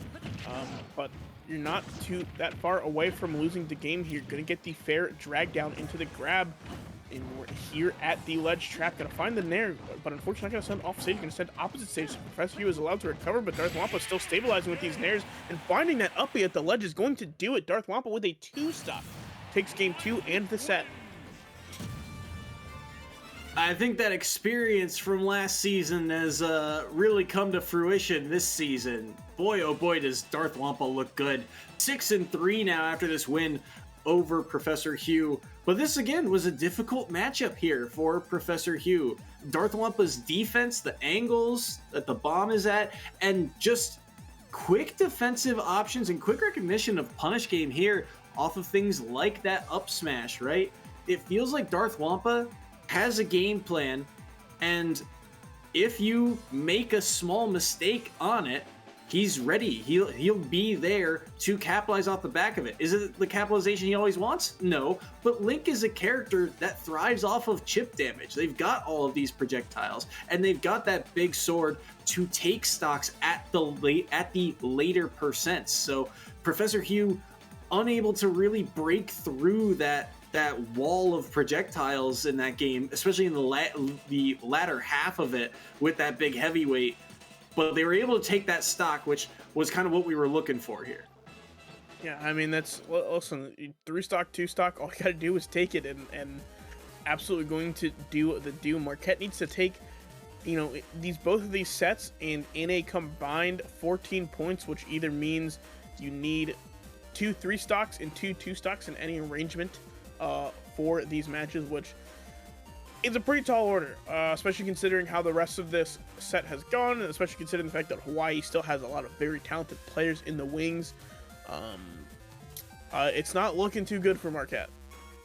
Yeah, no, at this point for Marquette, they can only afford to drop 2 more stocks, and that's assuming they don't give up any more points in this series. So it is backs against the wall for the Golden Eagles. But we've seen Stranger, but I will say this is the type of game that is that statement game for Hawaii that we've seen a couple of times this year, and it's why they've gotten off to such a hot start, because Hawaii is this team that's always been kind of bubble playoffs. They break into the playoffs, but hitting that next level, getting to something like a semifinal, just hasn't quite been there. They made their conference grand finals last year against, I believe it was DePaul in that conference. So they've gone far in conference, but when it comes to that league championship, I think that's their next goal. And when it comes to that, they've got to win against teams like Marquette in this type of fashion, where it's just constant pressure, dominant wins, because that's how you get to those opportunities to take your shot at the big dogs. It was just a couple weeks ago that Hawaii got to play against UTA, and it came down to the wire. So Hawaii's got to be feeling good about their season so far and feeling good about how this week's performance is going. Yeah, absolutely. And it looks like we do actually have the players for the last match of the day. Excuse me. Oh, I've been sitting for a while. I'm getting a little uncomfortable, I'll be honest. Looks like we've got View coming in for Hawaii, and then we have Tiny coming in for Marquette. Yeah, so 2 very different players. Once again, Vu, another Link player for the side of Hawaii, 6-0 so far this season, and his Link, we'll see the differences between his Link and Darth Wampa's when we get into the match. But on the flip side of that, Tiny is very much the double-edged sword of Marquette. Jigglypuff and Isabelle is what we've seen so far this season. So a character that can absolutely explode you, or can play a little bit more passive. We'll see which one he opts for in today's match. Production is letting us know that it does seem like it is going to be Puff in the button check, which is, I mean, both Isabelle and Puff are very light characters, right? But the unfortunate thing about Puff is her hurt box does expand when she jumps, right? That ballooning, it's not just visual, it does actually affect the hurt box in a very negative way, and it's going to make it a little bit harder for Puff to jump around these projectiles, because you're thinking, right, normally a lot of these characters, you might get close to the projectile, you jump over it, or you fast fall under it. Puff, if she tries to jump over it in some of these situations, she might extend her hurt box into it. But on the flip side, it's going to be significantly harder to find these link conversions that we're maybe used to seeing on other characters who aren't nearly as light as Jigglypuff.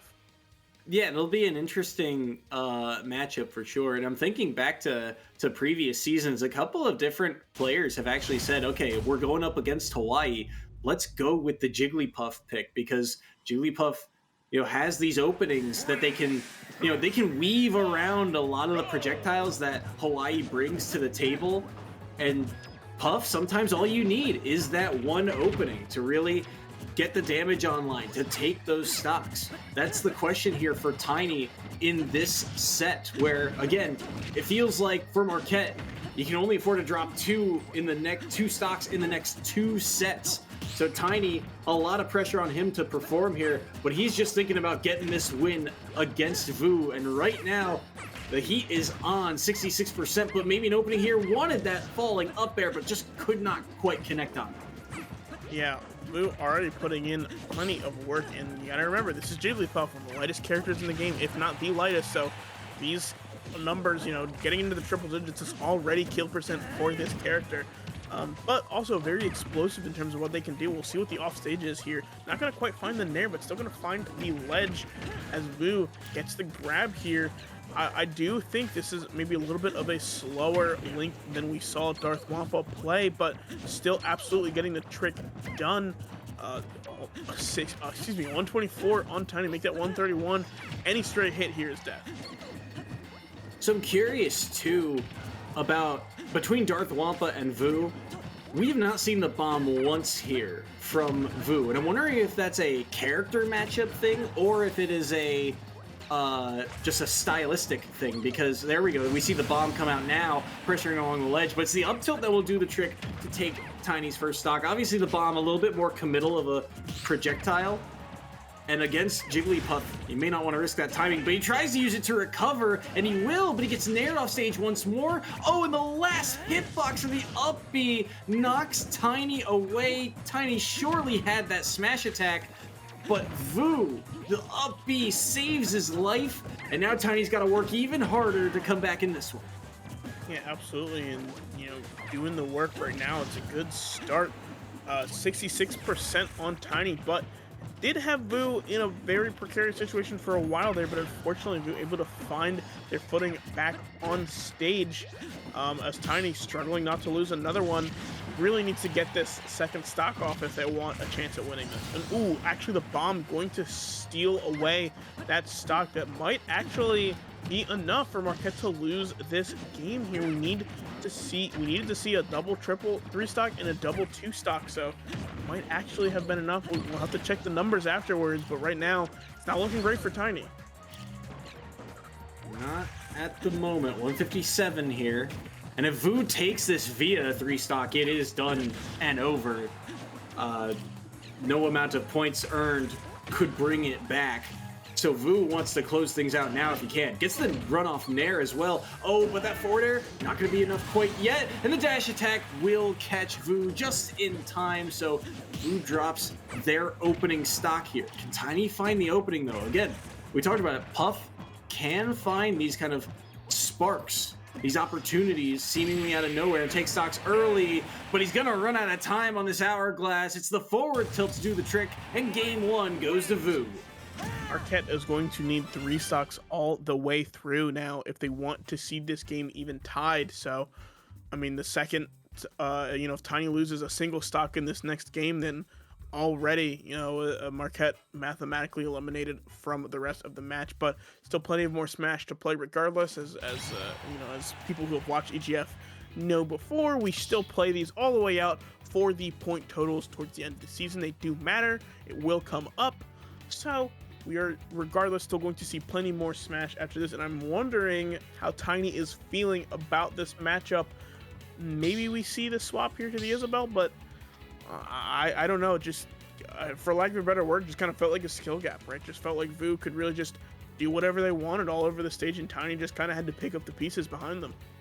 it felt like it took a little bit longer than Tiny would have wanted to adapt to what Vu was trying to do, because Vu changed up their game style kind of in the middle of the match. I commented on the fact that we didn't see a single bomb usage really from Vu for what felt like the first half of that game. And then all of a sudden the bomb takes stock number 2, and all of a sudden it's being used to pressure at ledge. But it was a lot of boomerang early, kind of like Young Link. I know all the links are very similar, but it kind of felt like Vu was playing like a Young Link instead of like neutral, normal Link, however you wanna say it.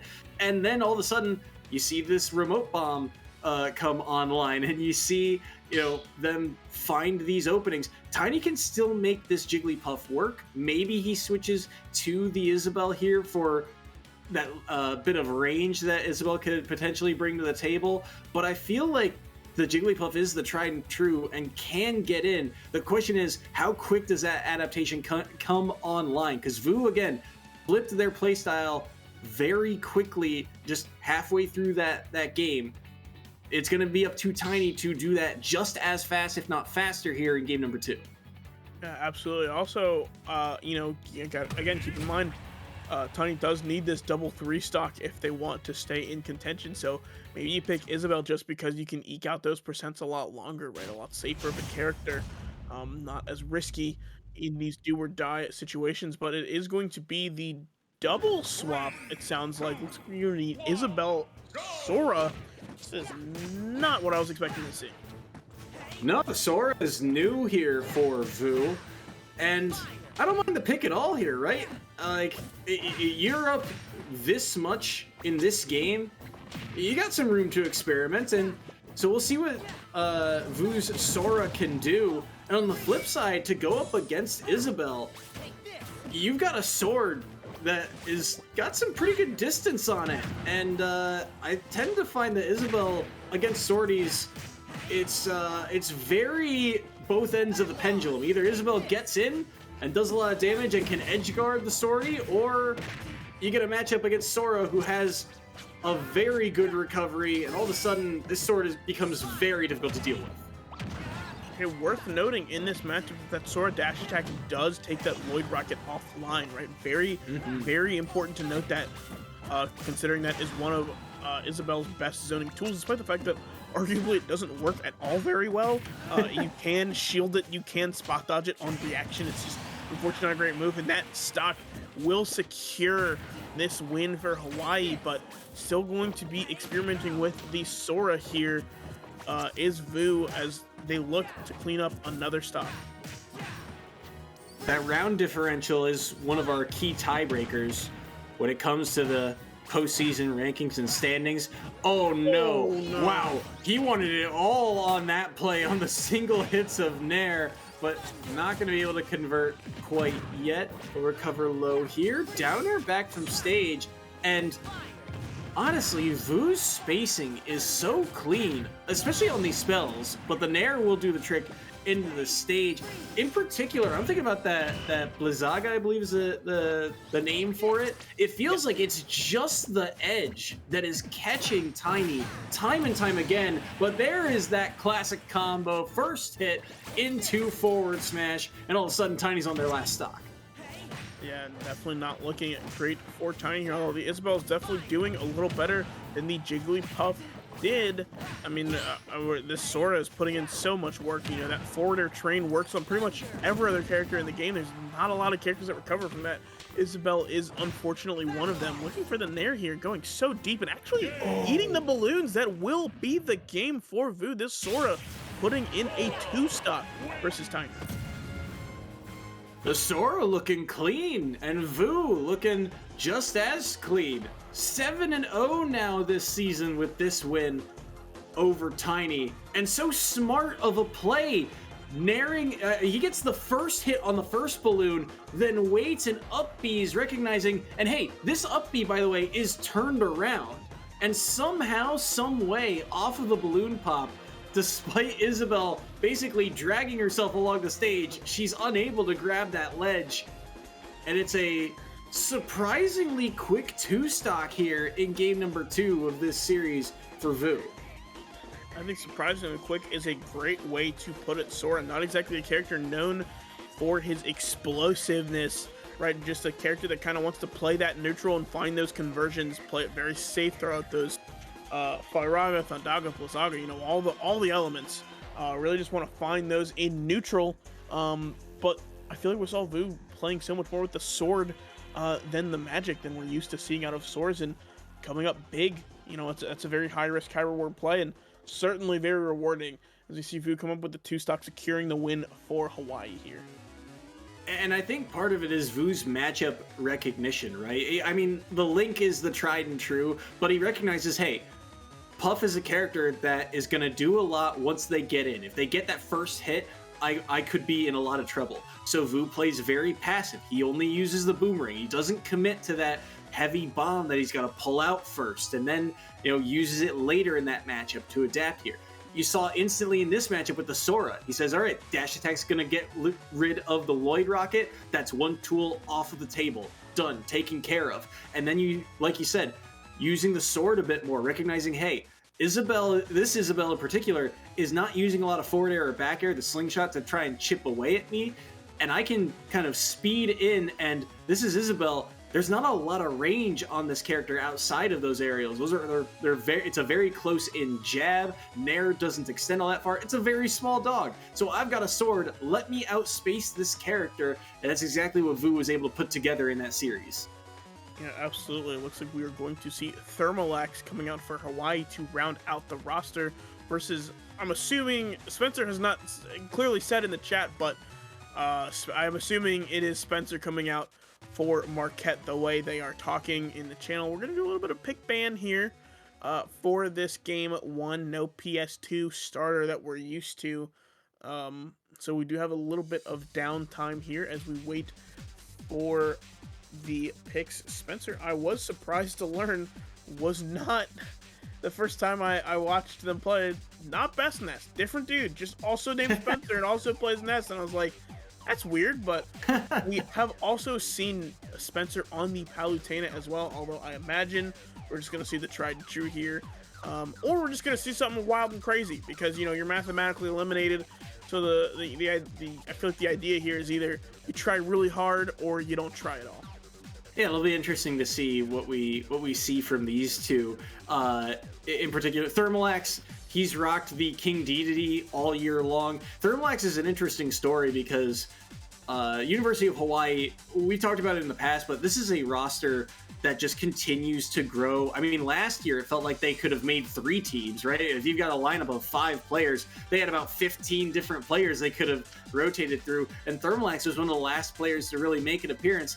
Didn't really play in the regular season, only got 1 game in, and then all of a sudden, when we were talking about that Central Conference playoff run, Thermalax was a staple name, getting win after win on this King Dedede that no one else was really using here at EGFC. So Thermalax, I think they put a lot of pressure on him, and they rely on him for a lot of key matchups on an unconventional character. And on the flip side of that, you have this matchup likely against Spencer, who, like you said, probably the Ness, maybe the Palu if they're feeling spicy today. But Spencer is kind of the staple name, the go-to guy. Last year had a fantastic split, 11-2 last season, and was a huge key as to Marquette's success. This year it's been a little bit rougher, but again, Marquette is that team that's teeter-tottering around 500. They're this close every week to making that next step, to getting that next big victory. Just couldn't put it together this week, but maybe Spencer can get one back for the Golden Eagles. Yeah, absolutely. And production promising that a JV4 does count as 100 points, so a lot on the line here for this one. We're actually going to see the Pokemon Stadium 2 is going to be banned. So, hey, we're not going to get the strike ban into PS2 pick anyway, so that is going to be a fun change of pace for us. Looks like Final Destination and Town are the 2 picks. I imagine, yeah, we're going to see the Town pick here. Not super surprised to see that come out, especially if we're seeing the Ness. I mean, come on. Come on. I'll be interested to see if it is Ness Dedede. I don't think offhand that Psy Magnet doesn't absorb Gordo. I'm pretty sure, right? No, but it does have an active hitbox. Okay. So, also, I mean, every aerial Ness throws out just bats away the Gordo. It's so easy for Ness to deal with those Gordos. Yeah. It's a very, very tough matchup for DDD. Yeah, it's gonna be tough. But Thermalax has kind of worked around stuff like this in the past. I mean, every time a DDD is on screen, you got to think to yourself, okay, how do they deal with Gordo? Because it's such a huge tool in their kit. And Thermalax, I feel like he's the type of DDD that is not afraid to be a bit of a boxer, right? Get up close, get a little bit more damage online in that fashion instead of playing that range game. So if Spencer is aware of that, play around the Gordo, throwing out those aerials, if he's very aware of the space he has to occupy to knock them back, I'll be curious to see the adaptations that happen in this series, because if it becomes a very close-up, personal, in-your-face type of matchup, who comes out on top? Does Ness have faster aerials? Probably, but DDD's got a lot of damage, and Ness is not the heaviest characters. Also, that micro spacing, up close, that hammer gives a lot of reach to that DDD. So, despite the fact that they're scrapping super close up, I mean, you still got to take into account that Thermalax could just swing very slightly outside of Spencer's range there. Really punish Ness for throwing out those aerials that probably feel a lot safer than they genuinely are, because it does leave you in a pretty rough situation if you're just whiffing them. And on the flip side of characters here for Spencer, right, could go for the Palu and have that ability to potentially edgeguard this DDD a whole lot easier, but it is going to be the Ness locked in for game number 1 against the DDD here on town. And here we go, last set of the night here. Does Spencer get one back? No JV4, so no 100 points earned. Sorry, production, can't change the scoreboard quite yet on that one. But we'll see if Spencer can get one back here for the side of Marquette, or if Thermalax can get the full sweep here to the side of Hawaii, which would be massive for them in the standings. Yeah, and I mean, this is an unfortunate part of this matchup is, Ness's yo-yo does invalidate a lot of recoveries. DDD might be one of them, though. We did just see it slip right past the yo-yo there in that edge situation. But here we go. This is going to kind of be the trick of the trade, right? You're used to seeing DDD throw out these Gordos, but against a character like Ness, you cannot throw them out with reckless abandon. You really do have to be careful with how you're using them. Gotta be very careful here. Good grab, though. Is this the stock off the forward throw? No, not enough quite yet. Maybe Spencer can get back to stage here. Fights through. Oh, wait. What? Does the Gordo slow him down there? Or is that just how short that up B is? That did not look right. No, Spencer makes that back 9 times out of 10, but there falls just flat. Yeah, when Nets... Yes, okay, well, production stealing my thunder. Yeah, when Ness does hit something, it does shorten that hitbox. So the Gordo actually coming in clutch a little bit there. Maybe not necessarily like they wanted. Ooh, that's the buffs there coming out from DDD, and a little bit of a connection error coming out. We don't know right now if this is on just behalf of the spectator client or if it is on behalf of the players, but no one has said anything yet. So presumably they're still duking it out. Oh, never mind. Oh, never mind. Okay, all right. It was production talking. I thought they said something about DCing. No, I think we let game 1 play out here. Unless it is very early here, so we'll just wait to see those results, and then we'll update you on the results afterward. Interesting matchup again. We'll have to see. Looking forward for these two. They've got some really interesting games coming up in the schedule. Week 13 going to be action-packed, but you look at Hawaii in particular, their matchup gets really difficult with University of DePaul, the Blue Demons, coming up next. So that might be why you see a lot more of the staple names coming through here in the depth of that lineup. They're trying to get heated up and ready for a battle against their old rivals in the Blue Demons side. And Marquette, they get Weber State, which is another big matchup for them. But we got the results in, I believe, for this game. We heard that the game is done. I don't know if you just saw, but that game ended rather quickly for a DDD win. I imagine 2 stocks coming out for Parallax themselves, pulling ahead a little bit here in this final set of the night.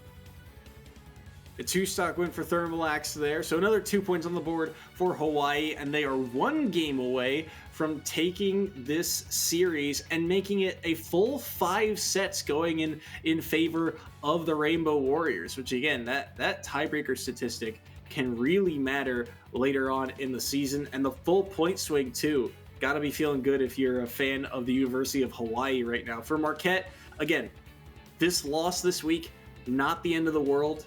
It's still, you still have plenty of time to try and get this record back to above 500 and get into that potential playoff discussion.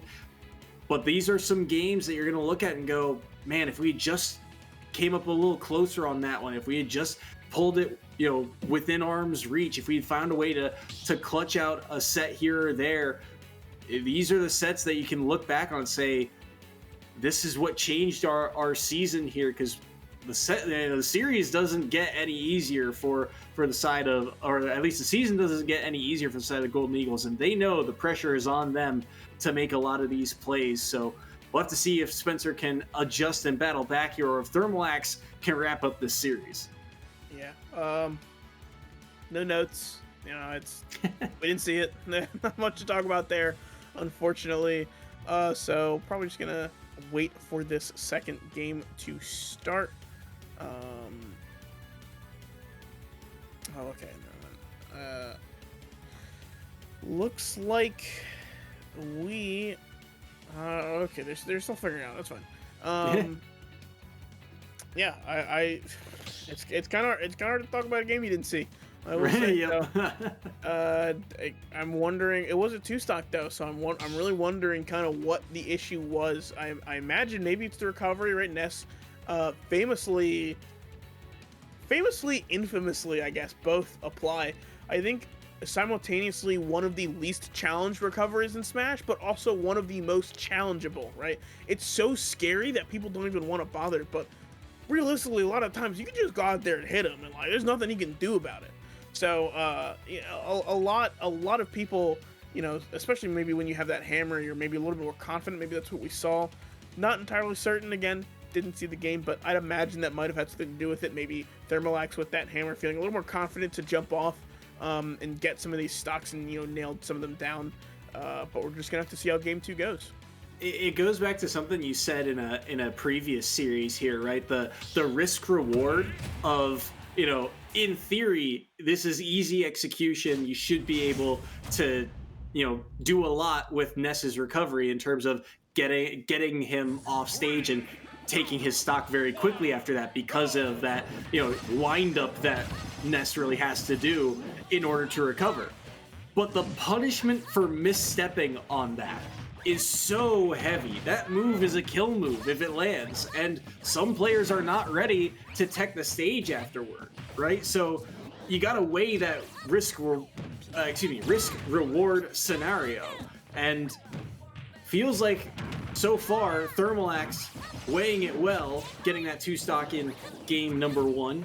Game number 2, Small Battlefield. I still like this for Thermalax, even though we talked about it, Spencer should be able to deal with a lot of the tools in this kit. The fact that it's a little bit smaller of a stage, that hammer's going to cover so much space. Absolutely. I mean, not even to mention these platforms, right? This is a false safe haven for Spencer, right? The Gordo will bounce just above the lip of these platforms, and also not even to mention the fact that hammer, I mean, you just saw it right there. That up smash covers the whole platform. That up tilt might as well as Thermalax putting on a strong start to this game too. Not a we often see come out. Thermalax, that up tilt, getting the job done, taking that first stock, and so far so good for the side of the Rainbow Warriors. 139 on Thermalax's first stock here. They're going to dip underneath and use that up air to clip through the stage and knock Spencer away momentarily. No grabs come through though, and it's going to be an up smash from Spencer. So they take one off the board here, and things are back to even. And this is interesting to see after a game 1 that was a 2-stock from the side of Thermalax.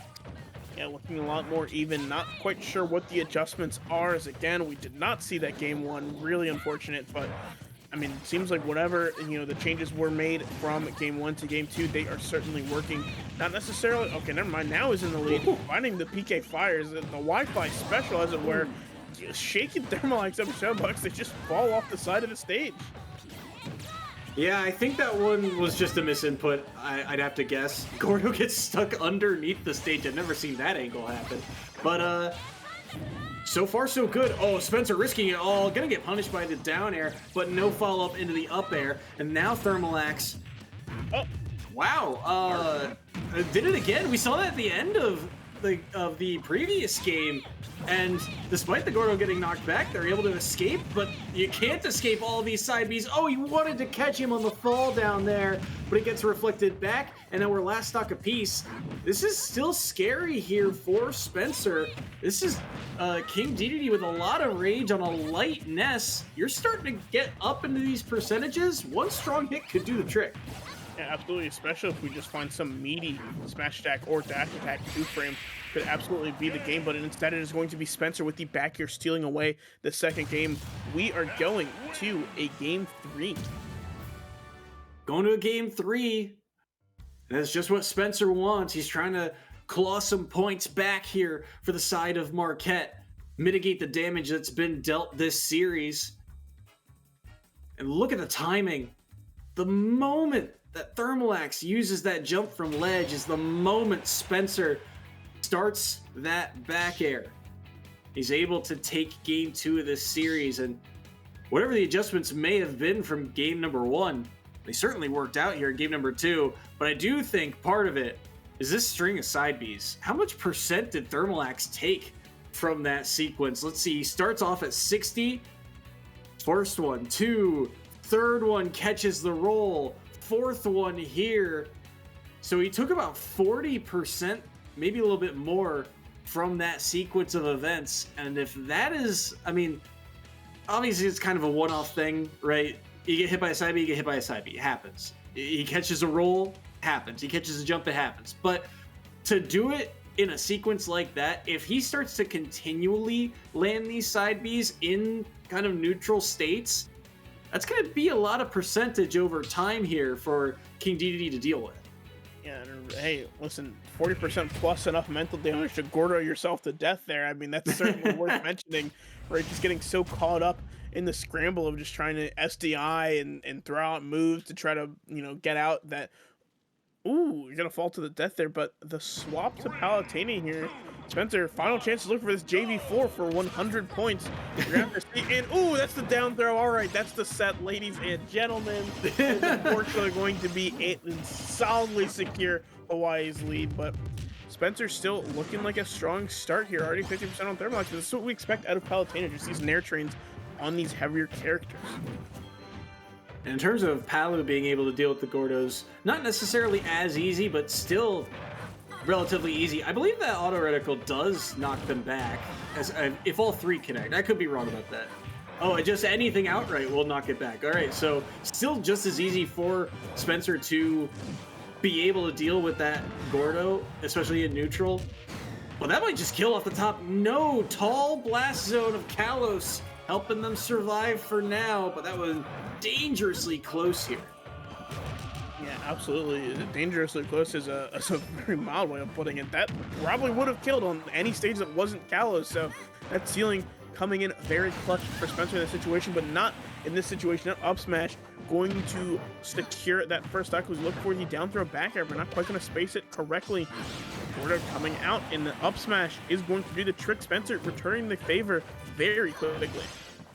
The up smash on the ledge, a Palutena tool that is very difficult for a lot of characters to deal with. It just covers so much space. Thermalax falling to it there, but 22% here dealt early. Things relatively even once again. An interesting stage selection too, because of the odd placement of these platforms. You've got so much space to work with, and yet both these characters and both these players feels like it's just kind of a wall that slowly closes in on you in very different ways. Absolutely right. You think of, I mean, you think of DDD as just being the Gordo and the hammer, right? And that can really feel like it's just pushing into a corner. But on Palutena, it's just like the aerials, right? You're just so scared of those aerials. You're so scared of how much she can move around the stage. It feels like any space that she is in, she really does control it, right? It will not give it up for free. But Spencer making sure not to go up this ledge for free. Gonna find the back throw, and that will do the trick. Thermalax down to their final stock as Spencer looks to continue to build this lead with this Nair Train. Cheeky play there from Spencer. You saw the roll behind, and it's something that a couple of Palutenas have done in the past, but Spencer makes it work so well. The roll behind on the neutral getup forces your character boxes. It shifts them so that Thermalax ends up in front of Spencer, and that back throw is a kill throw for Palutena, so it leads to an easy back throw for Spencer to capitalize on. And all of a sudden, Thermalax last stock 80%, make that 90 now. If that up air connected, that was dangerously close to the blast zone, but it's going to be the up tilt taking down Spencer's second stock. So last stock apiece once more, but still a massive percentage differential. I can't help but hearken to what we saw at the end of game number 2, a similar scenario where if Thermalax gets 1 or 2 neutral wins, all of a sudden this becomes very scary. But if he makes one small misstep, this game is likely over. Yeah, absolutely. But already 77% on Spencer. Thermalax doing a fantastic job so far. Maybe this is some of this grind game that we would have seen in game 1 where we're able to steal and actually catching the teleport there. Thermalax will steal away this final game at 118%, securing just a couple more points for Hawaii in this game. Just a couple more points and a whole other series. 5-0 for Hawaii today. They take all 5 sets against the Golden Eagles. A huge point swing headed their way, and a massive one as they get prepped and ready for their duel against DePaul next week. Marquette back to the drawing board, but still a lot of season left. They get Weber State next week, and honestly, after a matchup like this, there's an old saying about betting on the teams that you know are good and talented. Bet on them to win after a tough loss. And this was a tough loss for Marquette. We'll have to see how they do, how they bounce back. But good stuff to Thermalax and Spencer in the series. Look how close Spencer was to escaping that up B frames away. But Thermalax clutches it out. Absolutely. And I mean, talk about a tough matchup next week. You know, I would say that this is the most dominant game I've seen today, but I had the displeasure, however you want to say it. I got to watch DePaul versus Seton Hall, which ended in 30 points to 0. So not quite hitting the record today for the most dominant victory, but hey, pretty close, honestly. So we're going to have to see those two teams tussle next week. Gonna be a good one. It's gonna be interesting to see.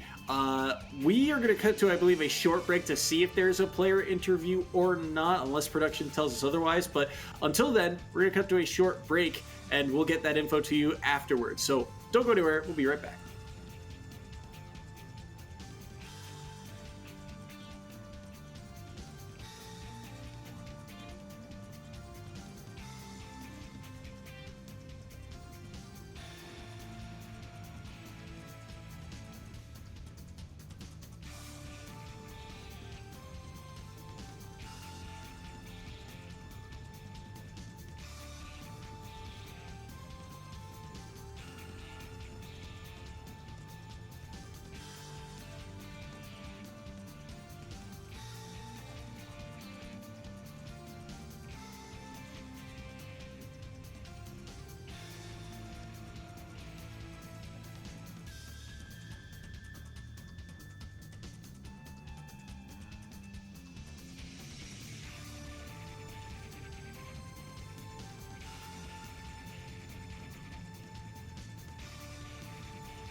Howdy. Welcome in to the final segment of the night for EGF Season 4. We have Dark Magician. Oh my goodness, I'm so sorry. It's been such a long day for me. Dark Musician from Hawaii. Now, I'm going to throw the first softball question. How are we feeling after, quite honestly, one of the most dominant wins I've ever seen? It feels so good. So good because we were on a 2-game losing streak. We played Arlington up down to their last guy, and their anchor destroyed us. And then we played UConn, and we were up 2-0, and then they came all the way back and outplayed us, and we lost that one too. So we were really looking to bounce back to get a win here. So I'm thrilled for the players. Like they're so happy. So I'm proud. It's awesome to hear. I mean, yeah, like you said, a 2-week losing streak, but you guys have kind of your schedule. You go through a little bit of this Big East gauntlet, right? You start off with UTA, which is obviously a tough matchup, but then you get UConn into Marquette, and next week you guys get the DePaul Blue Demons. So, I mean, how do you guys prepare for those matchups against a very compact Big East? I think that the toughest one was definitely UConn because we've never played them before. Typically, because we scout every team pretty thoroughly, if we played them before, it's usually a little bit easier. So Marquette, we're very familiar with. We very much go back and forth. I think tonight the picks just kind of went our way, but usually they play us pretty close, so we never underestimate. And DePaul, again, we've gone back and forth with them. I don't think we've ever beaten them though, so we'll be working really hard to prepare for them. They're always really deep. It's tough. It's a very tough. The players are up for it. My staff is up for it. Yeah, absolutely. I mean, speaking of DePaul, the big bad boogeyman of the EGFC right now won tonight. I'm not sure if you're aware, if you're keeping up with the scores. Won tonight. Yeah. 30 points to 0. Yeah, really tough showing. But is there any teams I think that you don't think get talked about that much that are maybe sleeper good and you just keep your eye on them just in case? That's a really good question. I actually like George Washington a lot. I think their team is really solid. They always give us problems with their adapting and their coaching. And also William and Mary, also a really good school, very competitive. But yeah, those two for sure. It's interesting to hear because I mean, you being a coach, that George Washington also has a what the players when they are on those interviews, they often talk about how they love having that support system, that coach being that guy in their ear to give them advice. For your squad in particular, Hawaii is an interesting story in terms of how this roster has kind of changed over the years. Like season 2, the roster and the players, it's completely different than season 3. And here in season 4, there's very few returning players, or at least from what we've seen in the lineup. So can you kind of tell us about how, one, you kind of come across these players, and two, how that kind of coaching style changes between, the variations of rosters? So I think we're very fortunate in that pretty much all of our players are like tournament active. They go to locals, they go to monthlies. And because I TO the monthlies at the university, I get to see them a lot. So it's easy for me to kind of say like, oh, hey, this guy's pretty good. I should ask if he goes to school here, and then maybe we can try and see what's up with that. Like Thermalax, I actually found him in the Hawaii Discord just playing friendlies, and I was like, man, this guy's got a lot of potential. So a lot of very fortunate pickups, I think, just kind of chance stuff. And also I think after the first year, we really gained a lot of notoriety. So our guys that wanted to try out, it kind of almost like tripled in number. So we actually had a lot of people to pick from. So, but to answer your question about why the roster is a little bit different this year, grad students are getting ready to finish up their degrees, and also people getting jobs or life kind of just making it a little bit too busy for them. One of our students wants to go to Japan and do the JET program. So yeah, we had to kind of adapt the roster a little bit, and I've been working really hard to develop the new guys really quickly so that they fit seamlessly into our roster. It's working out pretty good so far. I really think after today really showcased like what we're really capable of when we're clicking on all cylinders. I think it's a really good show. Yeah, it's very impressive to see. Sorry. Oh, yeah, you're totally good. I mean, I'm on the exact same page, right? Absolutely fantastic to see. Thermalike's great pickup as we saw in that last game. I'm just gonna throw you the final softball toss-up. You know, anybody want to shout out? Anybody want to give a special thanks to before we let you go? Yeah, actually, I don't think he's gonna watch the stream, but shoutouts to my my sensei, the guy that taught me how to play Smash at a high level. Sniper Worm, he is my old crew leader from back in the day, back in like 08, 09, the Brawl days. He donated $1,200 to my GoFundMe for new commentary.